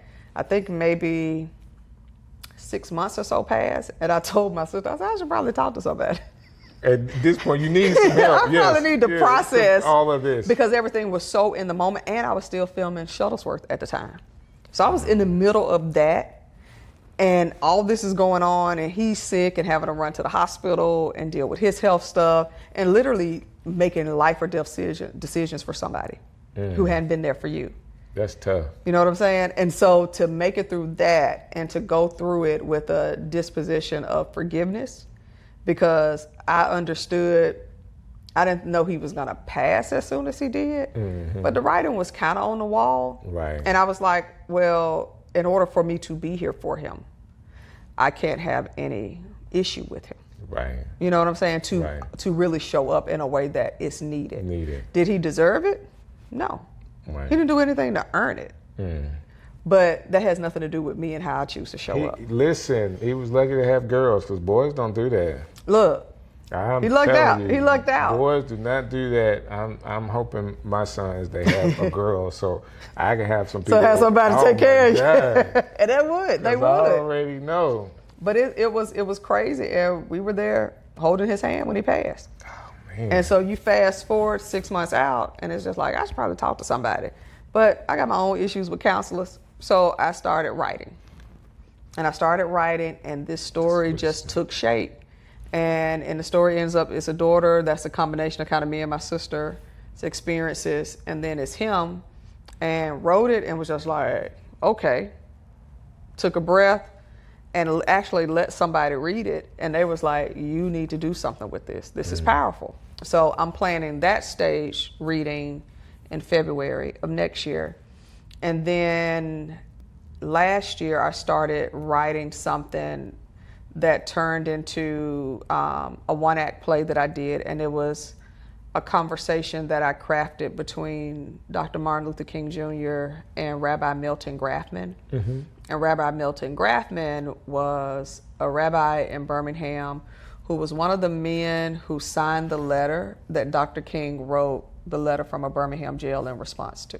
Wow. And so my question, and this is how I get when I start thinking a little differently about things, was if these men would have actually sat down and had a conversation, what would that have been? So the whole play is them having a conversation. And according to history, they actually never met. Wow. So it leads me into a question I have about, you're just coming back a couple of weeks ago from Detroit. Yeah. With your latest film. Yeah. Can you tell me about that? Yeah, so the before is a short that is kind of my response to the frustration of what I saw coming. Okay. Having conversations about race with people, I was hearing what people were saying, and I knew way before campaigning started who was probably going to get elected. Okay. And if everybody else was paying attention, they should have known as too. well. I didn't understand why people were shocked. Gotcha. But my frustration was I don't see a lot of empathetic people, if that makes sense. Right now. And I'm like, let me show people what it means to be othered. And so the before is set present day. It's about school integration, because the thing that people will fight tooth and nail on is their kids. That's true. And so it's like, but the place where some of the most real things are said in a family is usually at the dinner table. It's always at the dinner table. So I said, well, let's have a dinner table scene where a family is wrestling with school integration with these other kids that are coming. And so the whole film kind of sets it up where it's, these protests are happening, you see this family, they're having this conversation, this kid is confused about what's wrong with these other kids. And the family is dancing around it, and in the end, it's the couple that argues it out to resolve things in the way I think a lot of families have done, where it's just like you lean into the spouse that has the heaviest opinion. Right. And that's how we vote, regardless of whether you feel that way or not. Yeah. And so that's what I wanted to show. I wanted to kind of pick at that scab. This is what's happening in your homes. Right. The reason why you're voting that way. This is exactly why you're voting that way. And a lot of people, and well, I believe this and I support you on this, but you're going to vote the same way your spouse votes. Wow. And that's why we're still in these certain situations. Like talking to you, you have so many layers. Yeah. Okay? You have so many layers, and I just want to sit here and fill out all the layers to what you got going on. But I think you're phenomenal. Thank you. I think that you are a gift to Birmingham. I appreciate that. We need to do all we can to support you and what you are doing. Yeah. So with this latest film that you have, is there a way that people can watch it? Is there a way that people can support your efforts? more importantly, the stage play you're doing and even other endeavors you have going on? Yeah, so right now, the film is kind of on the festival circuit. We have screened in 10 festivals now. That's awesome. Have won Best Short in 3 festivals. That's awesome. So that was cool. Was actually nominated at the Detroit Black Film Festival. So I'm waiting to hear back from a few others that we entered. I'm thinking I might put it on my website at the beginning of the year so that people can actually click on and see it. I'm raising money for TAPS now to do that production. How can people, as you're raising money, how can people give? You can go to my website, tmarieking.com, I believe, or do .org if that don't work. But I think it's .com. I think it's .com, and if it has a link on there that has, you'll see the poster for TAPS, and then you'll see like the Shuttlesworth and the margins, and you just click on the poster, and it'll take you to the page to give. So, accepting all donations, whatever you're willing to give, we will take it so humbly. But I just want to create good content that, whether it's play form, film form, that challenges people to think about how they show up in the world. That's awesome. Yeah. That's awesome. And I'm there with you. I love to create. This is an opportunity for me to create. My son and I, I said, hey, do you think we can do like something different, like documentary stuff? He said, yeah, it's something different. He's always cool like that. He's agreeable, but he's like, yeah, we can try something different. Yeah. And I like telling stories too, especially about people. Yeah. That's fascinating to me. Yeah. And you're one of those people. Well, thank you. That's fascinating. We're just like, what we talked about today is just the tip of the iceberg about who you are. Yeah. I gotta have you back. Absolutely. So as we get closer to the stage play and all this other kind of stuff, you mind coming back and we can talk a little more? Would love to. Because, like I said, you're already a jewel of this city. I want to do all I can to support you, but I want to be sure people know more about your story. Hey, we could do it, because we didn't even talk about me being in the Black Hills of South Dakota. What are you talking about? What is a Black Hills of South Dakota? What is that? See, we can talk about that on the next episode. The next time. So if people are seeing you now, you told them to go to the website. Yeah. Do you have social media where they can see more stuff as well? I am on Instagram, tmking79, and on Facebook, T Marie King. I don't do all that other stuff, but you can find me on those 2 platforms. Those 2 platforms. Yeah. I get it. And find you at Jones Valley anytime they want to see you. Yes, don't come asking me about no plants. I work at the farm, not on the farm. So I can't tell you about why your plant's not growing. But if you want to talk about young people, if you want to talk about your child getting a job, we can have that conversation. But yeah, I can't help you grow stuff better. Oh, that's a short. You already know I'm cutting that out, right? I'm cutting that out. Hey guys, this has been an excellent episode of Strick City Live, and please do me a favor, go look her up. Follow her, go to the website, make a donation to her next project, and who knows, when it comes out, we'll let you know so you can support her as well.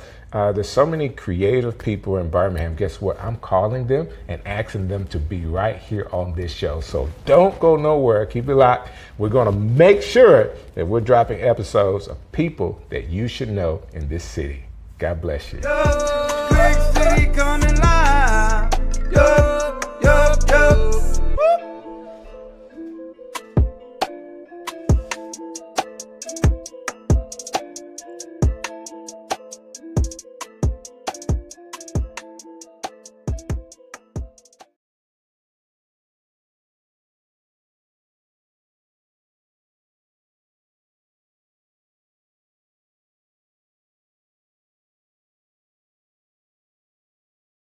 Strick City coming live. Yo, yo, yo. Listen, you guys have been awesome. The last time I put up a live stream, you guys watched it, commented, and shared it, and I am like so happy. Yes, I did bring Strick City Live back, but you guys are making it what it is. So thank you so very much for doing that.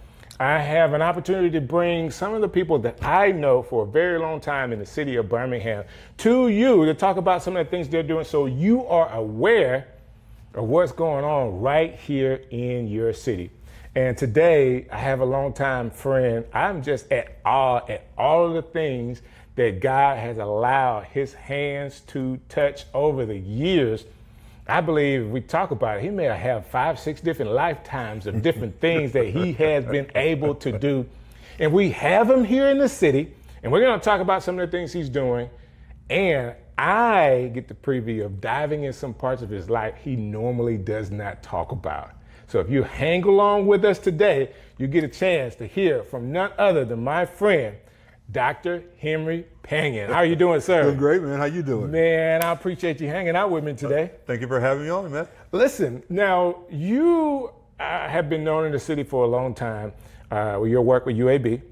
Of course, people know about your relationship and the work that you do with Stevie Wonder. Everybody knows that you're, now I want to say music director or conductor of his orchestra. Yeah, I'm orchestra conductor and arranger. I love it. Now, you've been arranging since your times at Alabama A&M. That's right. That's right. That's where it started. So back in the dark ages. The dark ages, where you had to really write everything down on paper? Had to write everything down on paper using an eraser. But that was wonderful experiences. You know, back I graduated, I don't mind telling you, I graduated from A&M in '81. Wow. And left there and went to graduate school at the Ohio State University. Okay. And then came to UAB, and after the master's and a PhD in 88, 87, I guess it was. Mm-hmm. And been at UAB ever since. Thought I'd be here a year. So I don't know when it happened. It had to be early 2000s. You actually, at UAB, incorporated a school of music technology. Can you explain like the process and what that is for people when you're talking about music and technology? Sure. One of the things that was really, really important when I was at Ohio State, I was just there at a time when a lot of the technologies that we use in the industry were just being developed. Like computer technology. Computer technology, Pro Tools, scoring software. I was using Pro Tools when it was called Sound Tools. Okay. People don't know that. But fortunately, from when I was there, a lot of the companies from Apple, all these companies were just bringing a lot of their software for us to beta test. Okay. So when I came to UAB as a theorist, I was literally in my class one day, I'll never forget it, and one of my students in orchestration in the back of the class just raised their hand and they said, Dr. Pangan, this is great. You know, we're learning about how to write like Beethoven, and you're showing us examples of Bach and Haydn and everybody. But we heard that Stevie Wonder track you arranged on. Can you show us how to do that and how you produce that?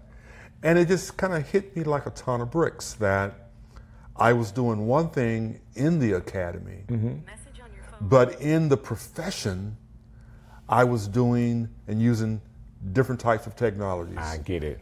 So we started a course, and then from that course became and grew the whole tech degree program that we have now. I think that's awesome.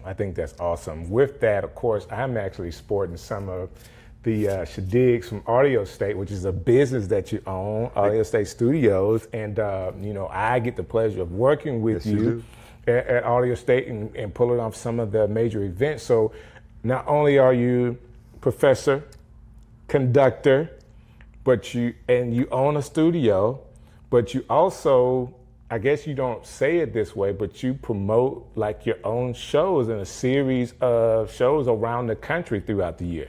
Would you call it promotion? We don't want to, when you put it all together, like you actually, you manage like these shows. People call you in to conduct different parts, and some of it is packages that you present.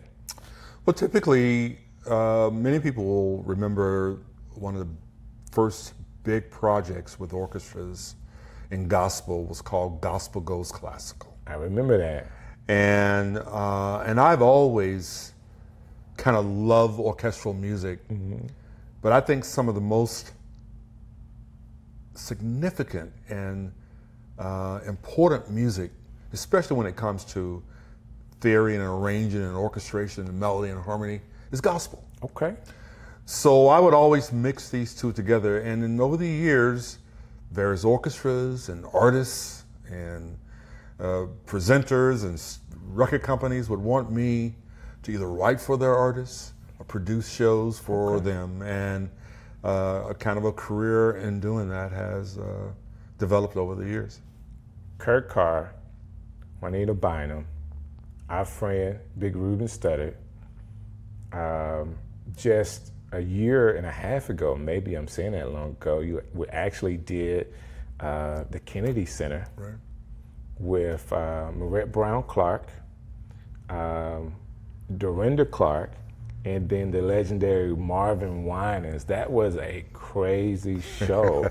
It's because of you, like working on that show with you, I had a chance to sit down with Marvin Winans. Like that's the pinnacle, you know, when you talk about gospel music. I'm somebody that loves male vocalists, and he's at the top of my list, you know. Great songs all over the years, but you actually had a chance to work with him years ago with the Winans family, putting the album together. Like, you just have so much history in gospel and music, and just to have you here in the city, I think it's a tool that people should know. Like, you're a tool or someone that people should know here in the city. But of course, a lot of people do know you. You work for the city.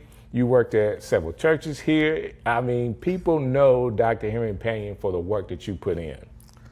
Well, I know you, when you set out as a musician, I always joke about this, and there's a little joke in it. I used to say, you know, people would call me to do this and do that, and they'll tell me, oh, we'll give you a nice love offering.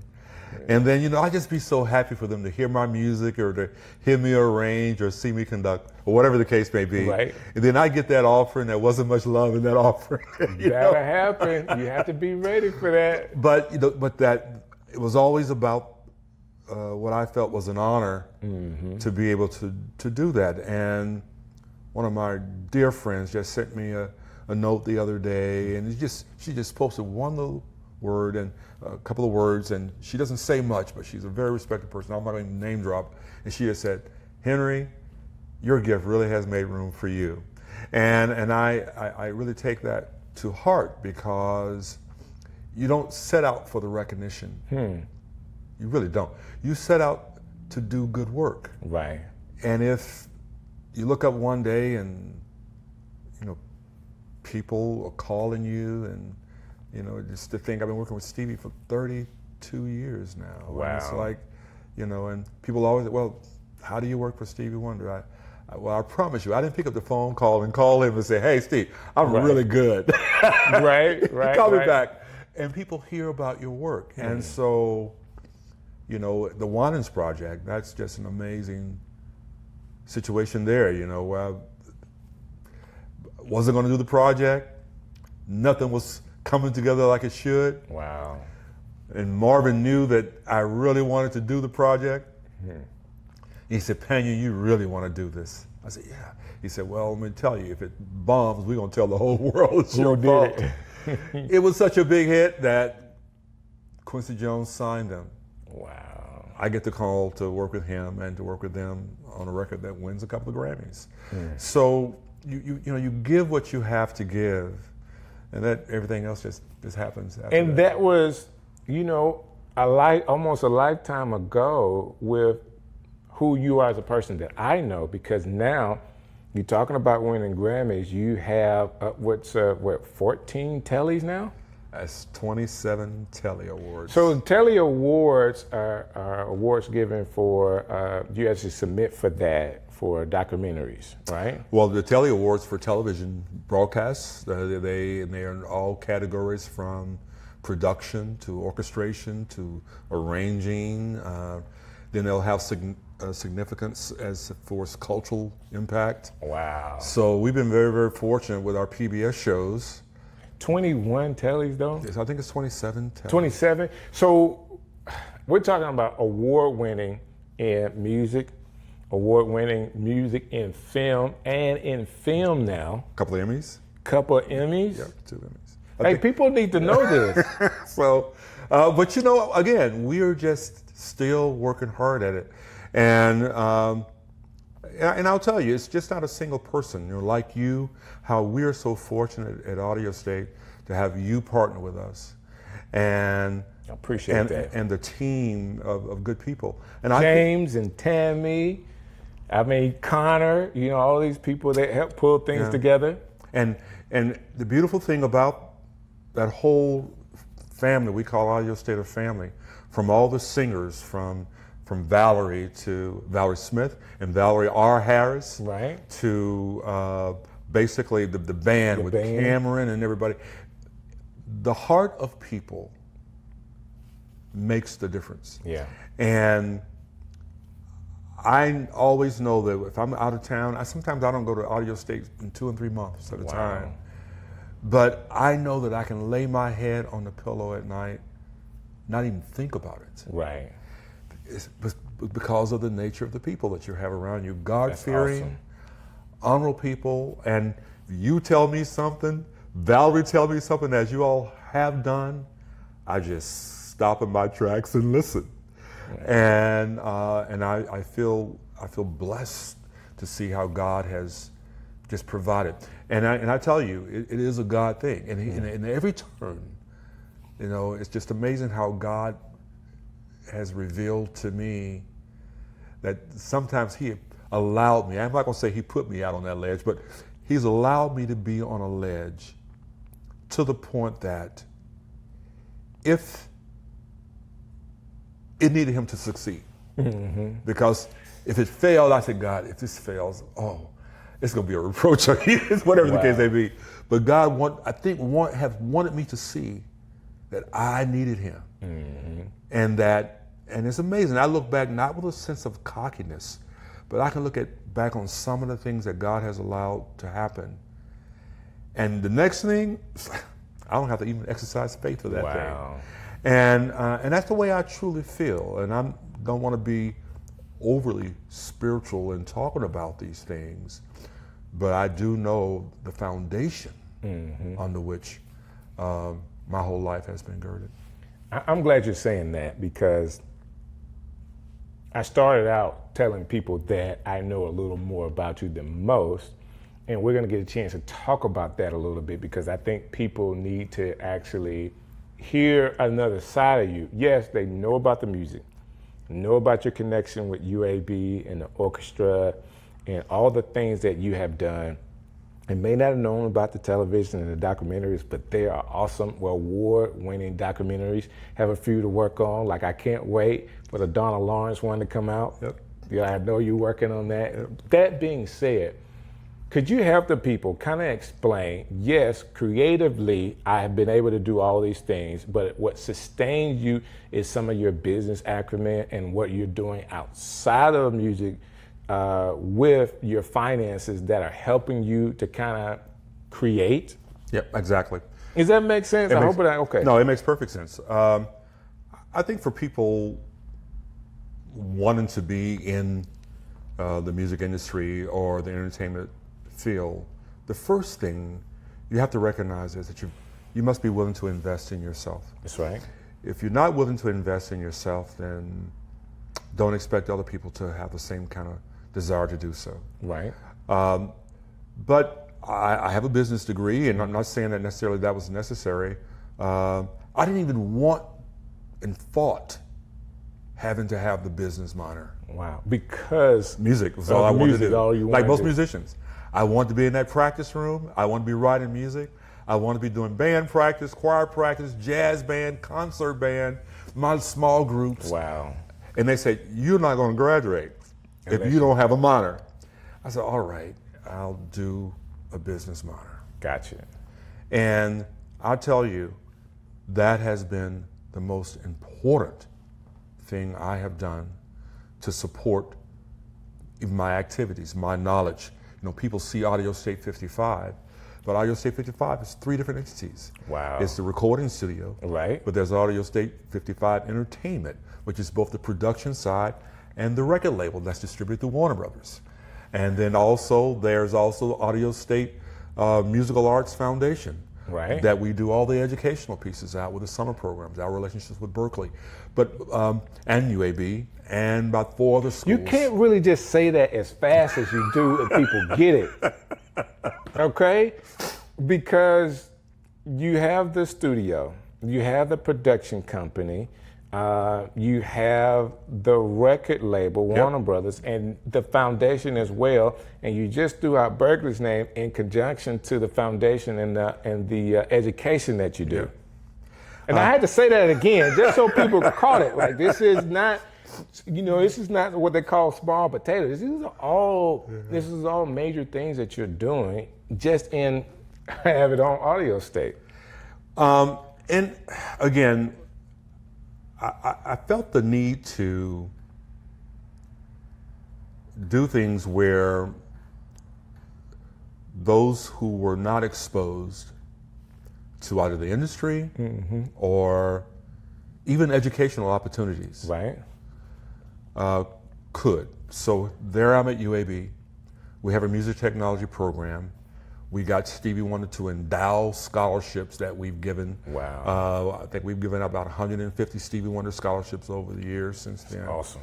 So how then could we best find a situation where those who want to be the next Henry Pena, let's just say Stevie Wonder, whomever, sometimes our young people don't even know what they don't know. Right. So by the time they're ready to go to college, it's not because of talent.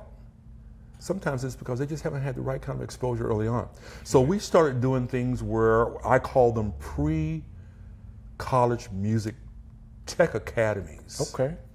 Where we were taking all of our things that we were doing at the college level and in the industry, and we were exposing young people to them. So we would bring over 400 kids a week over to Audio State in our labs and things there. That's right. Because just being in that environment. So if Ruben was doing a record, I make sure the kids had to do it. If I was presenting something, I will never forget we were doing a record in Hawaii, or doing a program in Egypt. And I made sure that our kids could be a part of that. And one of the wonderful things. Hold on. I got to stop you again. I want to say this. I know he's saying these things really, really fast, and there's no way he's done all this. Trust me, all of this stuff has been done and documented. You can go and find the Hawaii record. I think Ruben was on that, wasn't he? We did several concerts with Ruben, but we had the Honolulu Symphony. Did he do the record? I think he's on it. I mean, I remember some of the things. When you're saying this, I know that people could really think, Pena, there's no way that Strick could have somebody in his studio that's talking like here, right here at the link in Roebuck. Me and you are sharing, because I've known you for such a long time.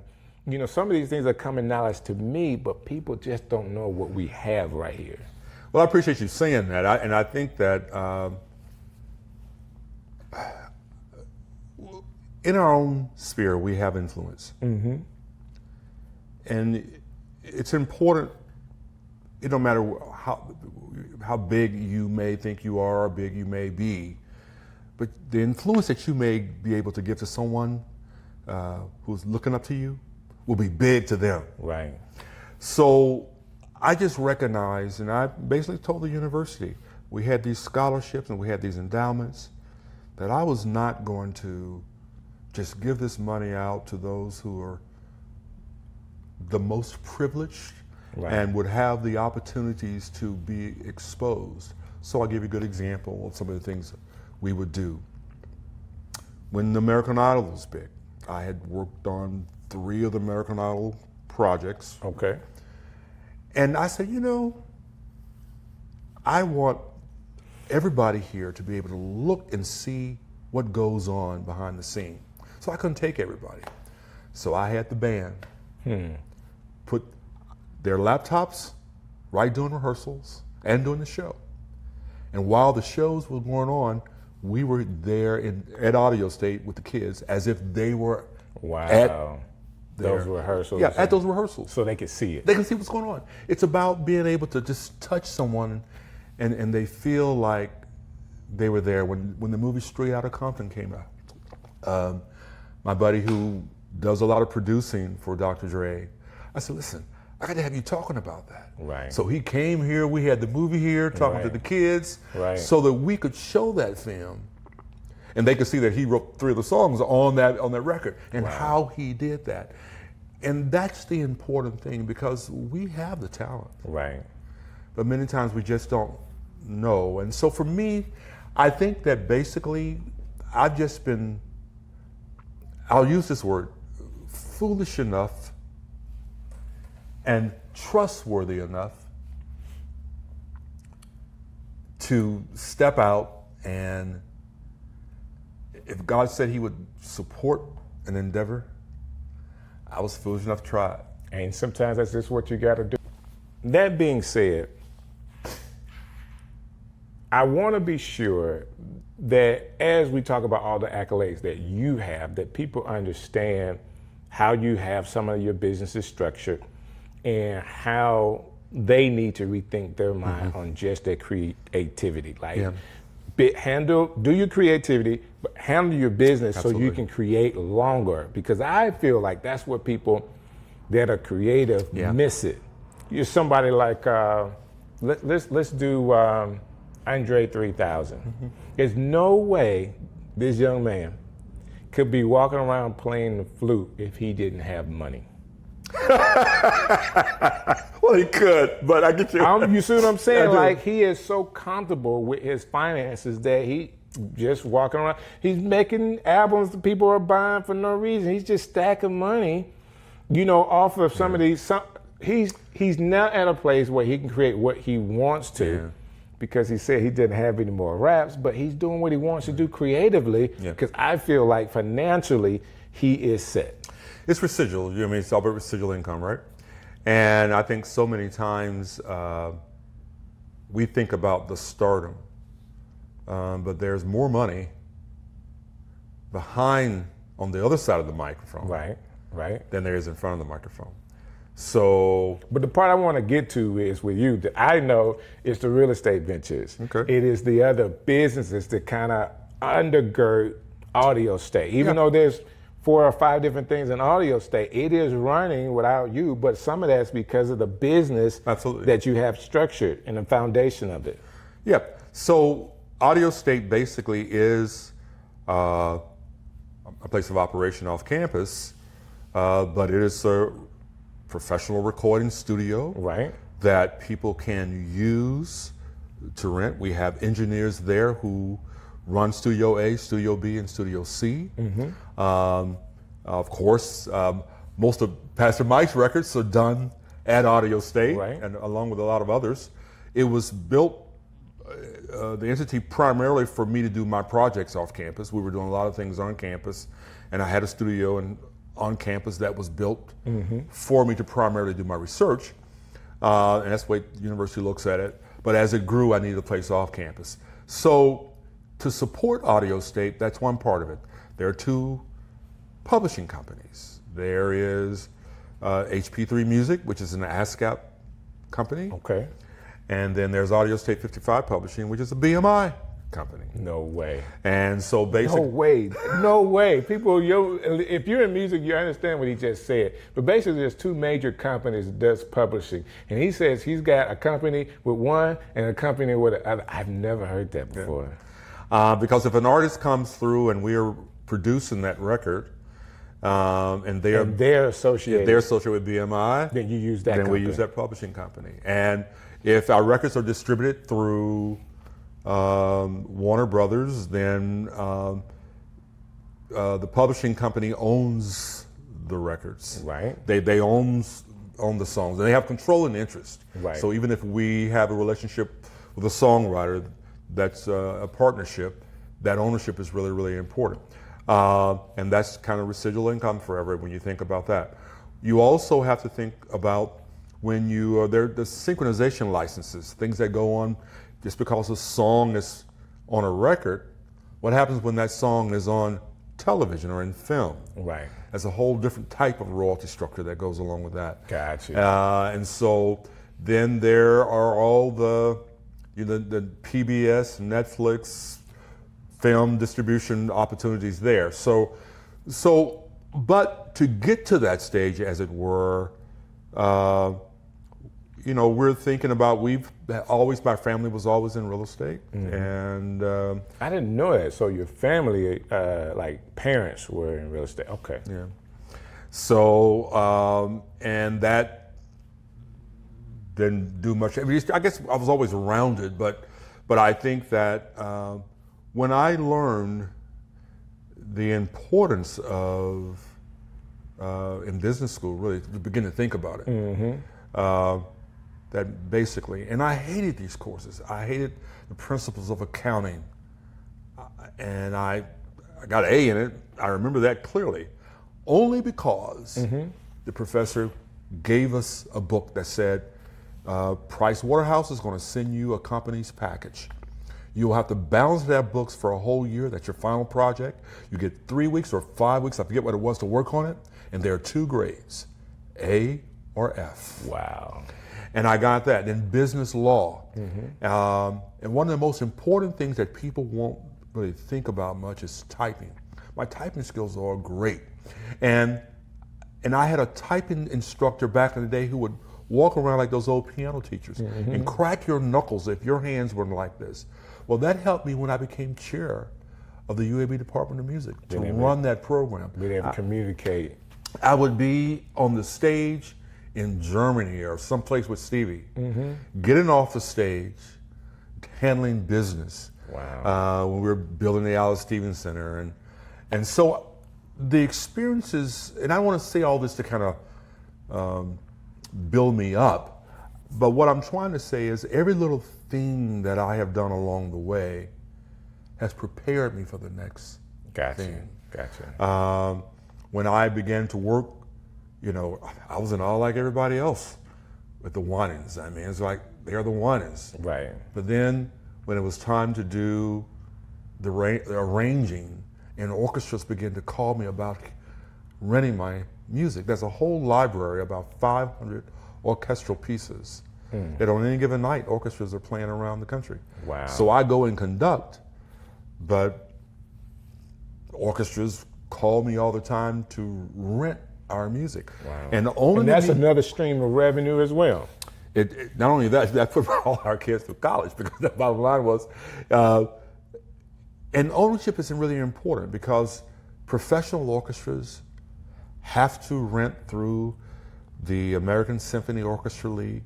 So if I send them an arrangement of my new works, then I know I don't have to worry about it being across town somewhere. They will have to send it back to me. They have to report it to BMI and ASCAP. We have a whole show that we're doing for the London Symphony, and I think in 3-4 weeks, I think it's going to be shipped to them. But I don't have to worry about it being in London because they have to report that. There's a structure for the way these things go. Basically, guys, they get a book, the book of all the compositions for all of the musicians, right?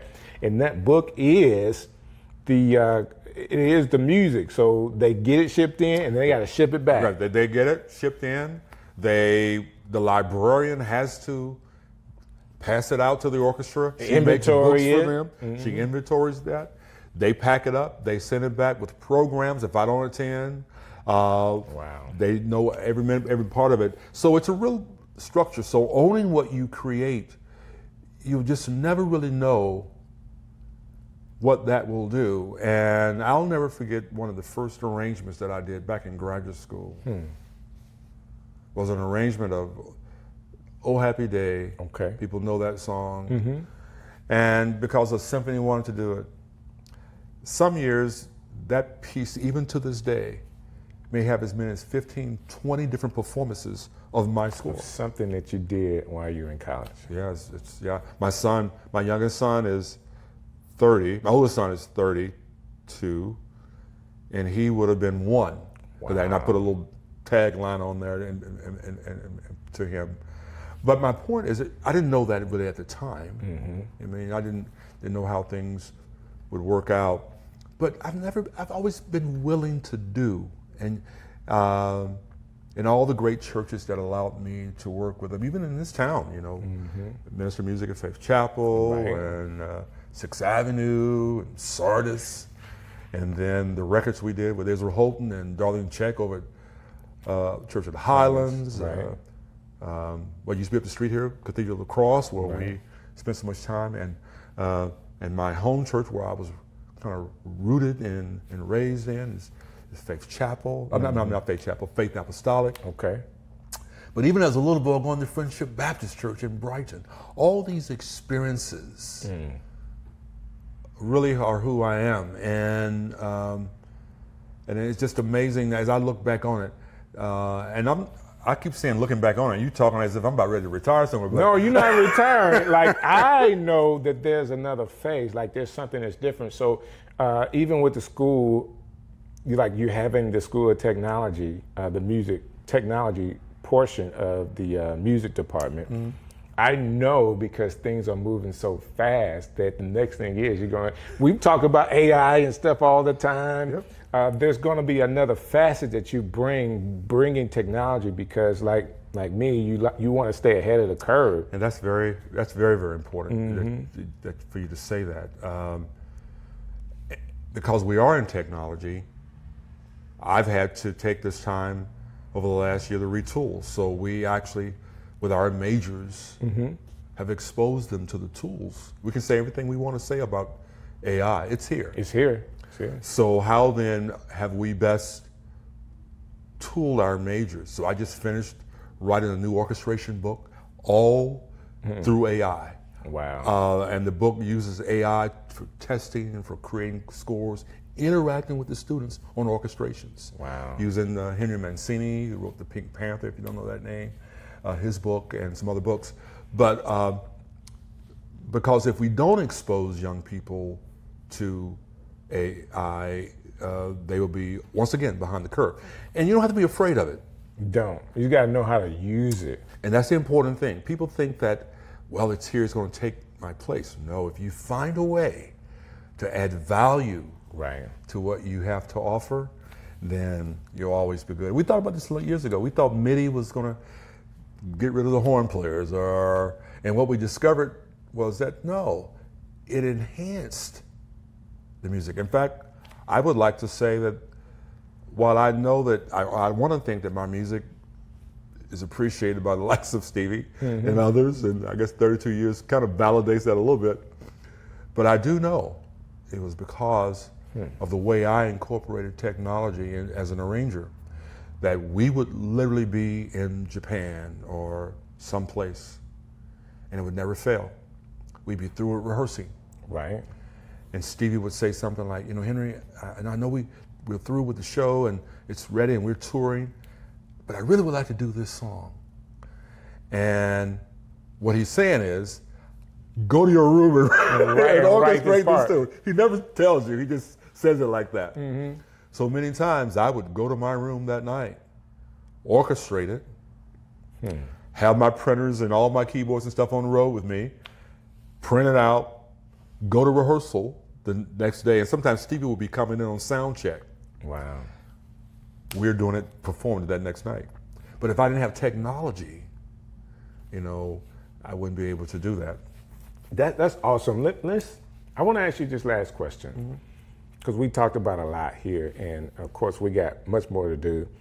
Guys, be on the lookout on a conference that we're going to put on, because I'm saying it now. We've been talking about it for years, but I got to expose him to more people. Like, he's got to do some Birmingham music conference stuff outside of, I'm not saying bad about UAB, but UAB can be a little bit of a crutch because there are kids there that wants it, but there's so many more people in Birmingham. We got a big city with a lot of musicians and a lot of creative people that need to hear all the experience that you have.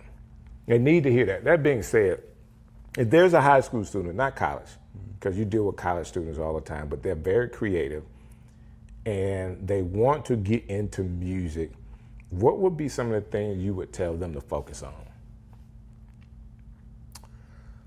Well, I think the most important thing is to really think about, number one, honing your craft.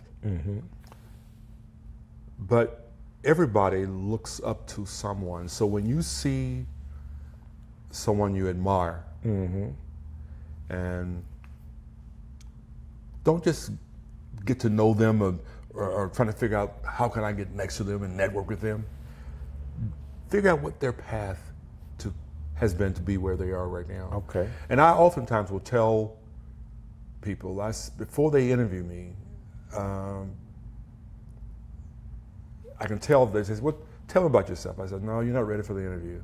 Right. You know, go do your homework." Or a student want to talk, go do your homework. You need to know what people have done and understanding the profession. I mean, all this stuff is so available, readily available to you now. Now, when it comes to applying for colleges, and I'm not going to say colleges for everybody. I'm not going to go down that road. I do think education, though, is the key. If you're not educated about a thing, then you'll see someone who's a great keyboard player or a great performer. Right. And he looks good on stage. But you may not know. He's went to Juilliard or something like that, you know, Right. went to UAB. And so learn about the field you want to go in. You want to be a producer. You want to be an arranger. And we always hear that word producing. And I'll ask the student, well, what's a producer? And they fumble. Right. They don't know the real meaning of what they actually do. Exactly. So it's a tough word. But the other thing is, if you want to be a singer or a writer or a producer, I always loved a lot of different things and didn't know that all those things I loved Work together. would come together to make me perhaps the person that I am, the musician that I am. But my wife will tell you, you know, you're subject to say, I'll sit around the clock and work around the clock all the time. Right. You got to put your time in. You got to put it in. And so many times young people want to be discovered. Right. They want to be that next star. They want to be all of that. Hone your craft. Become the best you can be. Learn as much as you can learn about the particular fields. And seek people out. You know, they should be looking for me at UAB. They should be finding out with me, sending me emails. You should be doing all that in the world. Sharing what they've done. Can you listen to this and that? What kind of recommendations? And people are readily available. I do that. Right. And I've been in this profession a long time. So it's challenging, but I do think college is a good route for a lot of people. And I think in this sense, if you graduate from high school with a C or B average here in Birmingham, college can be provided for you.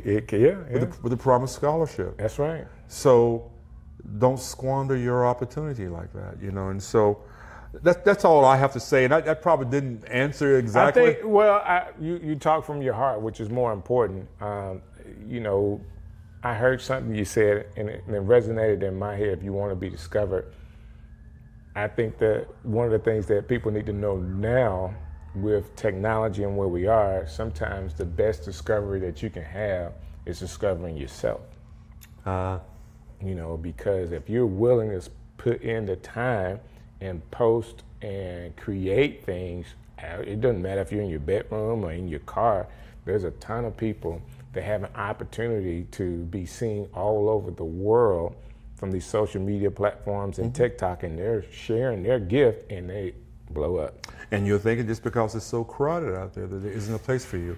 One of the things I often say, if you have something to offer, there is a place for you. Right. That's true. As crowded as it may seem. That's true. And that's me.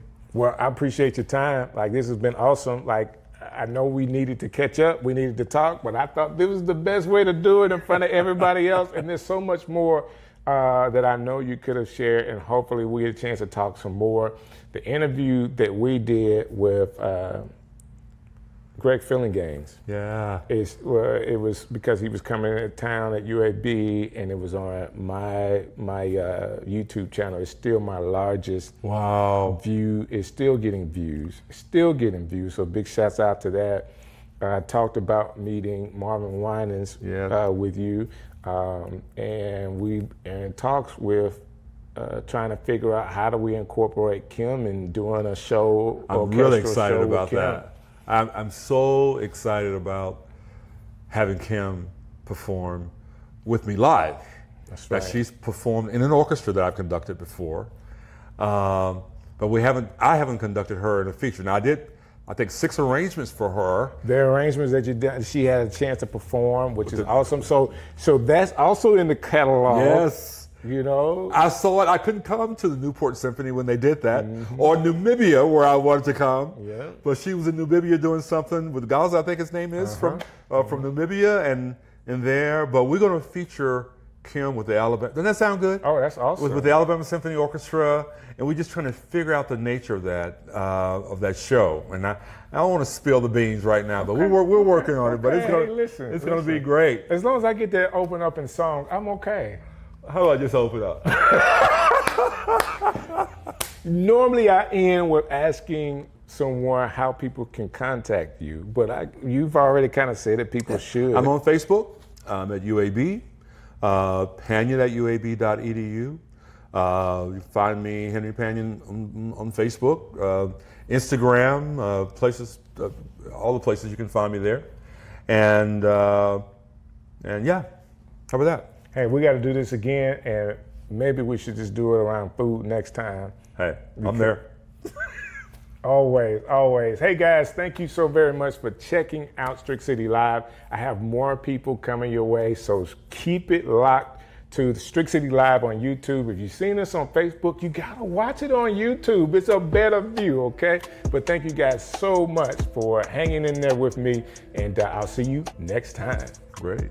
Strick City coming live. Yo, yo, yo.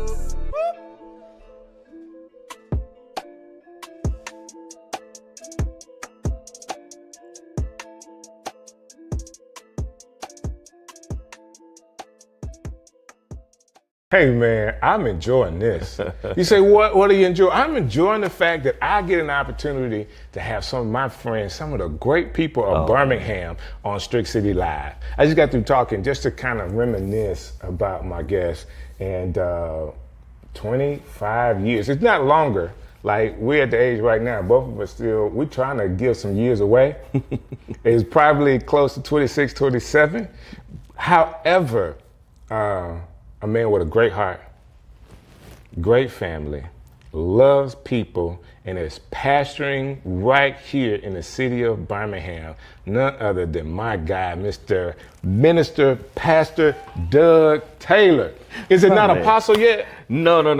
Bishop? No. Doug Taylor's enough. Doug is enough. I stick with pastor. Man, I love it. Bro, I had no idea until you brought that up. It's probably 27, easy 27 years. We're talking about 1997. I just got to town in 96. Okay. And a friend of mine, Sir William McCain, came the year later. So that was 97 when he got here. Yep. He was working at UAB. We're working at UAB together, information technology. William O'Neill was working at UAB. Yep. And they introduced me to you. And it's been on since then. And it wasn't about no church stuff at the time. We were just good dudes. We just let me say this: we were all Christians at the time. Exactly. You know so that was a comment, but we weren't trying to church. We was just being guys, building a relationship, which I think is important. And then you go from there, and you actually start a church. Yep. And I know you were in the Avondale area, over in Eastlake. We started in Eastlake. We're in Eastlake, April 1st, 2001. A little rat trap building. It was a storage unit that we used for a church. Then we moved over to Fifth Avenue, over in Avondale. We finally moved over here off Red Lane Road. We finally had a steeple. When we had a steeple, people was like, okay, they're a real church now. Do I remember Red Lane Road? Yep, right off of the, down from the Walmart, where Pastor Harris is. That's right. Yep. We did a Strick City over there. You did a Strick City? That's right. We did a Strick City over there. So I learned traveling with gospel hip hop artists and all of the people we would travel with that sometimes we made an investment to get our own sound equipment.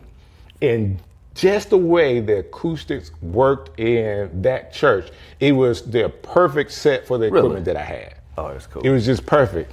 So I remember this. Oh yeah. I remember rattling the windows in that church. I loved it. Right, Oh man, right. we had the bass was hitting so hard. No, it was great. We had a great time there. Absolutely. We had a great time there, and that again, I almost forgot about that. But we did a whole Strick City tour, and we had to be there. Yep. At your church, and all the stuff that you guys were doing and have done over the years, and very close to a lot of your members of the church. I had another opportunity to come back and speak and do another Strick City. Sure did. At the movie theater. Yep. I say movie theater. It is his current church. And it's a great area. I think the way the church is set up is cool. Y'all have done a great job with even the gym part that you use. Yeah, we're excited about it. Be praying with me. I'm praying that we're out of that facility into the new one by the end of the year. My hope is, the Lord didn't say, but I'm hoping that by New Year's Eve I can have my New Year's Eve service in a new place. The new place is going to be crazy. That's nice, man. The new place is going to be crazy. I've been there, of course, and I've seen the sanctuary and the way it's set up. Like it's rows for days. So here's the crazy thing about that building. We didn't buy that building for Better Church. Okay. So I hit a pivot probably about 8 or 9 years back where I was just unfulfilled with pastoring. Okay. I still love preaching the gospel, but I was like, people gonna join, they're gonna get saved, and that's the crux of. But I'm like, there's something missing, and so I went on this journey of trying to figure out, God, what's next for me. And man, I stumbled across this statement that changed my life. Statement is, stop praying for a vision for your church and pray for a vision for your community. Bro, it pivoted everything. Okay, hold on. We can't go by that fast, man. Doc. You gotta rewind that. Don't pray for. Stop praying for a vision for your church and start praying for a vision for your community. And what that said is, I began to look at our church as the Garden of Eden, as it were. Okay. God tells Adam and Eve, replenish, subdue, dominate, which means here's a garden, keep expanding. And so what's in here should start impacting everything around. And so we became extremely outward focused. How many people can we feed? What are the issues that are facing this community? How can we be a partner? So, and here's the thing, not even about doing church, because this is crazy and we just rambling. I'm going, when Jesus at the feeding of the 5,000, he didn't ask who was going to get saved. He didn't. It wasn't even about the ministry result at that point. It was a family's needed support. And he freely supported and impacted them. And then if you want to go further, eat my flesh, drink my blood. But right now, I'll need to meet those needs. And so we pivoted. It was like everything was outwardly focused. And so if they come to church, great. If they don't come to church, great. We're going to pray for them and, minister to them. But how can we serve the people around us? And so this new building, man, we're going to be doing workforce development out of there because we ran out of space to do all the other programs. Okay. The stuff we do with entrepreneurship coaching, the stuff we do with ex-offenders, helping with reentry programming, all of those things, sports leagues. That new building is going to be able to house all of that. It's community building, bro. Let me say this. As a church leader, I know if you just named 4 or 5 programs that your church is doing. There's no way you could run 4 or 5 programs. Oh, no, not at all. So you got to have a good structure and a good team that's working with you to pull this off. Oh, absolutely. So I'll give you a perfect example. We have a free mental health ministry in our church. And so I talk to pastors about this. One of the statements I hate is when people say that's real ministry. Well, you can't define what real ministry is. All of it should be. All of it's ministry. Right. Because every pastor has to determine based on their passions, based on what assignment God has given them, and then what partners they have. Right. And so I began to see, and the problems that exist. Right. We start having people, short end of the pandemic, having emotional wellness issues and depression. They call us, we pray, we do what pastors do, but I realize this is more than what I can handle. There's something else going on. We had a team of mental health counselors that were part of our church. I pulled them together. Y'all build something. Right. Because the whole scope, the real essence of apostleship, leadership, the text says, I give you apostles, prophets, evangelists, pastors, and teachers for the perfecting of the saints, which means the maturing of the saints, so they can do the work of the ministry. They can do the work of the ministry. And so my real job as a pastor is not to do the work. Right. It is to grow others so they can do the work. And so that whole mental health issue, man, ministry, it was, I don't know. I'm gonna pray. Wow. And I'm gonna sing it to them. And so they think last year they served about 400 individuals. No way. Absolutely free, bro. And we've trained about 25 individuals in our church, teenagers from 17 to 62 that are trained mental health first aid advocates. It's crazy, bro. So I introduced him as Pastor Doug Taylor. We haven't said the name of the church. Rebirth Christian Fellowship. And you guys need to know that as we're talking about some of the things that he's doing, some of the things he's offering, look the church up. You can pause this, look the church up, okay? Doing some major things in the community. We talked about how long we've known each other. Our children have grown up together. Absolutely. You know, people don't know how small Birmingham is. Bro, yeah. You know, or who is connected to who. You can go if you want to and start talking about somebody else in Birmingham. Absolutely, it's going to get back. It's going to get back, or somebody's going to know, well, I kind of know him really well. Exactly, you know? yeah. But I really appreciate, every time we talk, you always enlighten me on something. No, and same, bro. I like the way you think about things to be able to help the community. Is kind of like an evolution of pastoralship. Sure. You know, because, these people are called to me. I want to pastor them. And once you get to a point where pastoring, you know that now I want to make a bigger impact. So we got to go out of these doors. Sure. Because there's people out there that are hungry, that don't have clothes. Exactly. You know, sometimes you get people coming to your church, but what about the church going to those people that you know they're in Sure. need? Absolutely. And I think that's what I call a mission-driven church. Has to be a higher mission. And, you know, Sunday alone, one of the core values of our church is Sunday is not enough. That's part of the core values? Part of our 10 core values. Sunday is not enough. Sunday is not enough. And it's so true. You know, Absolutely. If you're not waking up every day, you know, trying to find time to get in his presence, you're not going to have a good day. Absolutely. If you do, the second day might get you. That being said, you're making a move that's 2-3 miles away from where you are now to this new church? 4 miles. 4 miles. 4 miles. Yep. But it gives you an opportunity to kind of spread your wings a little more as far as the campus has a school on it. And I mean, to be honest with you, I don't even know all of this building. You got to go by there. You know, it is. I've seen parts of it. I've seen the office space in the back. It's just really, really big. Bro, we're going from 26,000 square feet on 4.3 acres to 110,000 square feet on 9.4 acres, tennis courts, 2 single family homes. And here's the thing, bro, it's all to the glory of God. I'm not smart enough to do this. Oh, come on, man. No, I'm telling you, man. I mean, and when I say this stuff, it's not to say what we've done. It's just grateful that God has trusted us with his resources. I mean, I was on the podcast today. I was like, I would have never picked me to pastor. I would have never picked me to preach. I know too much about me.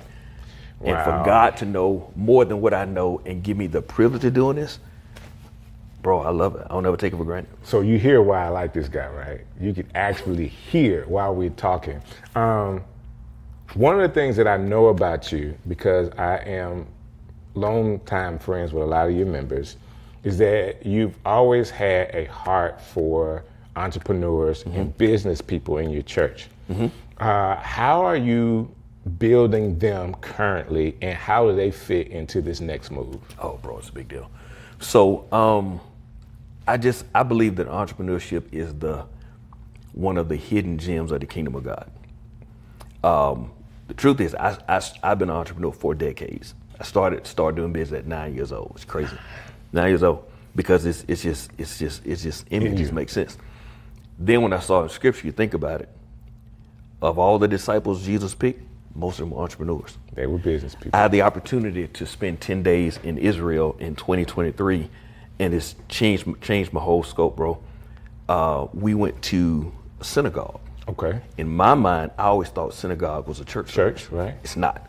A synagogue is roughly the size of where we are right now. It's a gate outside the city walls where the merchants meet to discuss scripture, to discuss concepts, and it is a marketplace. So when Jesus is going to the synagogues, he's not at church. He's in the middle of market. 2 Kings 4, the woman had, the widow woman said, they're going to come and take my sons, can't pay my bills.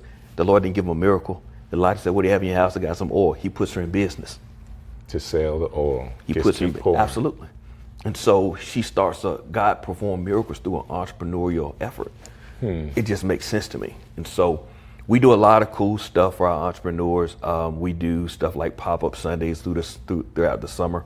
We let all of our entrepreneurs sign up and have a Sunday that they showcase their wares. We do entrepreneurship coaching through our nonprofit Rebirth Community Corporation.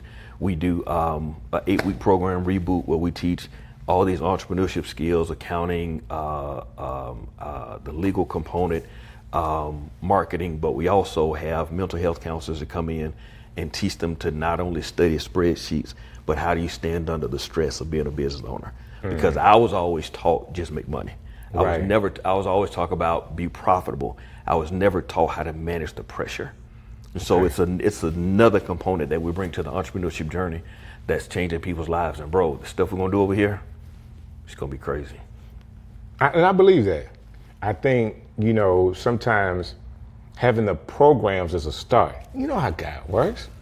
Sure. You got to start. You got to take a step. You got to take a step. And then he adds to that. And if you already have these programs going, you've already taken your step. Now he's increasing the territory.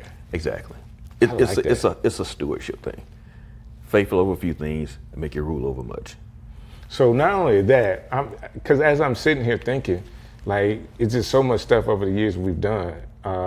Even going to, like, at one point, as a business person, you were doing business as a wholesaler for cars. Absolutely. Are you still doing that a little bit? No. You had to give it because of time? Yeah, I have to fight, because entrepreneurship is in you. I have to fight taking on other endeavors. But it was great at the time. I still keep the license, right? So I can have cheaper car insurance, and I like cars, so I buy it and sell them. Now I can help my family out. But as far as I actually still run the business, nah. But it was cool. It was cool. Did I buy a car from you? I don't know. I know we went. You should have. I bought a car from you. You sure did. You sure did. I bought that Jeep for my daughter. Well, 2 cars, because we got the in-laws got a car too. You sure did. Yep. So I actually went from wholesaling to actually becoming a retailer. I had over in Roebuck, I had my own office and lot, and I was, it was cool. It was a good hobby.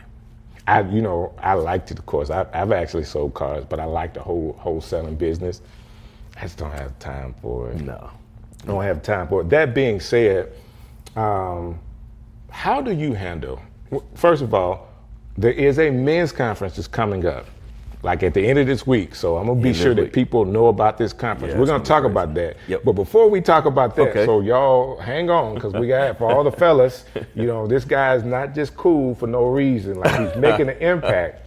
But I wanna know, like, how do you as a person handle being a pastor when it comes to all the negativity of, oh, you a pastor?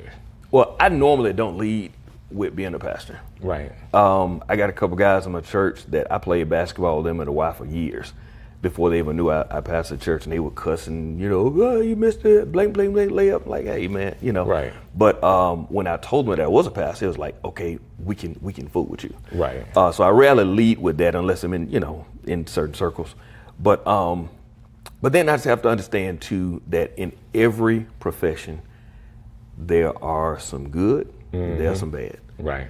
And I can never eliminate the stigma that exists on some preachers, because real talk, we earned them. Okay. The truth is, I handle it by understanding that many of them are valid. Right. Because there have been some messed up preachers, messed up doctors, messed up bankers. So to deny it would be intellectually lazy. Gotcha. But to counter it is understanding that nobody ever highlights the planes that land. They only have a newscast about the ones that crash. And so I just have this mentality. No, sir. Like when you around me, you just can't just drop something like that and keep talking. Yeah. Because they don't talk about all of the thousands of planes that are in the air at one time. Absolutely. It's that one that comes down in this major news. I get it. And as a pastor, you know, hundreds of thousands of pastors. Absolutely. But, you know, you can find the outliers that don't represent the profession well. Absolutely. And we have to own that. We have to own that there are some that have misrepresented what we do. I used to be offended, and you know, but I was like, you embrace it. You just have to understand it's the truth. But the other thing too is, at this point, I try to counter that by being willing to explain, at least give a point of reference for why they're off. Few people, if you haven't passed it, you don't know where to take the pastor. Right. I tell us all the time, okay, you doing this. Having a camera does not make you a photographer. That's right. Having a Bible does not equip you to pastor a church. That's right. And so I have to understand that there's some things that people think about pastoring. And I'm going to try to explain to you why that's not new. I have people say, well, all pastors. I'm like, well, we don't do that. Well, we ain't talking about your church. I was like, well, if you're not talking about our church, don't say churches.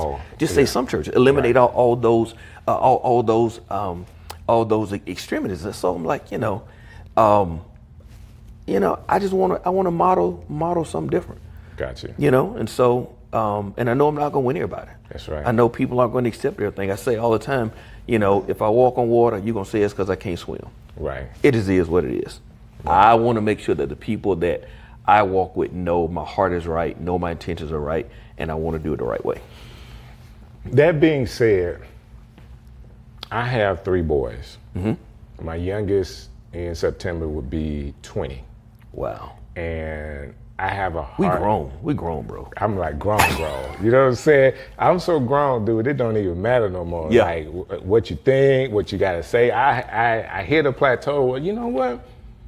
I don't care. Yeah, exactly. Yeah. It's just, there's a freedom in that. There's a freedom in it, bro. It's a freedom in it. Yeah. There's some wisdom that comes with age that until you get there, you don't understand. Sure. Now, I do have how you want to say it? I'm a very A-type personality, but sometimes I would back based on the audience, people I was around. I'm not doing that. Yeah. That being said, I do think that there's a time for us to focus on men. I believe a generation ahead of us didn't do well with communicating to the younger men. And I want to be sure that not only am I a visual example, but also a physical example as far as being in front of men and helping, supporting men, and just be able to talk to them. Yeah. I was telling my youngest son the other day, I said, you I know you don't like this, but it's gonna help you. Right. And I'm thinking he might never appreciate it. Sure. Not verbally, not in his heart, but if you don't stop doing this activity, and I know you're doing the activity and I don't help you, it's my fault. Absolutely. No, dog, that ain't gonna happen. Not with me. Not with me here. I grew up, man, and the men in my family were not vocal enough. Very vocal women, not vocal men. And I think I suffered a little bit. Now, it ain't their fault. Like, my decisions are my decisions, but I would have loved somebody, hey boy, what you doing? Absolutely. Do you know how far that goes? Hey boy, what you doing? Yeah. Hey, somebody can actually think about what they're doing. And my statement is, why don't you ask me why I said that? Yeah. Just ask why. Yeah.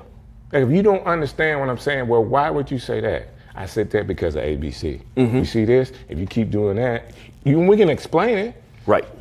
But there's not enough men that are saying, hey boy. Yeah. And not in a put you down way, but to kind of shake you. Accountability and challenge and just cause us to even question what we're doing. Because here's the thing, bro. The Bible says every man's ways seem right in their own mind. In their own mind. All the dumb stuff we do, we think thought it's it was right. So the thing about it is, people are living at the level of their understanding, so I can't fault you for doing what you think makes sense. Right. Until you are exposed to better information, then you still do the dumb thing. Now something wrong with you. But until you know, people are living at the level of their understanding. You got to respect that. So you change it by giving information, not criticism. So I have this statement for younger guys. You don't know what you don't know. All day. All day. You know, how can you make a decision? You don't know what you don't know. The question is why? Like, dude, just come and say, I'm thinking about this. What do you think I should do? Sure. And the answer is not always don't do that. You know, Correct. I can't tell you don't do that. Kids get to a certain age and you have to be like, hey, this is your option. You can do that if you want to. These are the consequences of making that decision. I think that's key, sharing the consequences. I know when I grew up, and you know, generations change. In our generation, you ask your parents a question and the answer was because. Right. So we had instruction, but no understanding. No understanding. It was just mindless obedience. Because I said so. Because I said so. And that's not a healthy answer. It's not. That does not equip generations to make wise decisions. Right. And so even we parent the same generation.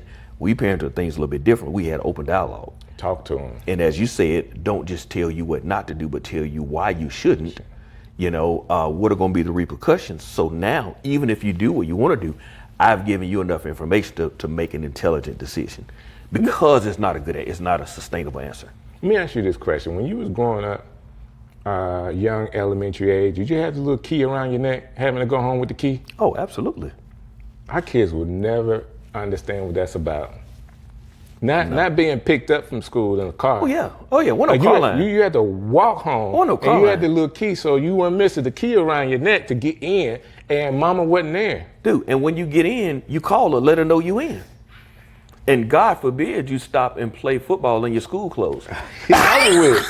It's over with. It's over, bro. Man, the generation that we parented, man, had it so easy. Now, you know, I'm not taking anything away from their intellect, because my kids are way smarter than me. Oh, all day. And my boys have way more integrity than I grew up with. They're great guys, but they had it easy, man. Yeah. They had it easy. Yeah. As far as how we allowed them to grow up, you know, we lived in the same area. Our kids going to the same school. Come on, man. What high school did you go to? Oh, do we know? Come on, Jones man. Valley, we know. Here's the thing with that, though. I think we, as parents, we have to take some of the responsibility for it, because, as I just said earlier, there are two types of people in life.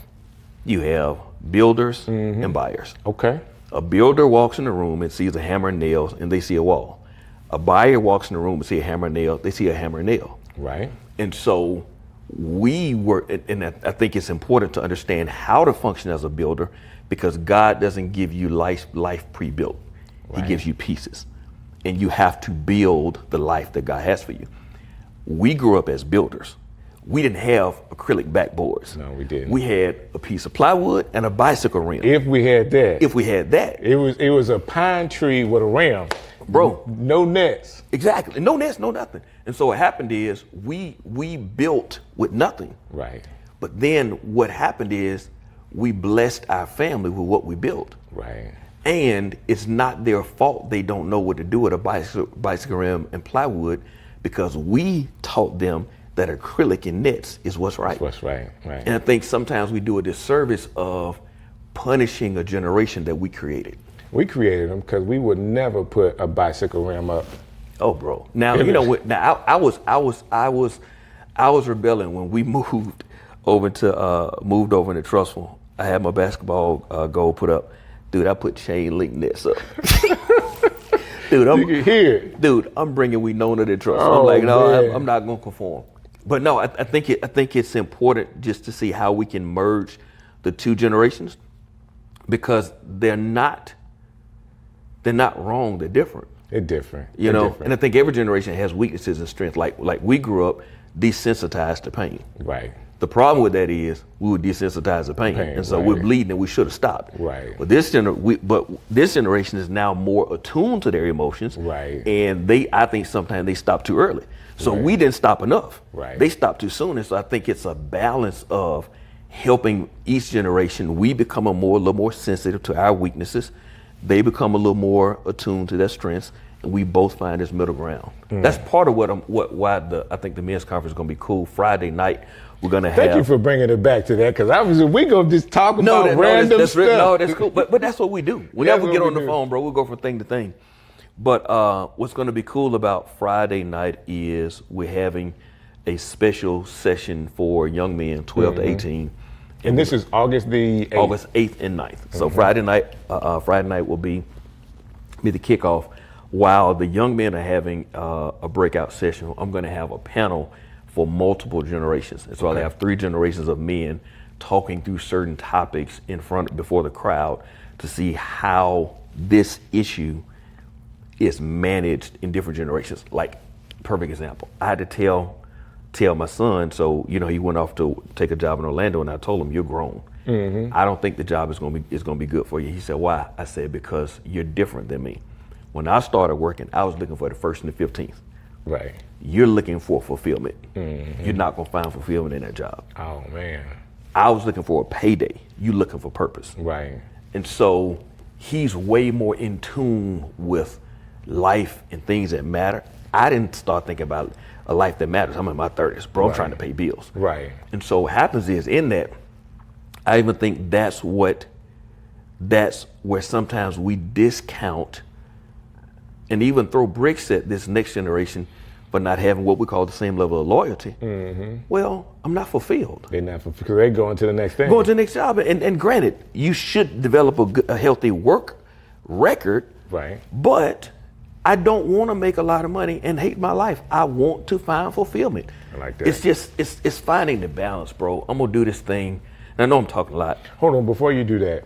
Men's want more details on men's conference. How can they get that? rebirthchristian.org/kingmaker. Friday is going to be great with the panel. Saturday is going to be crazy.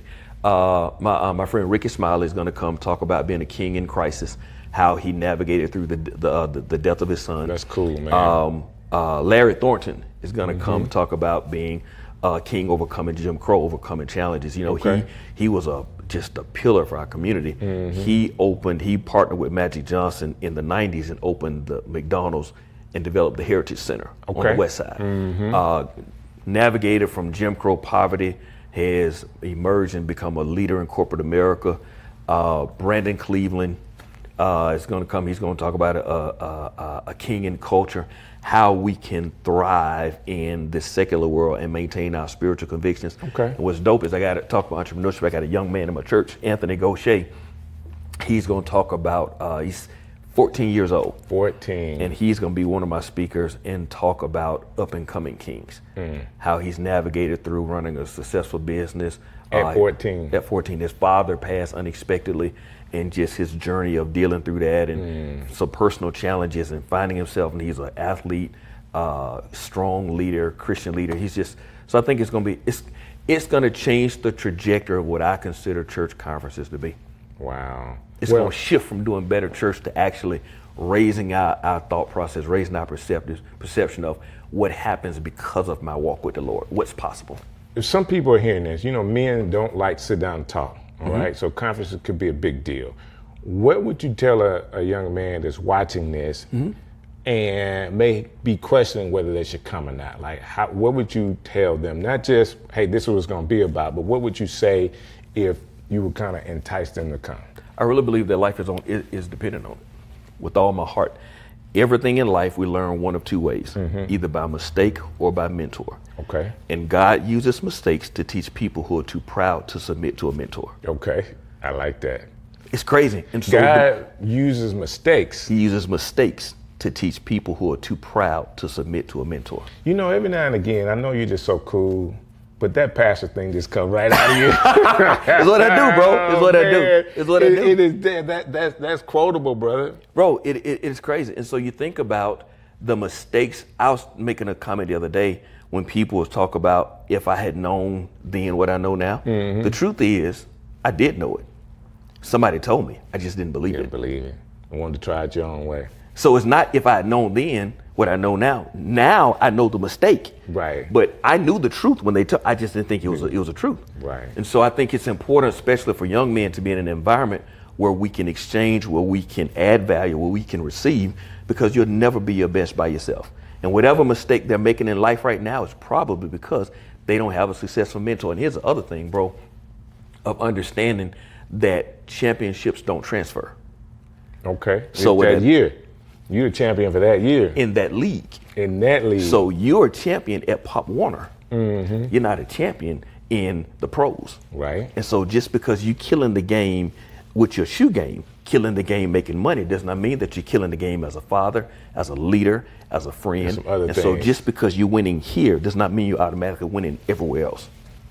It could also mean, like, sometimes there are some areas in your life that you're not good in because you're focused on that winning area. Absolutely. Because we don't want to focus on the development because I feel second class. So I go back to refocusing on the thing that I do well because I don't want to acknowledge that here's an area for development that I don't want to do. And sometimes it could be home that you're neglecting because you're winning somewhere else. I used to always tell people, and I try to get it myself, like internally, Michael Jordan had his own physical trainer. Yes. Okay? Like, he paid for his own coach. Yep. Those things are important. Like, he was at the top of his game because he had somebody that he was paying to be sure that his nutrition was right, the way he worked out was right. Right. He moved from basketball to baseball. They changed, that same trainer changed the regimen for him to fit baseball. That's good. We want to be successful in life. In everything that we do, you want to be the best. You want to be a Michael Jordan. Why not do what he did? Absolutely. We could talk for days, brother. Yeah. Can we please do a part 2? Oh, man, come on. The part 2, after this men's conference, I want to go, let's tour the new church. I want people to see the vision, man. Let's tour the new church. I would be honored. And show people what's going on right here in Birmingham, Alabama, because I really like your vision for the community. I have a pastor. Big up to Dr. Thomas Beavers. My God. But I like this dude right here.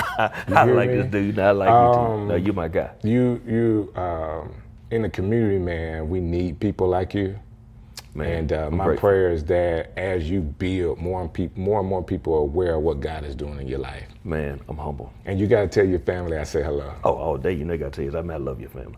You know, we watched our sons and daughters grow up together, man. That's right. I saw your son walking today, man, had a full beard. I'm like, I remember I bullied you on a field trip. That's what I'm saying. That's what I'm saying. Give me these snacks. Listen. Pastor Doug Taylor was there when one of my sons, which I'm so proud of, got to be in the spelling bee. Yeah. All right, and your daughter was in the spelling bee as well. And you know, it's just special times. I remember being there at the school and him being in the spelling bee, your daughter being in the spelling bee, and us being there together. And I'm not even talking about going up to Jasper to the camp. Oh, bro. Hey, man, we got so many things. We can talk. I got to end the show. We're going to do a part 2. We're going to get a chance to see what God is doing in his life with his new location in just a few weeks. All the men, I need y'all to go to this website. rebirthchristian.org/kingmaker. All right, go there. I want to see you guys at this conference. You guys be blessed. I appreciate you. Another episode of Strick City Live. I love it. When the last time you played basketball? Oh, it's been years, bro. What's up? You just not gonna play no more? What? I'm done. I mean, last time you probably played, I probably played against you. Maybe I did like 30 points or something. Hey, I'm living through my kids now. Oh, you might hit 30 on me. You won't hit 30 on Zay. I'm not even playing Zay. I told him I was gonna dunk on him. He just shook his head. Hey, I won't even play him now. Will you not? Absolutely not. I should have been recording when he was a kid. I heard myself playing him like. When he was younger, he would play. And he'll get to crying when he ain't win. Oh my God, I ain't forgot that. Yeah. That ain't but a couple years ago. The thing I love about him, man, is that he got the mentality, I'm supposed to win now. When I was a kid, it was like, man, when I get older, I'm gonna beat you. That ain't his mentality. Man, he was 8 years old. He could play KD. He think he's supposed to beat KD at 8. Now KD would kill him. Right. But he would cry and be mad because he ain't win. Because he think he's supposed to win right now. Oh my God. Yeah. Well, you gotta have that. He got it, bro. You gotta have He that. different. I don't even like A lot of people play and are not upset when they lose. Yeah. And how do you transition that kind of stuff in life when you're not upset when you don't win? Man, I think you need to be convicted. God wants us to win in every area of our life. But at the same time, I think we need to keep it healthy. I think it's a healthy balance, but there's a lot of people that it's okay with being mediocre. Yeah, that's not good. I don't think so. Mediocre people hate great people. Great people hate mediocre people. They don't mix. It's like oil and water. That's a Nick Saban saying. Yeah, that's a Nick Saban, but it's true. It's definitely true. I can't stand to be around nobody mediocre. It is. I definitely have a personality that I don't like as much. It's people that are passive. Yeah. Like that'll say okay to everything you say. I absolutely don't like that. Yeah. Now I may have said something great, but I also may have said something that's not so great. I need you to find like a way to kind of help me, because I want to help, because I do have a slight bully mentality. Yeah. I don't want to do that. Well, it's part of life. It is. You got your personality. God made you a certain way. It's only one DJ Strick now. Well, we know that is the absolute bona fide It's only truth. one. It's only one. Strick City coming live.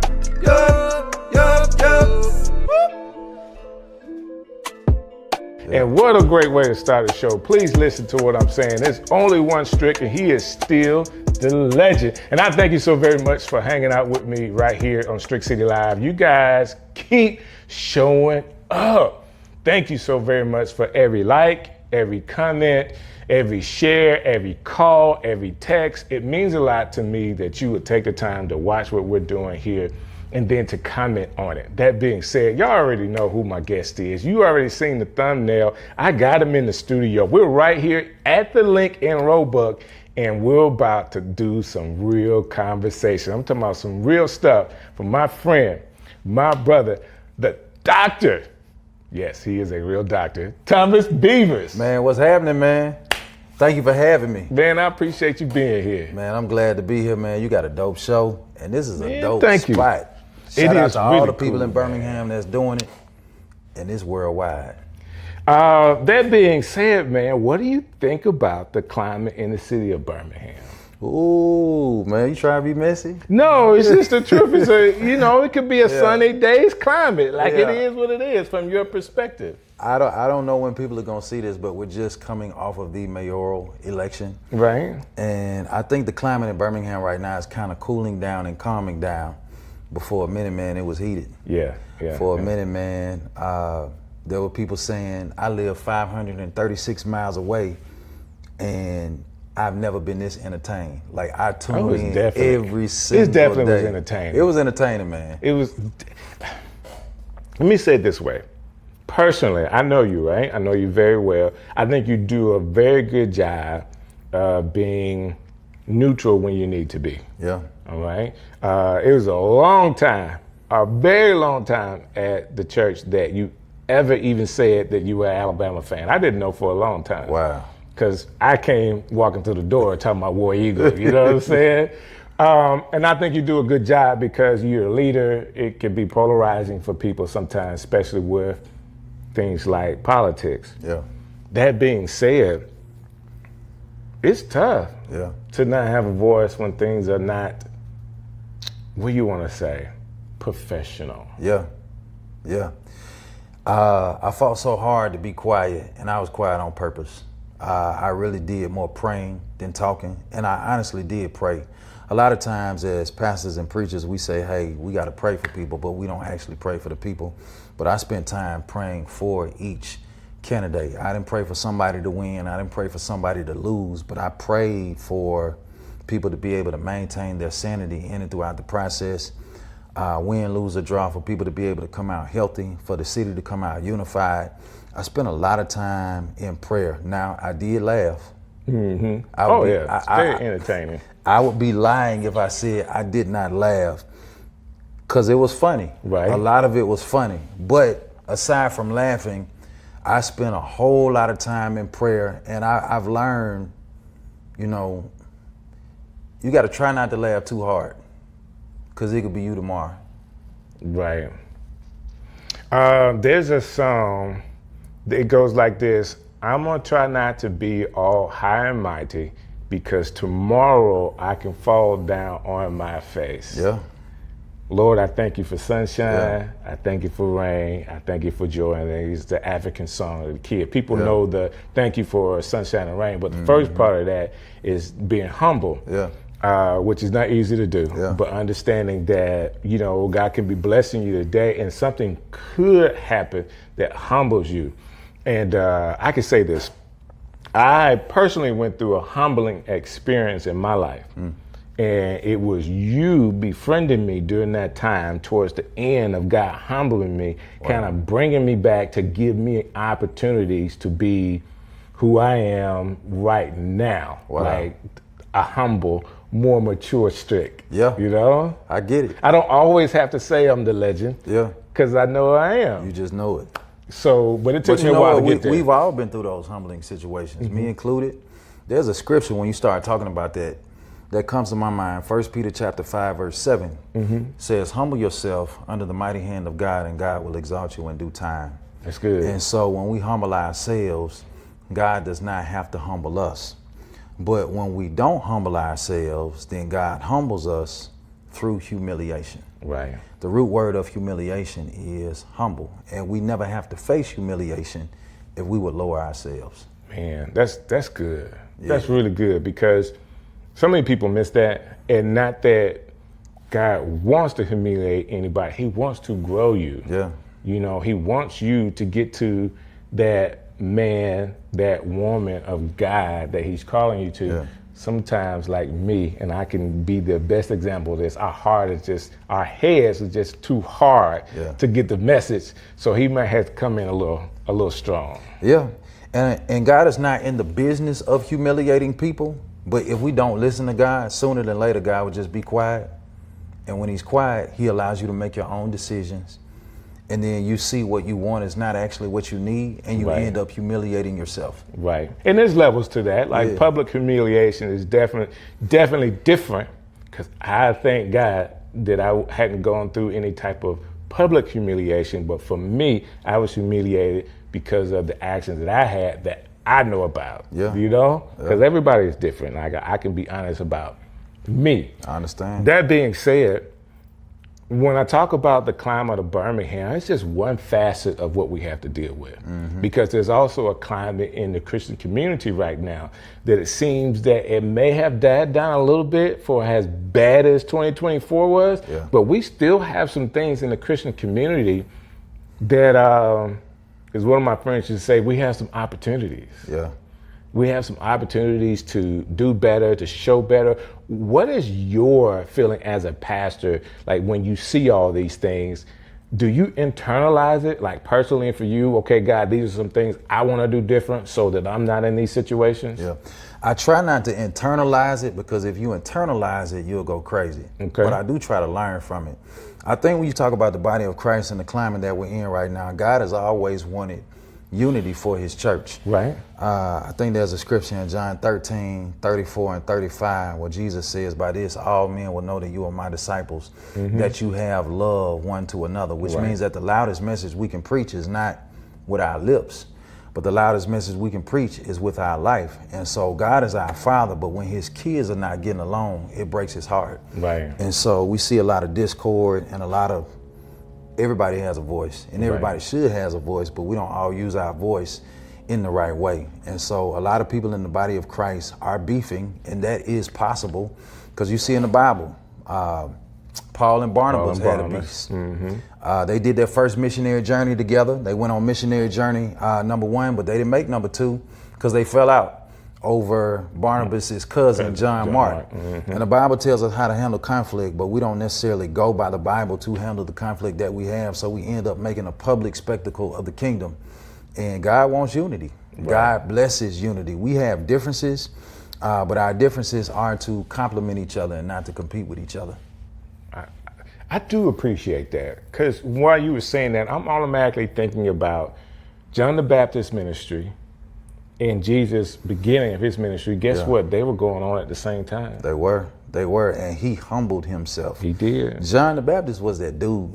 Matter of fact, he was so much the man. The Bible says that all of Judea and all of the region came to hear him preach. Now dig this, they came to hear him and his only message was repentance. Most times we think for the whole region, the whole city to come hear you, you have to preach a watered down gospel. Right. But here it is, he's telling people turn from your wicked ways. He's telling people repent. And everybody came to hear him. And then when Jesus showed up on the scene, he said, there's one coming after me who's greater. Of the straps of his shoes, I'm not even worthy to unlatch. And the Bible tells us that he humbled himself and he says, I'm not that light, but I've come to bear witness of this light. And all of his followers left him and they went and followed Jesus. Right.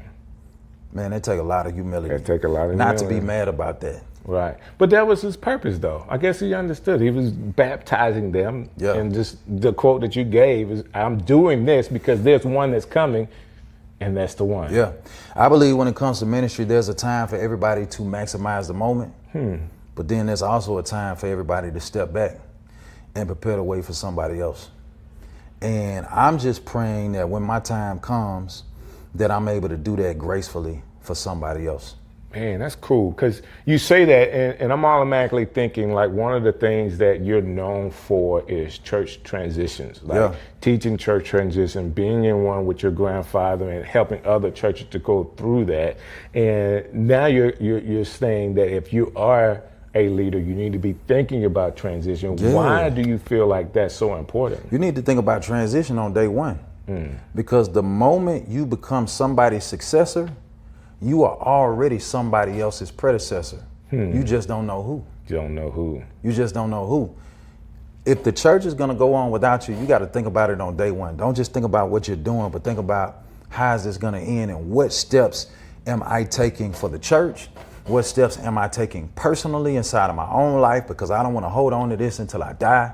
I want to make sure that I save as many people as possible. I want to make sure that I maximize my time. I want to make sure that I maximize the moment. But at the same time, one day, I'm not going to have the juice anymore. Right. One day it's going to be somebody else who comes on the scene. And it's going to be my responsibility to prepare the way for them. And transition is a tedious time, especially in churches, a very tedious time. People are wondering, should I leave? Should I stay? Do I like the new leader? What's next? Right. Do I like the vision? Should I follow? Should I go? Even if they don't say it out loud, they're asking these questions in their heart. And a lot of churches don't make it through transition. Wow.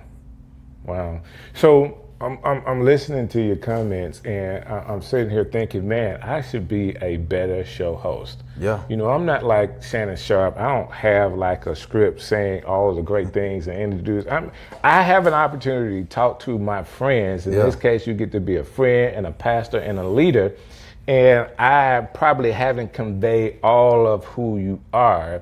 You are the senior pastor of New Rising Star, now known as the Star Church. Not even known as the Star. We are the Star Church. Legally, in Birmingham, Alabama. Yeah, the Star Church. And so there's a Star Church in Birmingham, the Star Church in Pell City, Alabama, the Star Church in Sylacauga, Alabama, and you're opening up a fourth campus in Forestdale, That's Alabama. correct. That's correct. And none of it was my idea. Wow. None of it was my idea. I had my mind set on the mall. You know, everybody knows our church is involved in community development. We see it as how we develop people. Communities are people and not buildings. We do it 6 ways: education, financial literacy, workforce development, housing, recreation, and the church. And we thought that mall was going to be a perfect spot to advance our community development efforts. And not that we won't ever do an economic development project again, but it didn't work out that time. Right. And then in the pandemic, I saw churches do really well or they plummeted and didn't do so well. I didn't see many churches just kind of maintain. Either they did really well or they plummeted. And so a lot of churches had to make a decision. Are we going to hold on and try to keep going? Are we going to merge? Are we going to close down? And that created opportunity for the kingdom to expand. Gotcha. And God put us in strategic positions along the way to be able to, we had 3 church mergers during the pandemic. 2 of those mergers turned into campuses. Right. That's awesome. So as you're doing these other campuses, What is the goal? What do you see happening with having multiple locations? Yeah, man. I see a growth so big that the walls of the building cannot contain the size of the growth. And when I say growth, I'm not just talking about butts and seats. I'm talking about souls in heaven. Okay. We exist to know Christ and make him known to the entire world. And we want to make heaven big and make heaven small. And so make hell small. Yeah, we want to make heaven big and make hell small. Thank you so much. And so coming out of the pandemic, we did Easter off campus. First time we did it off campus, we did it at the Civic Center Concert Hall. The year after that, we went to Fair Park Arena. And ever since 2023 Easter, God has just exploded it with souls in heaven. So Easter 2023, 112 people said yes to Jesus at that service, and it hasn't stopped since then. And so after Easter 2023, the next week it was like 50 some people. Then it was 60 some people. Then it was 40 some people. Then it was 30 some people. Then it was another 50 some people, and it just kept going. So from Easter 23 to Easter 24, 1,004 people said yes to Jesus. From Easter 24 through Easter 25, 1,000 plus more people said yes to Jesus. From January of 2025 all the way through August of 2025, 802 people have already said yes to Jesus. And so the goal with these campuses is that you're saying that's this year? That's this year, 802 people. So the goal with these campuses is we want to put a Bible-based church in as many locations as possible so that we're not far from where you are. I like that. I like that. Some people say if you ain't saving souls, don't say nothing to me. Yeah, man. It's important, man. It is very important. It's very important. We want to get lost people saved, and we want to get saved people pastored and delivered and discipled. So let me say it this way. Those are some extreme numbers for your church. Because there's other people that say, well, hey, man, we just did that last week. You know, it just is what it is. There's people that are doing more and people that are doing less. What do you say about what it takes ministry-wise, volunteer-wise, church effort to be able to do those things? Man, it takes a team. No matter how great your vision, you can only go as far as your team. It takes people who are capable. It takes people who are competent. And so I look for those two things in a team. People who are capable. Those are people who have the ability, but it also takes people who are competent. People who know, who have the knowledge. So you need the ability, you need knowledge, and then last but not least, you need character. So I look for people who are capable, people who are competent, and people who have character. And I can honestly say across the board, we have some amazing, incredible people who have bought into the vision. And I believe that God is blessing the unity that is in our church. A lot of pastors have vision, but if that unity is not there, division kills vision. That's true. Division kills the blessing of God that is on what it is that you're trying to do. That is so true. So let me ask you this question. I mean, as I hear you talking, which I hear you talking all the time. That's part of what my job is. To listen and be a part of like what you have an opportunity to kind of vocalize to the people. You've been in ministry as a senior pastor for 15 years. You just celebrated 15 years this year. What is it that you would say that you've learned over these 15 years about ministry, about life, about family, any of that? So number one, I've learned to enjoy the journey. There was a point where I was so focused on getting there that I never enjoyed the journey. And the moment that I reached one place, I was already focused on the next place, and I didn't celebrate the wins. When you read the creation story in Genesis, God made the world in 6 days, rested on the seventh day, but he didn't wait until the seventh day to throw a party. Every time he took a small step, he threw a party. He did. In the beginning, God created the heaven and the earth. He said, let there be light. There was light. He stepped back, he said, and it's all good. He threw a party. Day number 2, he did what he did. He stepped back, he said, it's all good. Day number 3, it's all good. So he celebrated the small steps. He didn't wait until he had one big win. I got it done. I'm gonna sit down, I'm gonna rest, then I'm gonna throw a party. He celebrated the small steps along the way.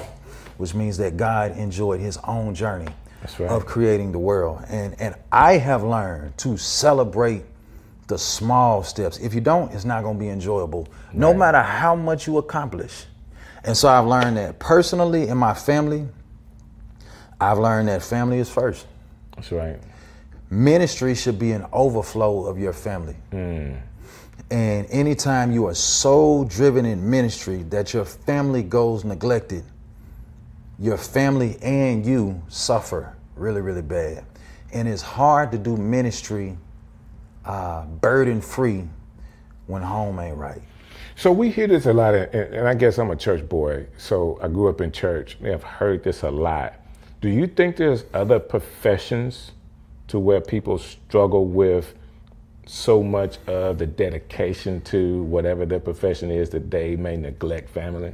I do. I think anybody who's passionate about what they do, no matter what the profession is, runs that thin line between being passionate about what they do and their family. Gotcha. I think anybody who's passionate about it runs that thin line.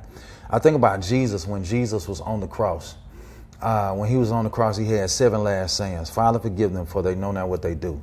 After that, there was a man, a thief on the cross, who was right by him, and he said, today you'll be with me in paradise. But after that, he looks at his mom, and he looks at John. He says, woman, behold thy son. Son, behold thy mother.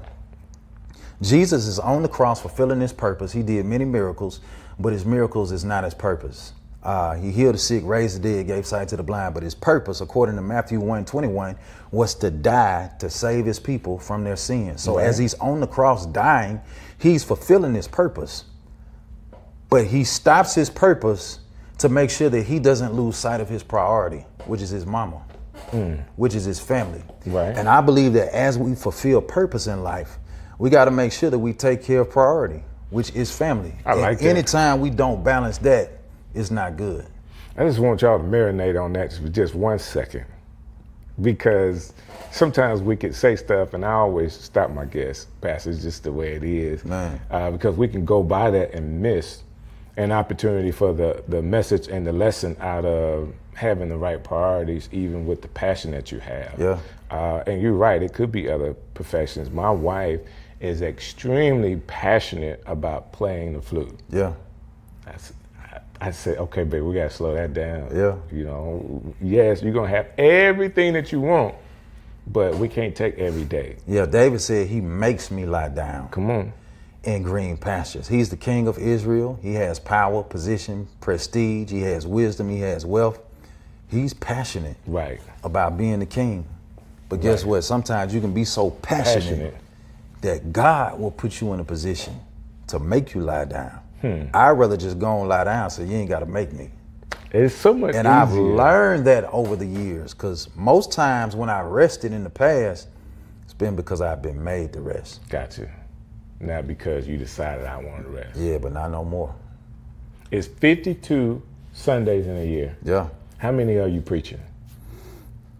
Then and now, or just period? Just now, yeah. 40 out of 52 That's Sundays. 12. I got you. I'm a stand in our pulpit. So the 12 that I have left, maybe 4 of those, I may be in somebody else's pulpit. 8 of them, I'm with my family. Got you. Yeah. Got you. That's important. Yeah.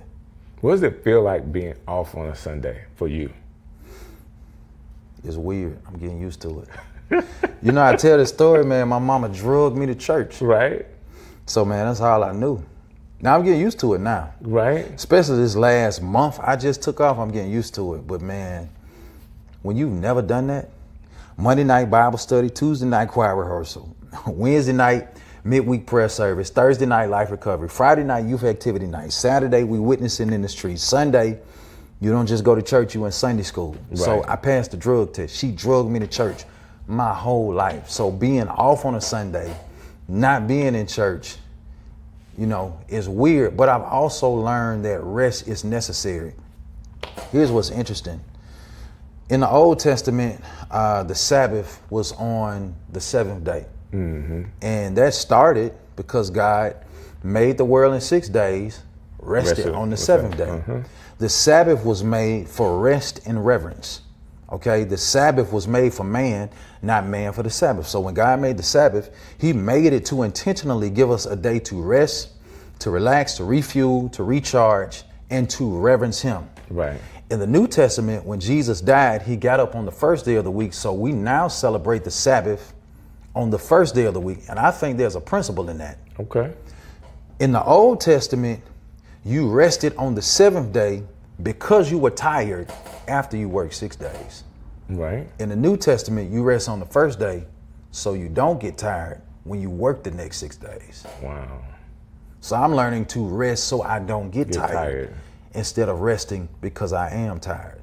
And I guess an application to that is the success, and people can take this the way they want to, of a Chick-fil-A that's not open on a Sunday, but still has the productivity as though they were open for 7 days. They do, man. Chick-fil-A doing numbers that other businesses are not doing because they're honoring the Lord on his day.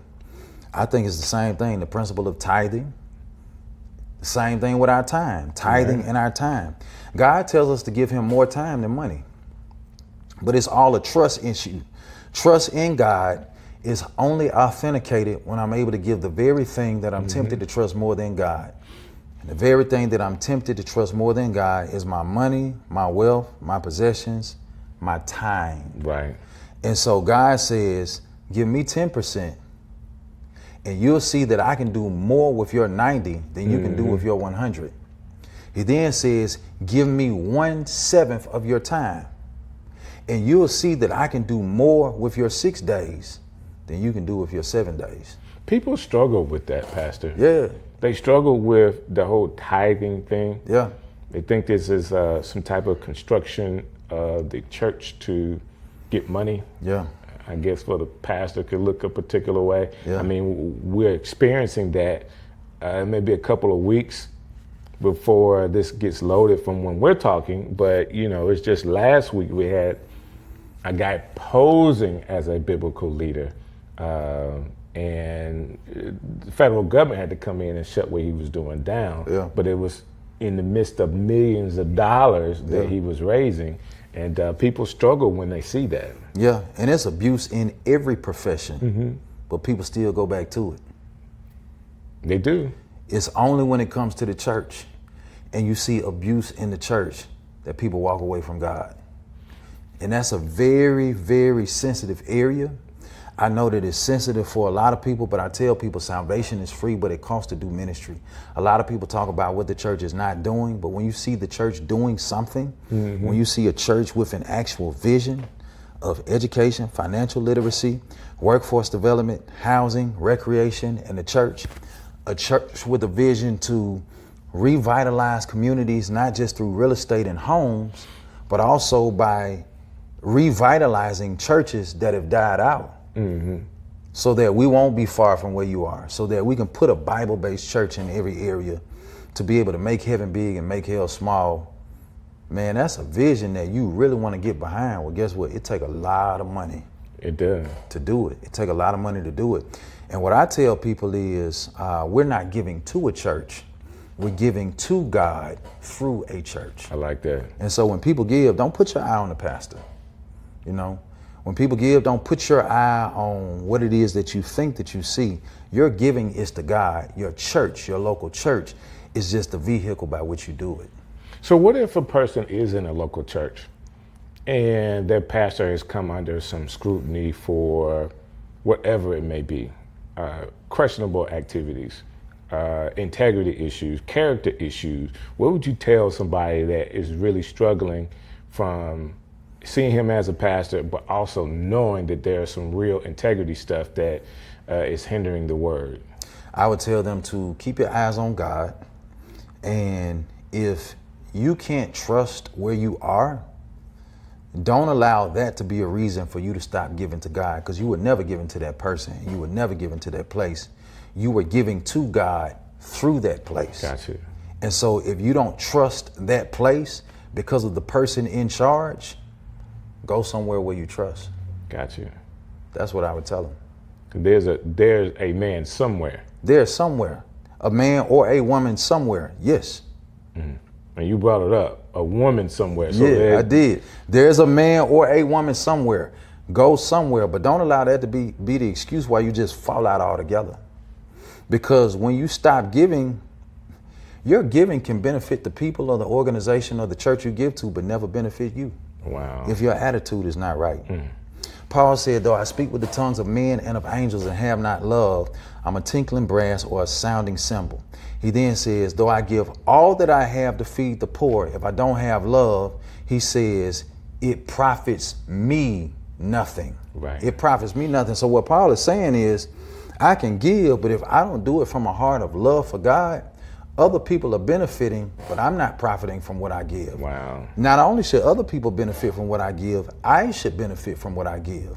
And it's a whole lot of people who don't give with the right attitude, and the church benefits, but they don't. I like that. So let me ask you this other question. I mean, that's a good response. We're seeing certain churches grow over the last 10 years, let's say 10 years. And they've grown in such a way that there's a lot of people. They're becoming mega churches and big time pastors. And this is not just in Birmingham, but all over the country. There are certain pockets of places where churches have really just exploded. But as they were growing, people were loving what they were doing. But then when the explosion happens, it kind of like slows down when people don't automatically like what they're doing, and you hear more negativity than them being positive and people promoting them. What do you think about the ideology of people and I guess social media to bring somebody or build them up and then to tear them down? I think that we shouldn't be tearing people down, but anytime you grow, you always have problems because it affects people, and people don't like change. And so growth comes with problems. Anytime you grow, you can't get the good without getting the bad. Right. And so a lot of people say they want to grow, but they don't think about how it's going to affect them. But what I would say to the people, instead of you being so self-centered and thinking about how it's going to affect you, God not only cares about the people that you see, he cares about every empty seat that represents a person who's not there that should be there. Wow. Because that represents somebody who's not in heaven that he wants to be there. It's undeniably true when you read the parable of the lost in Luke chapter number 15 that God cares about lost people. And so because we're Christian, and to be Christian means to be Christ-like, if he cares about lost people, we should care about lost people. So if he cares about finding his lost child, we ought to help God find his lost children. And when you have that mentality, I don't mind being uncomfortable. I don't mind it being too packed. You know, they say the only people who like packed churches are pastors. To everybody else, it's an inconvenience. It's an inconvenience for me to get in. Ain't nowhere to park. Inconvenience for me to get out. Then when I get in, I got to go to the overflow. Right. And for a pastor, it's like, yeah, it's packed. But that's an inconvenience for people. But when people have the mindset, okay, it may be an inconvenience, but I'm going to give up my seat for somebody else who needs to hear this message so that they too can partake in the kingdom of God. That's how we got to look at it. I like that. So I want to round it up with this question, or an opportunity for you to speak to people.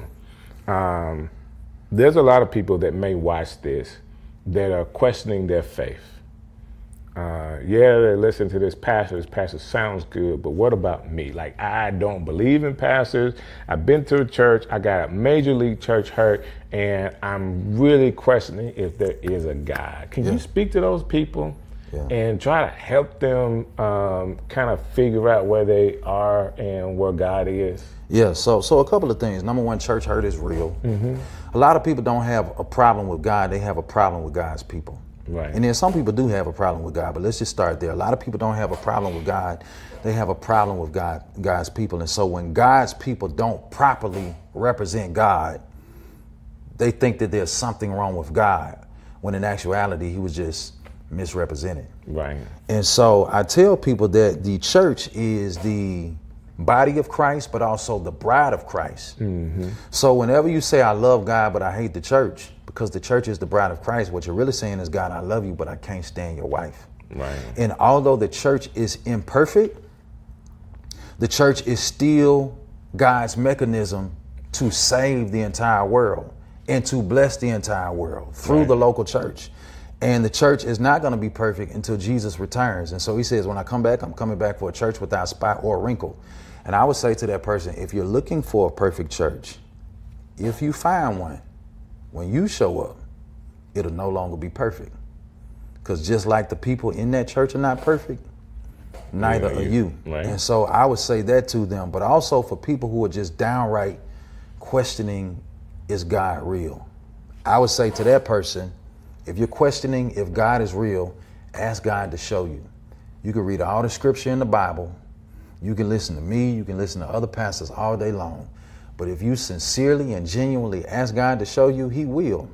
He will show you through your own experience. And once you got an experience with God, nobody can take that away from you. No, they can't. They can't. And very few people, well, there are people that give testimonies, and testimonies could be one thing, but like when you really had a real encounter with God, like in my life, the humbling that I went through and knowing that it was God being a great father to me, is something that nobody can take away. Now, I'm very smart about that experience, because anytime I feel like I'm off a little bit, I just say, God, remind me, in my memory, remind me how you humbled me. I don't want to go through another humbling experience. Just remind me, okay, this happened in the past, so I understand where I need to be. And it's kind of like my guardrails so that I can stay focused on what God has got for me to do.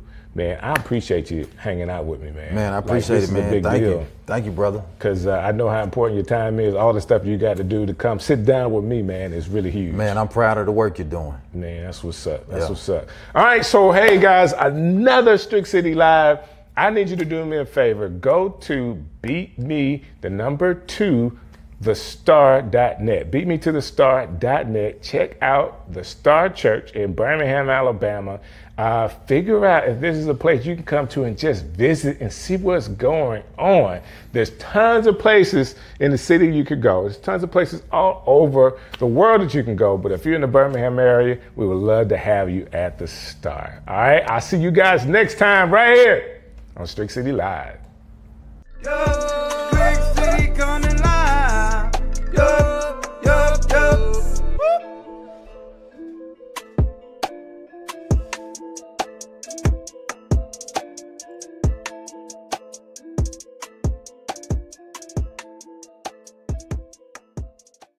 Do you have a nickname? I don't. I've just always been. Where'd you grow up? My mom was in the military, so kind of travel a little bit. But Birmingham is home. Birmingham is home. Travel a little bit. So when you like formative years, like when you were young, elementary age, where were you at? I was in Birmingham. I went to North Birmingham Elementary for the 2nd and 3rd grade. There's no way you went to North Birmingham Elementary and nobody gave you a nickname. No, it was always LaDonna. Okay. They might have shortened it. Like I know my grandma used to call me Donna, but other than that, it was LaDonna. Not Madonna? I've been called Madonna, Shadonna, all the Donnas. Your nickname is Lily. That is so crazy, because my dad, his name was Lily. Like that was his nickname. There you go. I called it. You did. He in here somewhere. Like in here? Yeah, he in here. Well, he can stay wherever he's at. If he's nice and quiet, we're gonna keep it that way.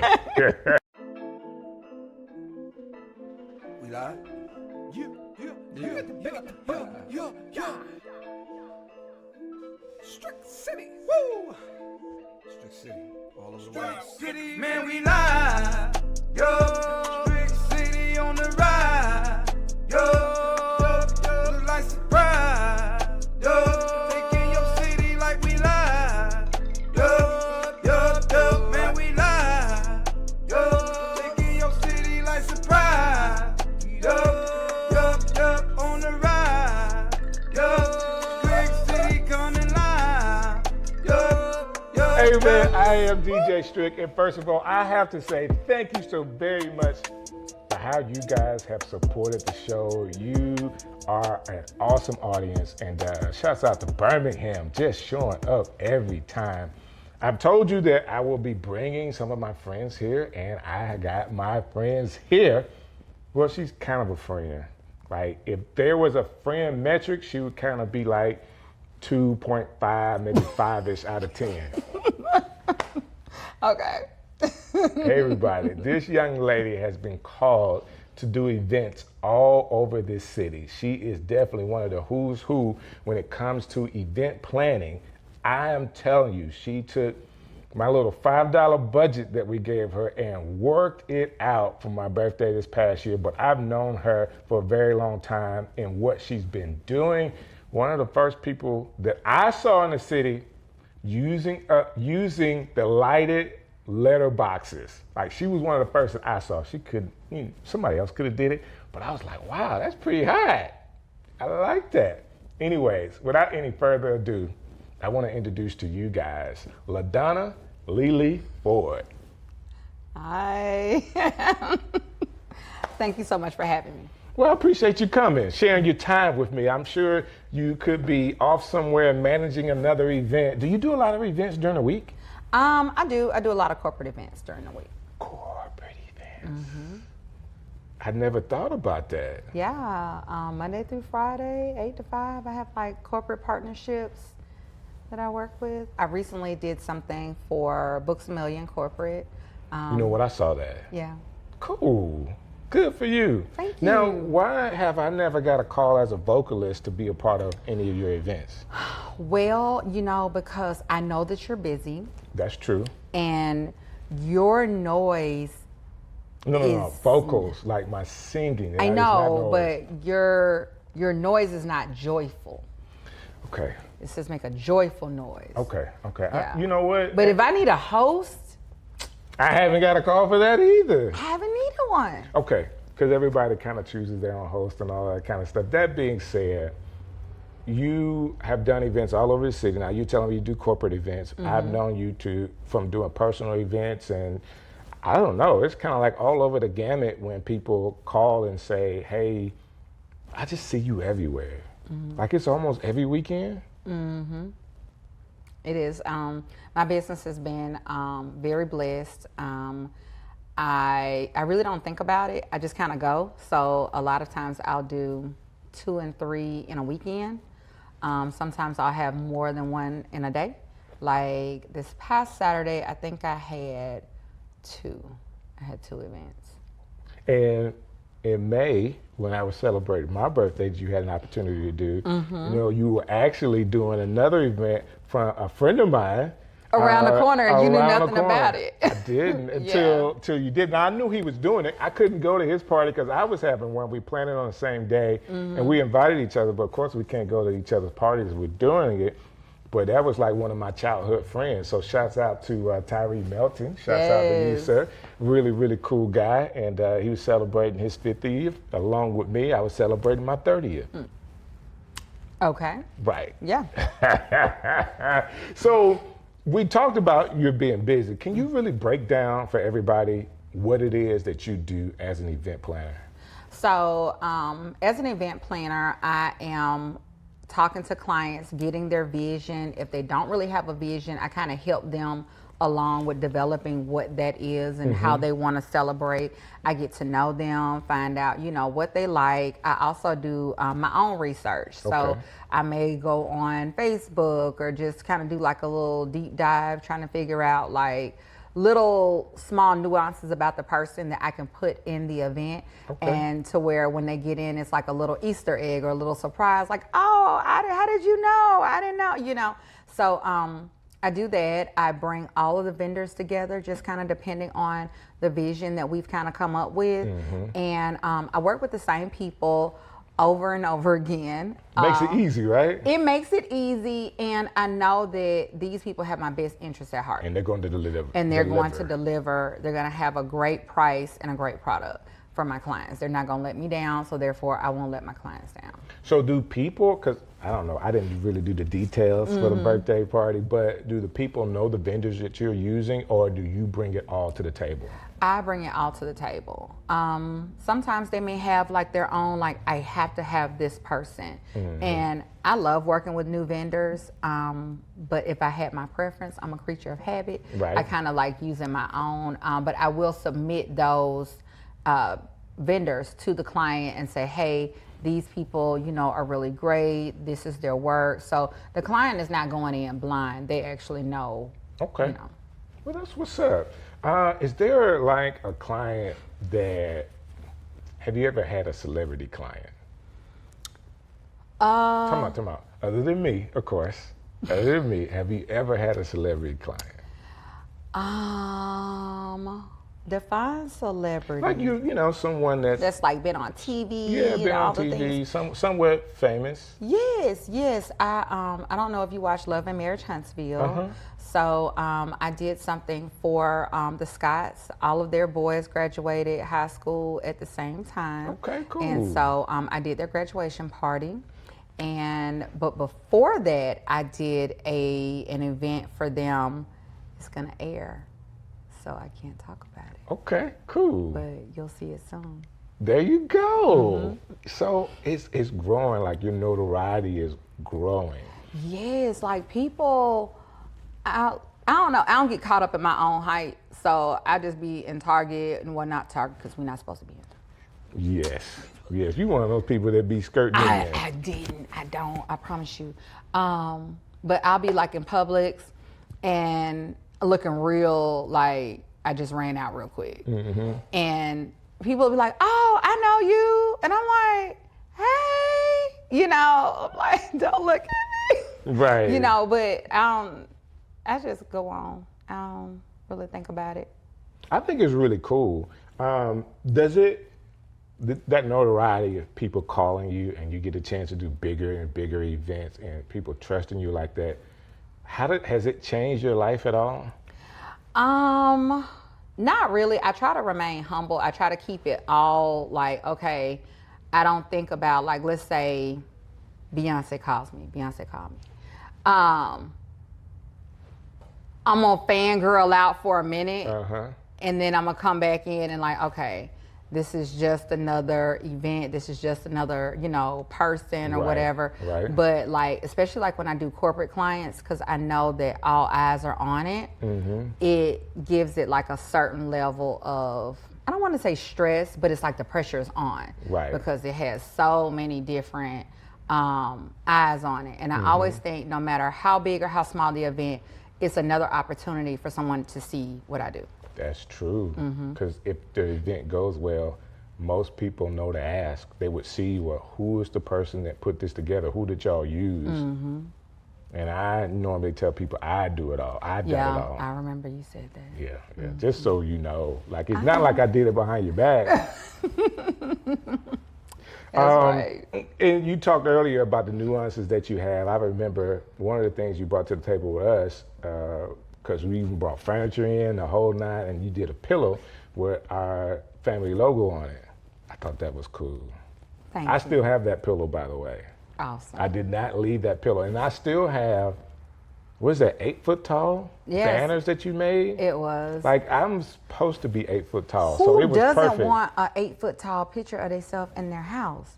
I have one. I have one in my office.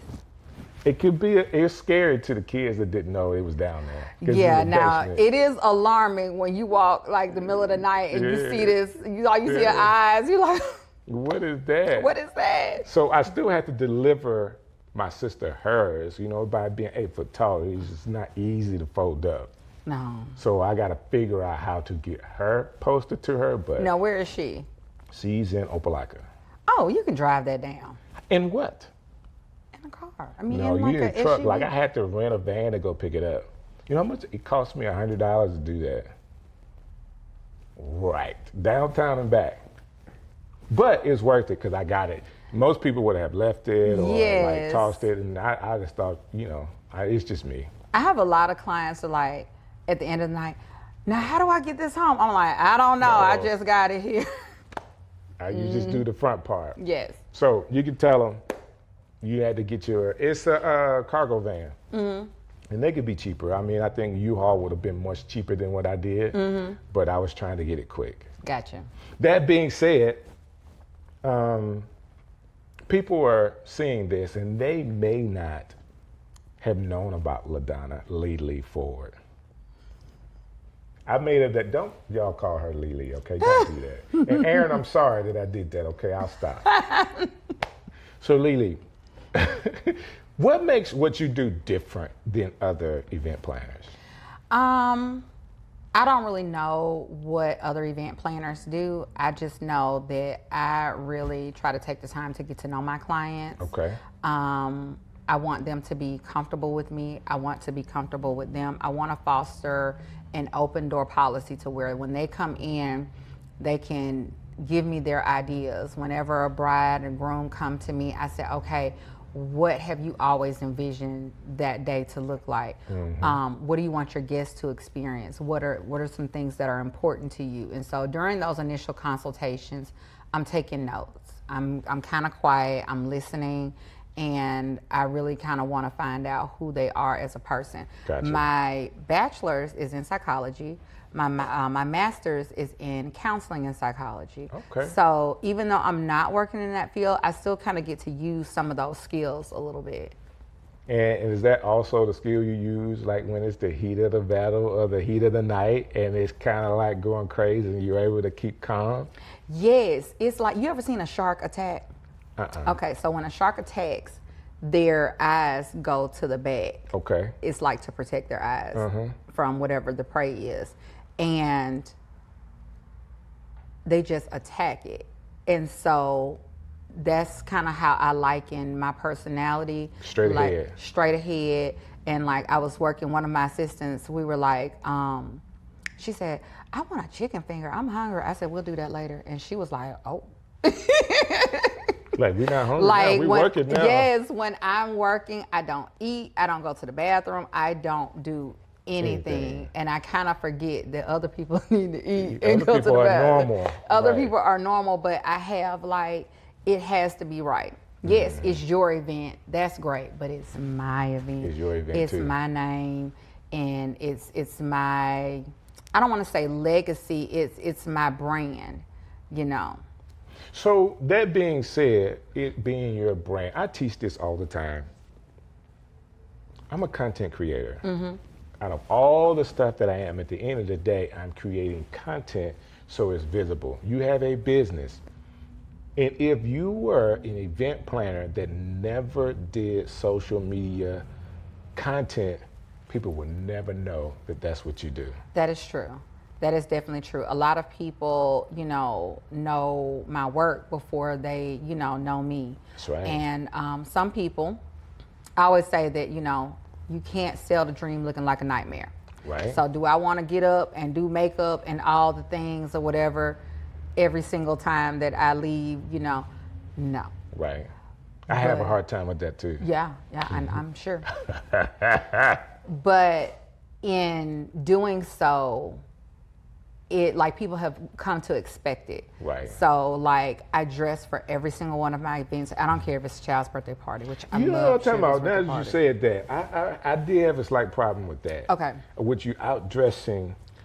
You tried to outdress me for my party, but it wasn't possible. You're right. It wasn't. But was I not. do appreciate the effort. It does go a long way because It everybody does. has to come a certain way.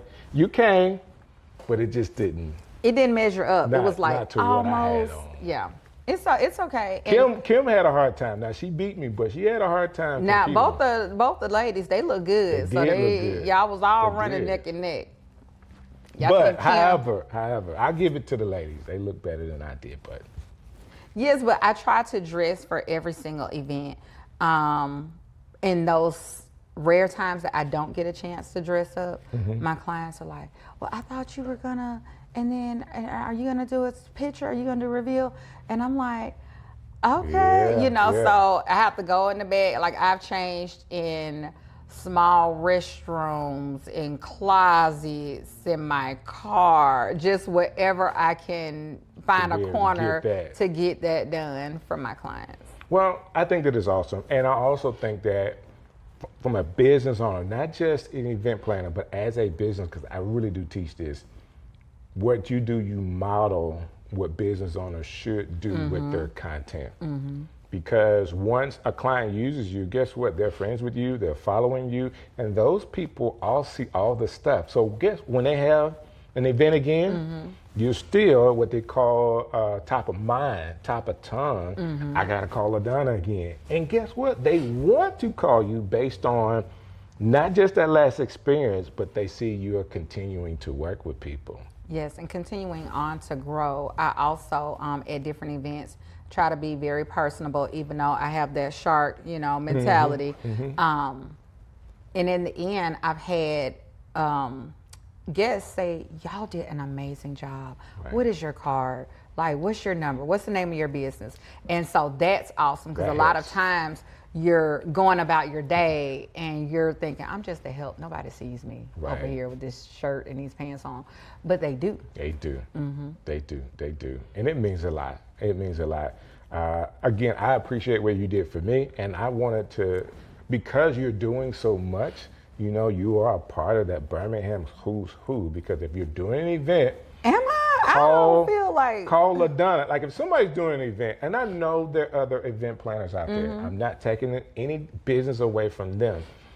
But this show is based off of, number one, people that I know that I'm friends with. And I wanted to be able to share what you're doing, because I remember it was a really, really quick conversation around the time when you were leaving your job. Like we hadn't worked together, maybe some church stuff, but we haven't worked together before then. And I was just so impressed. I was just so impressed that you had started a business and allowed it to grow. And it grew so much that you were able to do that full time. So many people dream of that. And you're living that dream. I am super duper blessed. And the only way that I can do that is God being our source and our resource. That's good. And I have an amazing husband that, because of his position, it allows me to kind of move the way that I need to move. That's awesome. Big shouts out to Aaron. Big shouts out to Aaron. I think that is cool what you're doing. If people are watching this and they say, I didn't know who this LaDonna person is, and they want to peruse all the pictures from all the events that you have up, how can they get in contact with you and see everything? They can go to my website, All a Dream, EPD, like E is in event, P is in planning, D is in design.com, or they can go to my Instagram, All a Dream EPD. And everything is there. Everything is there. All the good stuff is on the Instagram, because I'm able to kind of do that real fast. Okay, that's what's up. Well, I appreciate you coming to hang out with me. Thank you for do the inviting podcast. me. I enjoyed it. And let me say this. I want to say happy birthday to you. Thank you. I think it's awesome. I'm a little younger than you are, so I love to respect my elders. Is that like in metric? Is that like? No. It's in time. Like it's time. Oh. Hey man, it's been another Strick City Live. And again, I want to thank you guys for how you've been supporting the show. You can continue to support the show by just doing one simple thing. Go to strick.bio.link and you can see all the things that I'm doing, and especially subscribe to the YouTube channel. I would love to see you next week when we have another show. God bless you. Strick City coming live. Yo.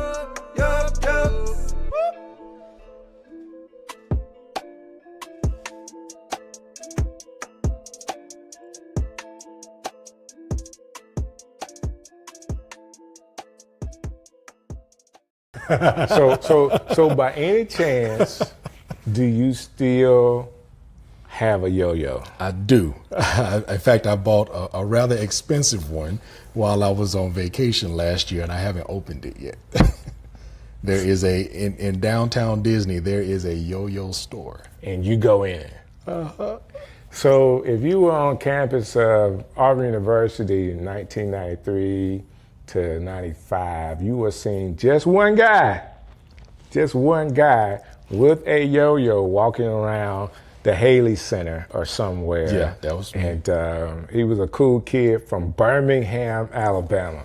Man, that's a long time ago. This guy right here. That's a long time ago. Yo, Strick City coming live. Yo. Yeah. All right, so check this out. I am DJ Strick, and we got an incredible show for you today. one of my friends, I've been bringing a whole lot of people that I know, right? Just people that I know. So I got a friend of mine that I've known for, 30 plus years. 30 plus years, met him on the plains of Auburn University, but he just so happens to have grown up in Birmingham, Alabama. So we can get all the details of who he is. He's back in the city doing some major things and wants to help. He's a pastor that wants to help other pastors. So we're gonna run down some of the things that he's done in the past, who he is, and what he's doing currently to help pastors like you.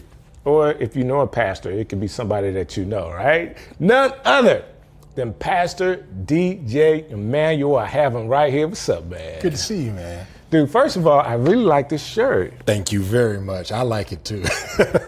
So I went to Hawaii not too long ago, and I was looking for shirts just like that, but short sleeve, of course, you gotta have them warm, but real light, real light, colorful shirts. That's right down my alley, man. Yes, sir. In fact, I was wearing a short sleeve one earlier today. So I say that, and I'm in my traditional black. I don't know why I just wear black a lot. So it works. It does work. It does work. It slims me down. Oh my goodness, I need to work. Hey, I need to work on that then, you know?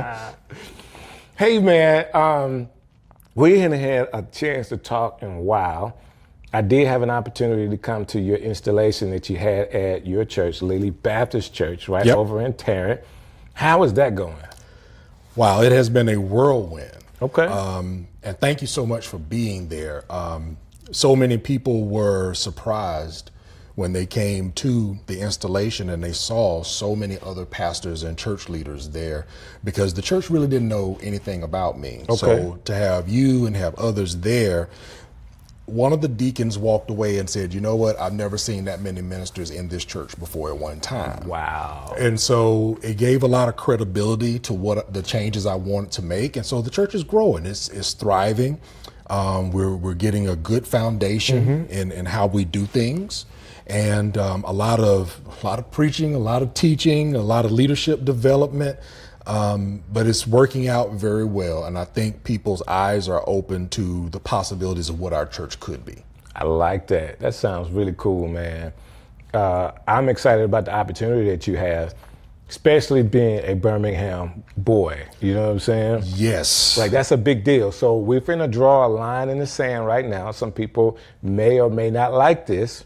But what high school did you go to? I went to Ramsey. No way. I did. I graduated from Ramsey. I should have known. There was a bunch of people at Auburn during that time at Ramsey. Yeah, a lot of them. Listen, I was, of course I'm from Opelika, so I didn't know how smart you guys was. Oh my goodness, we're still trying to figure out how smart we are. No, man, I'm telling you, there were so many kids from Ramsey that, of course, I didn't have an idea of what high schools were, but I've been here long enough to know that if you were at Ramsey at that time, like, that was a really big deal. Yeah, it really was. It laid a great foundation and really prepared us for college, because even 35 years ago, you could do dual enrollment while you were at Ramsey. Are you for real? Yeah, there were other folks in the school who took classes at UAB during the afternoon. So advanced placement classes, things like that. So it was all about getting you prepared for college. Man, that's really cool. Like I said, I did not know how smart everybody was. I knew that Auburn was too much for me, but you guys were knocking it out the park. I didn't knock it out of the park. It took me a while to get my legs under me, but I'm glad I was able to finish, business school and also religious studies. Yeah. So it helped prepare me for what I'm doing now in ministry. Man, that's awesome. Like, we all really do try to stay together. Ministries in Actions, trying our best, that first initial group to kind of do some things. There's a couple of chats that go on, text chat that go on, and happy birthdays and stuff like that. But, I always try to, get the group together again. Yeah. We just got to do it, man. We just got to get together. Everybody is well into their 50s. Woo. So we need to do that. Yeah, but I think one of the things that's very positive is that so many of us have been either closely tied to ministry or are in ministry now. and have found other ways to be successful as well. So we're a busy bunch. Very busy. I'll take that. But there's still, it's nothing like people that know you when you were a kid, college student. Those people know and like you for who you are at your core. Yes. Not who you are professionally. True. Very true. But so when people, like earlier today when you called me Steve, guess what? People that know me from that time call me that. Everybody else is like Strick, Listen, and you called me Demekia. Yeah. And most folks don't know that. They don't know it. They don't know it. So it's something to me that I think is extremely special when you have that history with somebody and you know them authentically. Yes. And then you're able to have, listen, some of my best friends in the world today, I've known from college. Same for me. Just close to them.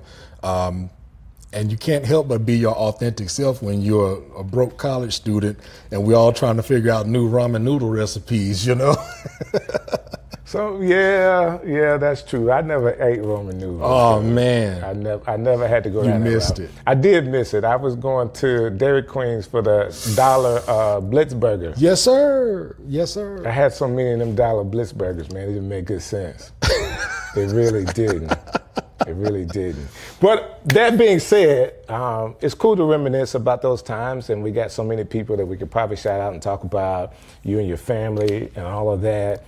But now you are in Birmingham at a church, but before you got there, around the pandemic time, you were telling me you actually started some curriculum for pastors. Yes. So when we were dealing during the time of the pandemic, I had already been pastoring in Tuskegee. Right. So I was at Greater Friendship Missionary Baptist Church in Tuskegee, and I had been at the church 25 years before I left. But I was the pastor. 25 years? Well, I was pastor for 16. Okay. But I was there 25 years. I did the youth ministry and then assistant pastor, then pastor. But during that time, I was getting involved in other church organizations. I was getting involved with the Ministers' Council for the county. I was getting involved in different district associations, and I was teaching workshops. Okay. Sometimes those workshops would be on evangelism, or the workshops would be on leadership, just talking about how do you lead like Jesus. Right. I did some workshops on, trying to get back on focus with your mission in the church, and just trying to help small churches become a little more stable. Okay. With the pandemic, so many of our churches got exposed. And when they did, they found out how far off the mark they were. I got it. We as pastors made the mistake of thinking that when people showed up on Sunday, we were pastoring. Right. We were really just preaching.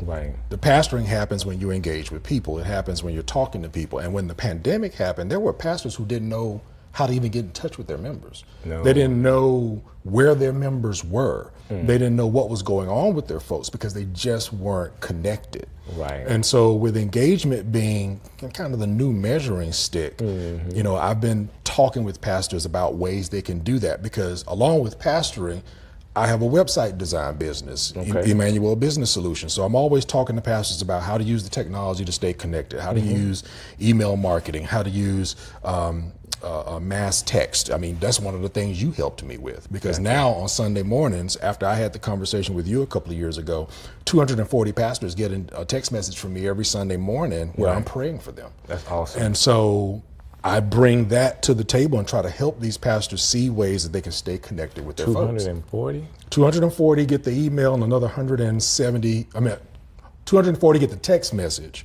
another 170 get the email. Wow. So there are different pastors from different places. They're all different denominations, but that text message goes out every Sunday morning at 6 a.m. Man, that's awesome. Yeah. But again, doing these workshops, going in, helping churches, basically moving into church consulting. And so looking at myself as a small church coach, where I can just come alongside a church and say, let's look at what you've got going on. Let's grade your church. Let's see where you are. Let's talk about your generosity. Let's talk about goal setting. Let's bring some of that business stuff that I learned in college and say, let's do a SWOT analysis. Look at your strengths, weaknesses, opportunities, and threats. Let's talk about goals and strategies and objectives and all of those things to try to help you identified the key areas you need to focus on. Right. So coming alongside a pastor, coming alongside a church and that church's leadership, and just kind of talking them through that process and literally teaching them those skills has just been, it's been very rewarding.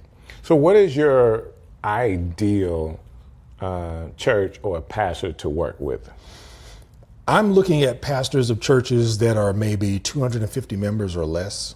Sometimes they may be in rural settings, or they may be small churches in an urban setting.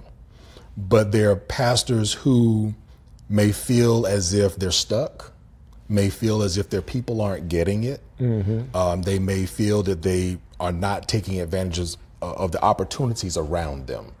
And so coming in and saying, well, Pastor, let me help you with your preaching a little bit, because I've written some books on preaching.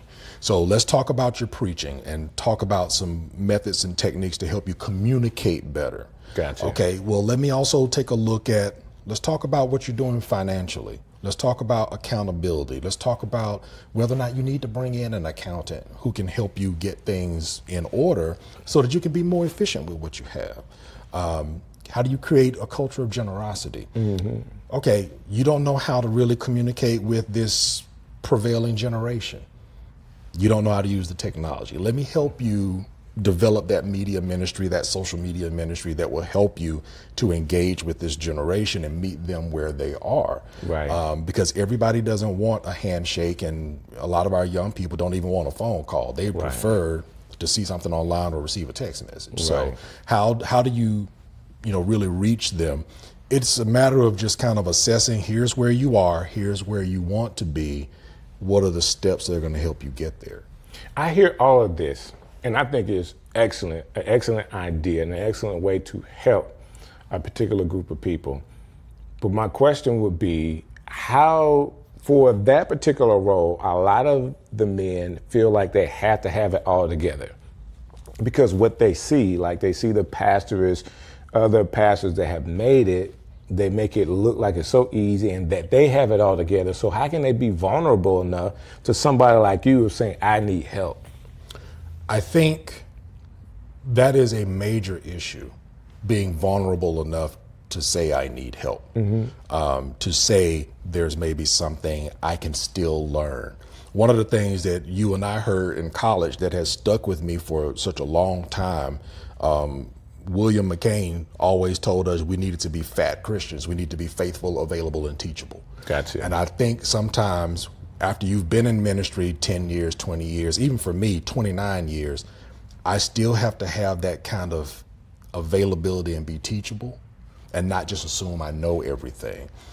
The only way to really break through those barriers is to continue to build relationships with those pastors, to build relationships and talk with them, be an encourager for them, invite them to opportunities, never stop inviting them, even if they don't come. Invite them to opportunities to learn something new, see something new. You just have to stay in the relationship. Right. I mean, to win the right to be heard. To be heard. Yeah. And the right to be able to speak into their life, right? Yes.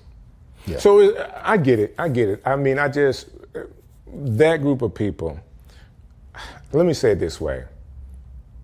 I love the fact that there's people out there that have taken the calling of God seriously enough to stand in front of people and preach the gospel.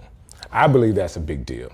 That's a huge deal. Right. I also know that there's a particular group of people that have certain characteristics that generally go that direction.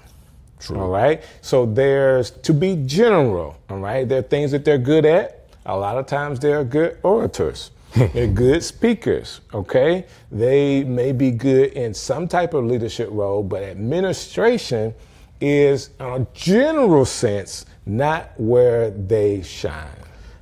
I agree with you completely. I believe every pastor needs to take some type of business course, at least take some management courses, take some leadership courses, do something to help them with the administrative role that they have.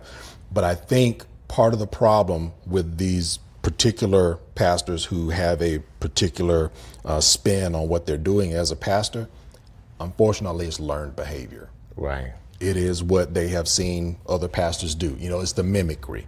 You're not really learning the substance of how to make these things work. You're just mimicking what you see the successful guy doing. Right. And so you want to sound like that person. You want to behave like that person. You want to lead like that person, but you don't know how that person got there. And you don't know what their journey was, and you don't know the people that they've developed and brought along the way. And administration and organization is most of the time is not what they're showing. It's behind the wall. Right. And that's the majority of the work for pastors. I will tell you. Hold on now. Let's say that really, really slow. Because an hour or two on Sunday morning is just a part of being a pastor. That's the preacher part of the pastoral job. The pastoral job, a lot of that happens. Sometimes you can shake hands and talk to people and pray for people on Sunday, but it's going to be Monday through Saturday where you really get to pastor the people. It is. When you think about Jesus, the way I try to help pastors to understand it is that Jesus, we know him in scripture to be prophet, priest, and king. Right. Well, the prophet part, the preaching part, I mean, you get 30 minutes with people for that. Right. In today's world, 30 minutes. In today's world, right. So you get 30 minutes, and unfortunately, if they don't come to church every Sunday, I mean, even if you spend an hour every Sunday, you're only spending 52 hours with people on Sunday morning at the end of the year. And we're not asking people to do 52 hours. Because if you think about it, that's a lot for one man to take on. So I always tell people that preachers need not to do 52 weeks on a Sunday. In a year. Needs to get a break, or two, or three. Right. Yes. But just looking at church time, that's only 52 hours. Mm-hmm. If you really want to see the church functioning well, you have to take on those other two roles. So you got the prophet part, right? Mm-hmm. You're getting up, you're preaching, you're dynamic, and people are responding, but there's the priestly part. Right. People get sick. People are in the hospital. Mm-hmm. People need counseling. People need help with, how do I handle, raising my children, or what resources are available in the community? So how can you help the elderly in your church? You have to couples in your church. Couples in your church. You have to minister to the people. That's the priestly part, and that takes hours of work. Then prophet, priest, and king. The administrative part. Right. And that's what keeps the church going. Mm-hmm. And if you don't do it well, you'll just be in survival mode. And I find a lot of small churches are in survival mode. They're just keeping the lights on, or they are managing their church like they would manage a personal checkbook, instead of looking at the bigger picture of what they should be doing as an organization financially, how to invest in ministry. Mm-hmm. So most of the work, even since I've gotten to Lilly, and it's been less than a year. I mean, you were there at the installation in January. It's been less than a year. Most of my work has been behind the scenes. Wow. Most of it. I would say a good 80% of my work has been behind the scenes. So do you know one of the ways that I can get you off track with what you're trying to do is to frustrate you to where you're distracted with frustration and not doing the work. And what happens is Satan tries to distract us from an administrative part and get you frustrated because you can't cross all of the T's and dot all of the I's, and the decimals just don't look like they're in the right place. Right. And you can get frustrated, and that takes you off of ministry. It does. When sometimes you got to do all that you can and then allow God to give a blessing to the administration so that you're not frustrated. Because what happens is, and people do it at every level. It can happen when people get new buildings. Guess what? We got to preach tithing, we got to preach giving, and they can go overboard with that. But the same thing can happen with a small church just trying to keep the lights on. It can. In business, they use a tool called the balance scorecard. And if you get any one of those areas of the balance scorecard out of whack, your business is going to suffer. Right. So if you're just focusing on finances, you're probably going to end up failing anyway. Right. If you're just focusing on my business processes, but you don't get the finances part right, you're going to fail anyway. Right. Because your competitors are going to have a better process. If you're just focusing on innovation, but you're not doing those other two, you're going to fail. Right. So you have to make sure that things are in balance, but the frustrations that pastors a lot of times are dealing with come from above them, depending on what association they're a part of or what denomination they're a part of. And it comes from below them with the people. Right. And I say that because, you know, not to take a text, but in Hebrews chapter 13 says, you know, take care of these guys that are watching for your souls, because if you're giving them a hard time, it's not profitable for you. So if people in the church are carrying on a certain way and you get distracted by people being upset or people not understanding and not willing to talk it out with you, you spend more time trying to put out fires. Right. And instead of putting out fires, you should be slaying the dragon. Right. But Your you're attention running. is now somewhere else. Yeah, it's split. It's split. So it's dangerous. Frustration is dangerous. That's right. That's where burnout comes. That's where God, did you really call me to this comes. You know, I could go sell some cars come, you know, anything but being a preacher. Hey, another church. I'm going to go to another church because obviously these people don't want to go forward. So now I'm looking for somewhere else to serve. Right. Because I'm trying to find a place that's comfortable for me. That it comes from that too. Man, that's something. It comes from that. And I heard the stories during the pandemic of pastors that had to leave their churches and start, you know, truck driving. Wow. Pastors that just decided, I'm just going to uproot my family and move someplace else and do something different. Wow. So that's something, man. It has happened a lot. And to have made that your calling and then have to step back, you know, you want to be more thoughtful. Now, again, you know, just because somebody says, and I don't want to say this in a very derogatory way, but sometimes people don't hear from God. And the frustrations of, there's something T.D. Jakes said, if I really didn't like you and I wanted to kill you, I would give you my church. Who could sit in his seat with all the stuff that he's got going on? Like, you got to be called all of for that responsibility. Yeah, that's a ton of responsibility, and it's a ton of persecution that if you're not ready for, it will kill you. But the same thing is true in a small church. The same thing is true. And I say that because in a small church, you have the same level of responsibility. You still have to answer to God for the souls that you're in charge of. That's true. And so if you're not the kind of person who takes it seriously, you can easily just decide, I want to move from place to place. I'm looking for my best opportunity and not realize the gravity of the souls that you're dealing with. When the pandemic happened, my mother passed. And when she passed away, I remember that. We moved back here to be closer to family. Well, I contracted COVID.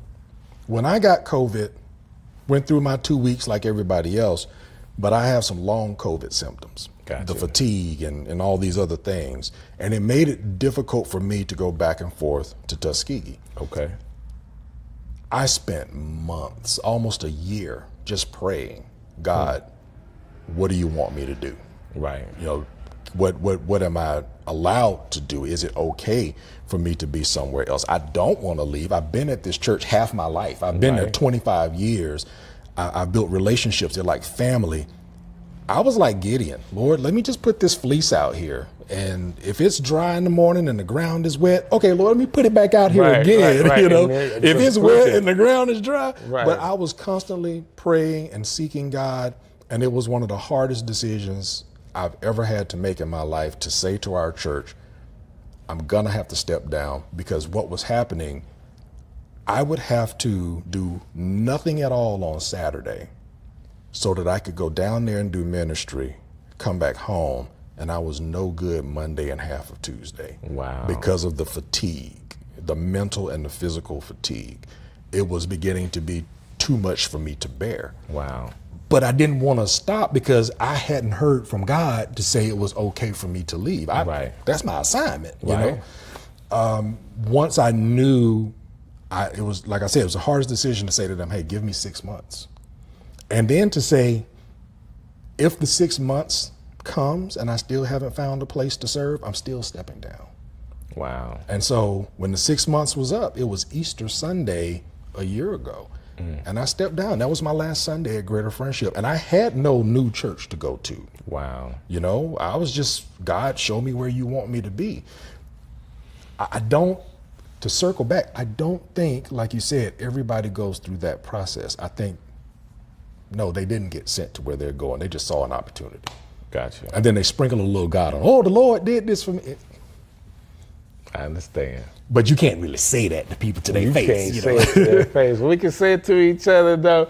I do have a pet peeve, man. I have a real pet peeve, man. I say this all the time, and I know I'm going to make people mad. But when somebody tell me God said, I'm like, you lying. That's me personally. I'm not talking about anybody personally, but, you know, a lot of times people use that card to be able to do what they want to do, and they are then responsible for the outcome. Well, that's because some people have Jesus as a savior, but not as a Lord. Right. You know? Right, that's true. So he's not in charge. He's just there to save you, to bail you out, but he's not the one that's in charge. That being said, at the same time, I appreciate your willingness to help some of your peers and to be a mouthpiece for God, to be able to show some processes, some procedures that's actually going to be able to help. I know that you have some booklets that talk about preaching and stuff. I want to share this one fact. It is not new technology, and my glasses are talking to me. It's not new technology or a new idea to have a book of sermons. True. One of the first sermon books was actually written for the style, I want to say it was the 50s. And it was written in a style that the words would rhyme.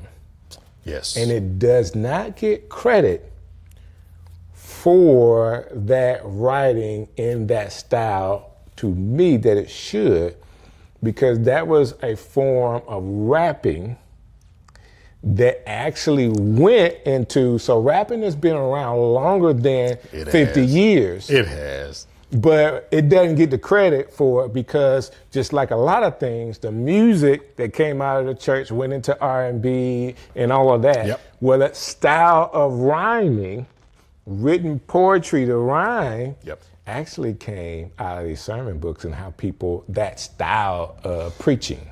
Well, and I would say it wasn't always literally rhyming words. Sometimes it was rhyming concepts or rhyming thoughts. And so typically when you're crafting a sermon and you're crafting your sermon points, we're typically talking about make it memorable, something that people can easily remember. Gotcha. You know, so I might say, you know, if I'm preaching about prayer, let's talk about the purpose of prayer. Okay, that's good. The second point is going to have some alliteration with it. Let's talk about the presence of prayer. Let's talk about the posture of prayer. Let's talk about the power of prayer. And those may be my sermon points. Right. And that way, it's things that people are more likely to remember. Right. Which is important because if all people are doing is listening to you, they're only going to remember 10% of what you said. So in a 30-minute sermon, people aren't going to remember 3 minutes. Right. That's painful. After you've labored 10 hours to make a sermon and people are only going to remember 3 minutes out of a 30-minute sermon. You got to make it memorable. You got to make it sticky. You got to make it memorable. That's So a lot of that alliteration and using those words and rhyming words, I try to see if I can do that with a lot of sermons. Sometimes I can, sometimes I can't. That's what's up. But it's definitely a necessary tool. I love it. I love it, man. So you done a couple of books. So I called you pastor. I should have said pastor, author, pastor. You know, let's talk about some of these books that you have. Okay, so the first book, being in Tuskegee and dealing with a lot of rural pastors, I recognized that many of them bivocational. Some of them lived outside of the areas where they were. I was one of them because I was living in Auburn and driving to Tuskegee. Then I was living in Noonan, Georgia and driving to Tuskegee. But I knew pastors that were coming from Montgomery and other places to come to Tuskegee to pastor. So your time is limited. And I noticed that a lot of them were doing one-off sermons. I just got a good idea this week. I preach, and then when Monday comes, the clock is ticking. I got to figure out, I got to come up with something else. So I had started preaching sermon series, and I developed a method for how I would be able to break down a passage into a series. And so I wrote it. I wrote it in a book. And hold on, let's see. Because Strick let me bring my book. Yeah, man. So this is Sermon Series Preaching, a guide to developing sermons that connect. And in this book, I literally talk about how to develop specific types of series. Okay. So if there's a strategic series, it's around a strategic time of year. Let's develop a series to help you capture people's hearts and minds during that time of year. Maybe it's a story series. It's a great story in the Bible, and you don't just get to the punchline, the good part. Let's tell the whole story, but walk put it through in it. episodes. Yeah. Or maybe it's a character series. Let's look at a person's life in the Bible and see how that person progressed. For example, if I was doing a character series on Joshua, I would start at the beginning. Right. The first time you see Joshua is when Moses is up on the side of a hill and Aaron and Hur are holding his arms up. Moses just made Joshua general. So this man who's a fourth generation slave is now a general fighting in a battle by himself with all of his army. Never done this before. Right. And whether he wins or loses, whether or not somebody holds Moses' arms up, you know? And at the end of that story, God tells Moses, write this down and rehearse it in the ears of Joshua. Wow. So Joshua goes from there to being the next episode. He's now Moses' servant. He goes up on the mountain with Moses and he's watching Moses, the 10 Commandments and all of that. He comes back down. He's still the general of the army, but eventually he's the one. He grows as a leader, that he's the one who leads the children of Israel into the promised land and helps settle the promised land. Right. So his progression as a leader became the sermon series. Oh, that's awesome. And so a series of sermons just about Joshua and looking at those episodes in his life. Or if I'm going to do the book of Ruth, why just talk about the good part at the end? There are lessons in all 5 chapters. So that's a 5-week series, one sermon from each chapter, and it gives me the chance to tell the story. I get it. So that way, when you're working on a sermon, you're not always just working on that sermon. You're actually working on the entire series, because things will come up and it's like, oh, that's a great, or you see something on the news, oh, that's great, but that doesn't fit this week, that fits week 3. Right. But you're constantly compiling information so that when you're getting ready to finally put that sermon together on Wednesday or Thursday or whenever, you're more compiling one than writing one. I get it. And it saves the pastors time, which they don't have. Right. You know, if you're a pastor, husband, father, community leader, you know, help coach the local football team, whatever you're doing, you've got a lot going on. Got a lot going on, yeah. You got to be able to do something to help you with your sermons. I like that. And this was actually the first book that you wrote, right? Yes, this is the first book, Sermon Series Preaching. And I've had pastors who've read this and come back to me and said, because I read this book, preaching is a joy now. Oh, man. Because, you know, one guy was so excited, he was like, I know what I'm preaching 2 weeks from now. Oh, that's a review. That's a great review. So, you know, being able to plan, and I talk in here about planning your preaching calendar. So that's one of 3? This is one of 3. So this was the first book, Sermon Series Preaching. The second, the members of our church at Greater Friendship said, you wrote a book for pastors, you didn't write one for us. No way. That's what they said. So I wrote this book, Grow, 7 Spiritual Practices to Grow Your Faith. And it's the basics of what it means to be a believer. So it's literally 7 practices. How do you study the Word of God? And that's the book that I have. Yes, you have this one. You have this one now as well. Okay, well, that's what's up. I come bearing gifts. Okay, that's what's up. So with Grow, how do you study the Word of God? How do you actually do it? How do you pray? How do you worship? How do you fast? How do you serve in a church? How do you share your faith? How do you fellowship? These 7 spiritual practices, if you're growing in these, you'll always continue to increase, you know, and grow in your faith. I like that. So that's what this book is about. Okay. And we made this book, let's see, the pandemic, everything in the country shut down on a Friday. I clicked publish on a Thursday, on that Thursday. And my wife and I decided that we were going to make this book available to help churches. So I made this book available to pastors at my cost. Wow. So that they could get this book at $5 a book. Wow. And, you know, it retails on Amazon for like $16.99. But I'm like, hey, you don't know what you're teaching and preaching during the pandemic. Your church is struggling financially. Get this book at $5 a book. If you make it available to your members for $15, you get $10 back to your church per book. Wow. So pastors, so they would just have to buy. They can buy them in bulk from you and be able to. Instead of buying them directly from Amazon, they bought them from me. And so I would have it shipped directly to them, and we wrote a teaching guide to go along with it. So I'll send them the PDF of the teaching guide. Okay. And the pastors that did this kind of fundraiser, I don't know a pastor that was able to teach this in less than 5 months. It took them that long to go through it all. But that's 5 months. They didn't have to worry about what they were going to teach for Bible study. Well, there you go. You know, and it put some money back into their church. So that was the second book. Now, the third book just got published a week ago. So this is hot off the press. This is hot off the press. So I had pastors who were saying, I like this idea of doing sermon series, but I'm having trouble getting started. Gotcha. So I decided, well, I'll just give you some sermon outlines. So this book has 12 sermon series in it. Okay. They've already been preached before, but I put them in an outline format. It's kind of like giving a pastor the skeleton and letting him put the meat on the bones. But there's an overview for each series telling you what the series is about. And then after the overview, you actually have the outlines for each sermon in the series, whether it's a 4-part series, 5-part series, or 6-part series. Oh, that's awesome, man. And so it's a whole year of preaching in here.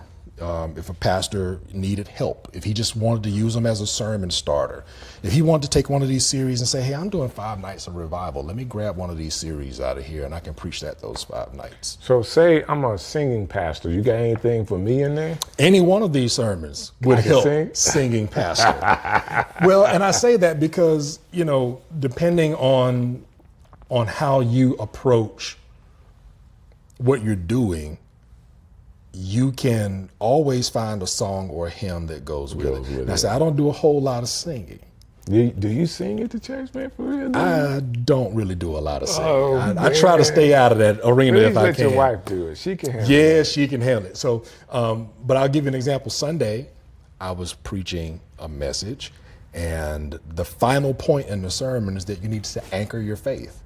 I did not sing it, but I quoted the lyrics good for you, good for the people. I quoted the lyrics for, be sure your anchor holds to the solid rock. I took that hymn and, times like these, you need a savior. Times like these, you need an anchor. That anchor is Jesus.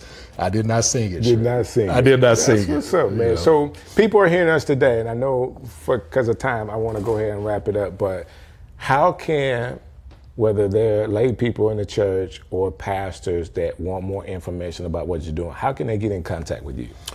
Easiest way is through my website. So I have a personal website. It's pastordjmanuel.com. And there on the website, you'll find where the phone number is there for you to subscribe to Prayers for Pastors. Okay. There's information about the books there, and information on how to get in touch with me if you need me to come in and do some coaching with you. So all of that's on my personal website. Now, our church website, lilybaptistchurch.com, but for me personally, pastordjmanuel.com. Wow, well, you can't beat that, man. I appreciate you coming by. My hope is someone listens to this today and they will be vulnerable enough to say, hey, I need a little help. Yeah, well, I'm glad you brought that up, because I forgot to share this with you. Okay. I'm doing a workshop this week, and the workshop is called Jumpstart Your Preaching Calendar. And we're inviting ministers and pastors to come learn about preaching, learn how to develop your annual vision, and learn how to actually make your preaching calendar for the year. Okay. And I'll be doing that several times during the fall as we get closer to the end of the year. But this is a great time to get started with that. So that's going to be, this first one is going to be on Saturday the 20th from 9 a.m. to 10:30. It'll be at Lily Baptist Church, or they can register and they'll be able to watch it on Zoom. So I'm not really sure when we're going to air this. That being said, if they want more details about the sermon series or about the series that you're going to have on this, how can they get more details on that? We'll always put that information on pastordjmanuel.com. So when I'm doing the next workshop, it'll be there. Gotcha. So that's where we post all of our information. And on social media, I'm literally on all the channels as Pastor DJ Manuel. Well, there you have it. Hey, man, this has just been awesome, dude. It has. You're the man, and I appreciate you and the heart that you have for other leaders in this city. Well, thank you. I'm glad to be home. Yeah. And glad to have something to contribute. There you go. There you go. Hey, man, this has been another Strick City Live. Thank you so very much for how you guys have already supported us. But of course, we can always use more of your help. And it's not monetary help that I need. Can you like this? Can you share it? Can you subscribe to the channel? That will go a long way for us reaching more people. So till next time, I'll see you. Strick City Live. Yo, Strick City coming live. Yo, yo, yo.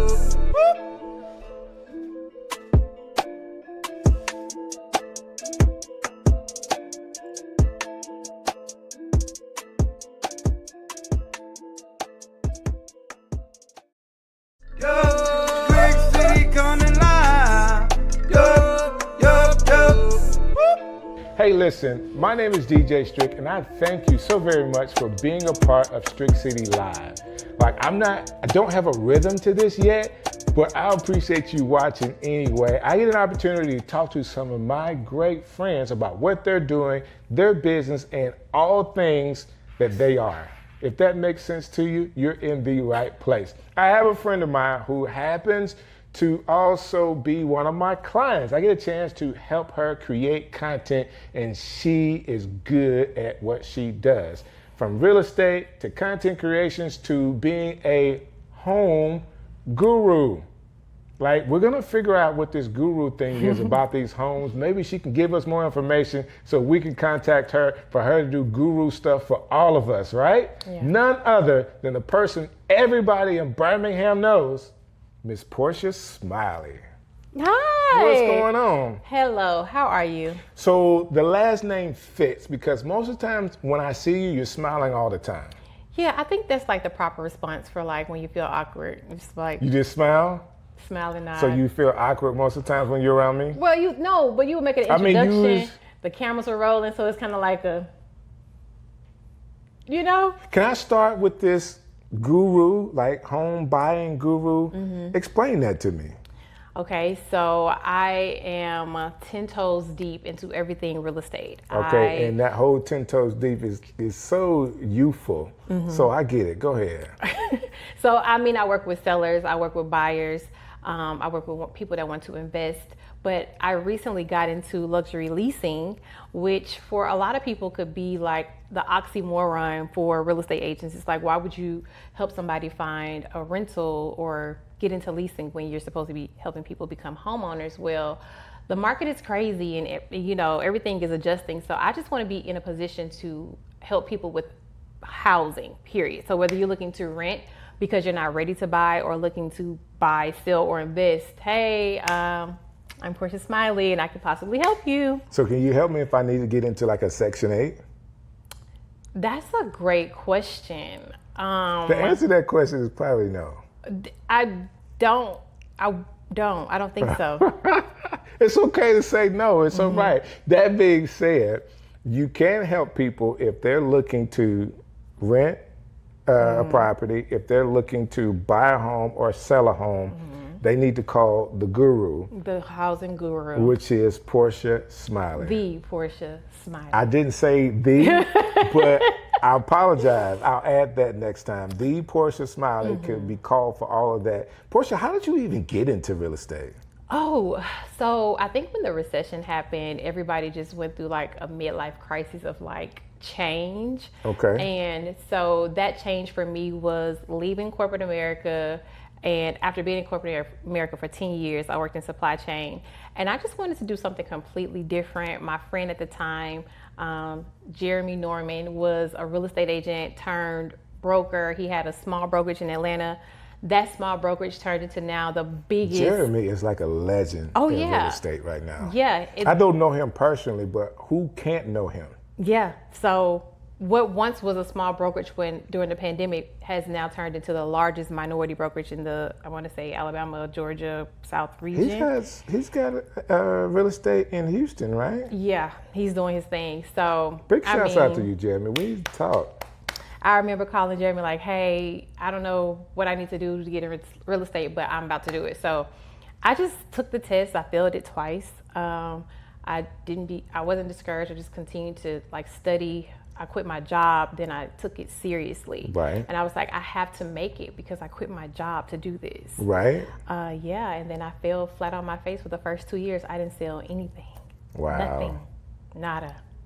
Yeah. How many years? 2 years. With 365 times 2, that's a lot of 700 days. and something days. Yeah, nothing. I depleted my savings, touched my 401k. It was a learning experience. Do you think that time prepared you like even more for what you're doing now? In more ways than 10, for sure.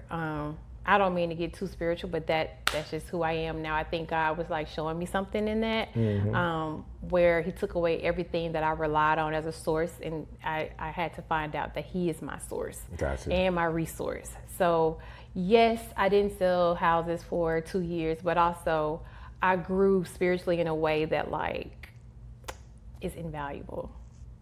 Yeah. What would you tell people? Because you mentioned the spiritual part of that. What would you tell people that are going through like a tougher time for themselves based off what you experienced? Like they may not be where they want to be. They have dreams, they have aspirations, but they're not exactly where they want to be right now. Yeah. So if you're experiencing anything like me that seemed like failure after failure after failure, it seemed like God was stripping everything that made me me. I feel like I almost lost my identity. I was known for being like this bossy corporate lady and traveling the world to like not knowing how I was going to eat. God provided food, but like not knowing how my bills would be paid really. Wow. And so if you're going through that, I had to stop and like realize why this was happening and totally understand that God was trying to get my attention. He was really trying to get my undivided attention. And that's exactly what happens when you don't have anything or anyone to call on but God. Right. And so once I realized that that's what it was, he wanted to silence the noise, take away all the things that were distracting me because he had a mission for me. I gave it up willingly. Like, my perspective changed. I stopped trying to be in control of my future. I started to get quiet, silence my thoughts, sit with God, and try to listen to what he wanted me to do. I got you. Let me ask you this question. This would be personal to you. Going through what you have to go through professionally for you, how were you able to balance some personal, I would say setbacks, like death in the family, death of your cousin and all that? How are you able to handle all those things while you were still trying to find your way professionally? Wow, that is a good question. And honestly, not to sound like the holier than thou one, but God really gives you peace amidst the chaos. That's true. He really gives you, strength when yours ends. That's where his strength begins. And, not to sound like a broken record, but I really had to lean into my faith. I really had to depend on God when I didn't know how I was going to get through certain situations, or watching my uncle cry because he lost a child. And I felt like I lost a brother. Like we grew up like siblings. Right. And that just wasn't easy. And I remember being mad at God. Gotcha. And because I asked God to heal him. But even in that moment, it was a teaching lesson for me. It was like, God was like, I did heal him.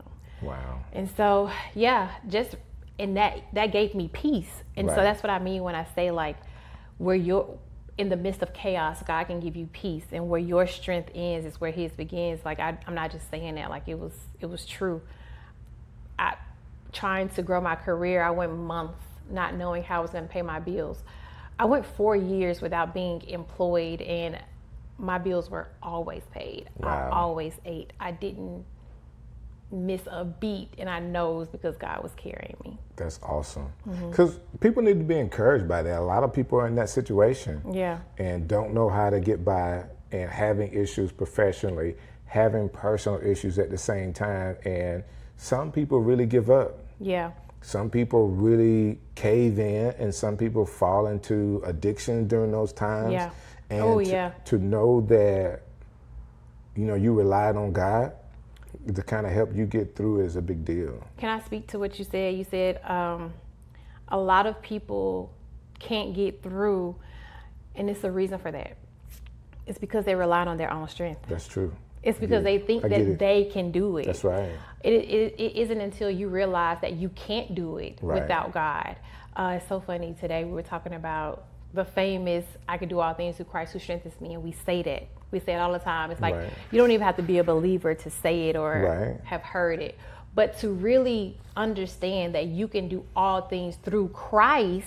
Right, through Christ. Because it's his strength that we need. And so whenever we feel like, oh, I have to make this happen, or I have to, you make it about you, that's hard. Right. And it is going to require partnership with God to like really get through the hardest things. So yeah. I believe that. I personally believe that. Yeah. I know that for a fact. Right. And in so many different aspects. That being said, we've talked before, and I know you're talking about your faith now. When we talk about you professionally in real estate, you actually involve your faith in the selling process with your clients, right? Explain that process, because if I want to buy a house and you talking about Jesus, like I could be like, hold up, Jesus is not staying at this house. I am. Like, explain that to me. Listen, any opportunity I have to talk about God, I do. So from being at the closing table, or from people being discouraged, right? And I'll simply ask, like, do you believe in God? And if they tell me yes, I'm going in. You already know. And I'm like, hey, it's moments where I'm like, can I pray for you? I remember my friend bought her house and she was nervous to like go inside. I said, let's go inside and pray. Wow. So any opportunity I feel, whenever God says, hey, I just can't be ashamed, right? Right. And even if somebody said they wasn't a believer, it wouldn't stop me. I would probably watch how I said certain things. But like, for the most part, if they say, thank you, Lord, that's an end for me. Right. If they say, thank God, that's an end. Like, don't play around with me, because like, I'm looking for an opportunity to bring up God anyway. And I say things like, you know, it might not sound biblical, but it is like, hey, what's for you is for you. You can't miss what's for you. Right. You know, or depending on the person, I'll say you can't miss what God has for you. That's true. And so I kind of established that in the beginning. I listen to what they say, and if they make references to God, then I just go in, you know, and if they don't make references to God, I'll simply ask them, do you mind if I pray for you? You know, do you mind if we pray over this situation? Hey, I feel like you have a lot of anxiety. Do you mind if we pray before we go on our next tour? I haven't met anyone to say no. That's awesome. That's awesome. How did you come by this faith? Like, where does it come from? Okay, two things. One, my cousin Tiffany Miller. A lot of people know who she is in Birmingham anyway. Her wedding went viral. If you don't know, like, she's Tiffany Jones now. Oh my gosh, Tiffany Jones. Her wedding went viral. And I talked to her when she lost her mom every day. And while she was going through that process, she had this quote that she would say, or this thing she would say, faith over facts. So a lot of people say faith over fear, faith over this and that, but she said faith over facts, the facts that the doctor was saying that her mom wouldn't make it, but she did for a long time. And so watching her faith through that, she lost her mom, she lost her dad, she lost the father of her child. She went through so much adversity, but to watch her trust God through the process. Wow. It was like I had a front row seat of all the things I read about in the Bible where people had to have faith and heart, and not just death, but like I watched her trust God for her house. Get it. I watched her trust God for her car. Get it. I watched her trust God for her husband. Get it. I watched her trust God through grief. Be at peace. Wow. To have a front row seat to that, I was like, I want some of that. Wow. So I started to surrender, started to become serious about my faith. That was the first step. The second thing I did, God gives me a word every year personally. And so for 2022, 2023, and 2024, he gave me the same word. I was so frustrated. The first year he gave me surrender. I was like, all right, I got this. Right. I can surrender. 2023, he gave me surrender. I'm like, you just gave me surrender last year, but whatever. 2024, he gave me surrender. I'm like, all right, God, what am I doing wrong? And I woke up one day, June, and I was like, I'm going to take this seriously. Have your way. I did a 40-day fast, and my life has never been the same. I consecrated my life to God after that. And I think it's the best decision I ever made to like live for God on purpose. Wow. That is so encouraging. Yeah. So if somebody's watching this today and they're trying to do it their way, and they just heard what you had to say, what would you want them to get out of that? I would say, and this may not be for everyone, but this is for people who have a problem with control or control issues and or people pleasing. Let go. Like we hear the saying, let go and let God, but until you truly let go and let God be your guide, let God be your GPS, it's not gonna be easy. Like trying to figure it out on your own. I was out here doing stuff that didn't make sense. And until you're doing stuff that don't make sense, maybe it's not God. And I don't know, you take that with a grain of salt, like, oh, this girl, she sounds crazy. No, I'm serious. Sometimes what God has you doing doesn't make sense, especially to your family. I remember having a conversation with my mom, and she didn't understand why I wouldn't just go get a job. Like, I had 10 years in corporate America, 10 years of supply chain experience, making 6 figures. I can go get a job tomorrow making a 160.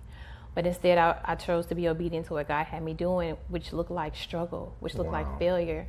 My mom didn't understand, so I was like, Ma, you know, I understand why you don't get it. I was like, but because I don't get it. Wow. I don't understand what God is doing in this moment, but I'm going to be obedient to what he's telling me to do. So obedience and relinquishing control by fully surrendering. I got it. I like that. Yeah.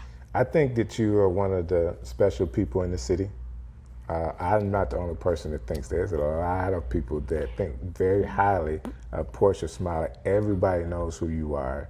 You do a lot of stuff, from all of this real estate stuff, and then you do event planning and decorating for events. Like, you do a lot of stuff to be extremely visible. But if people wanted to connect with you with something, how, based on what they heard from you today, how can they connect with you? You know, I'm working on my linked tree or whatever, but Instagram, I feel like people have no problem with just DMing me. I stay on top of my DMs just because I don't want to miss a sale. I don't want to miss a person that is reaching out for a real estate deal. I don't want to miss a person that's reaching out for prayer. I have people that I pray with. That's awesome. And so I try to stay on top of that. And then from there, we can like take it off social media to kind of tend to a separate need. But yeah, Portia Smiley on Instagram, Portia Smiley on Facebook, Portia Smiley on TikTok. I think my name is kind of unique, so I can just say my name and that's kind of it. Yeah, you might have to spell it for people though. P-O-R-S-H-E. P-O-R-S-H-E Smiley. So if there was a young guy watching this today that's like, man, this girl sounds really interesting, like she's a real cool person, all those links she just gave you, you could DM her too.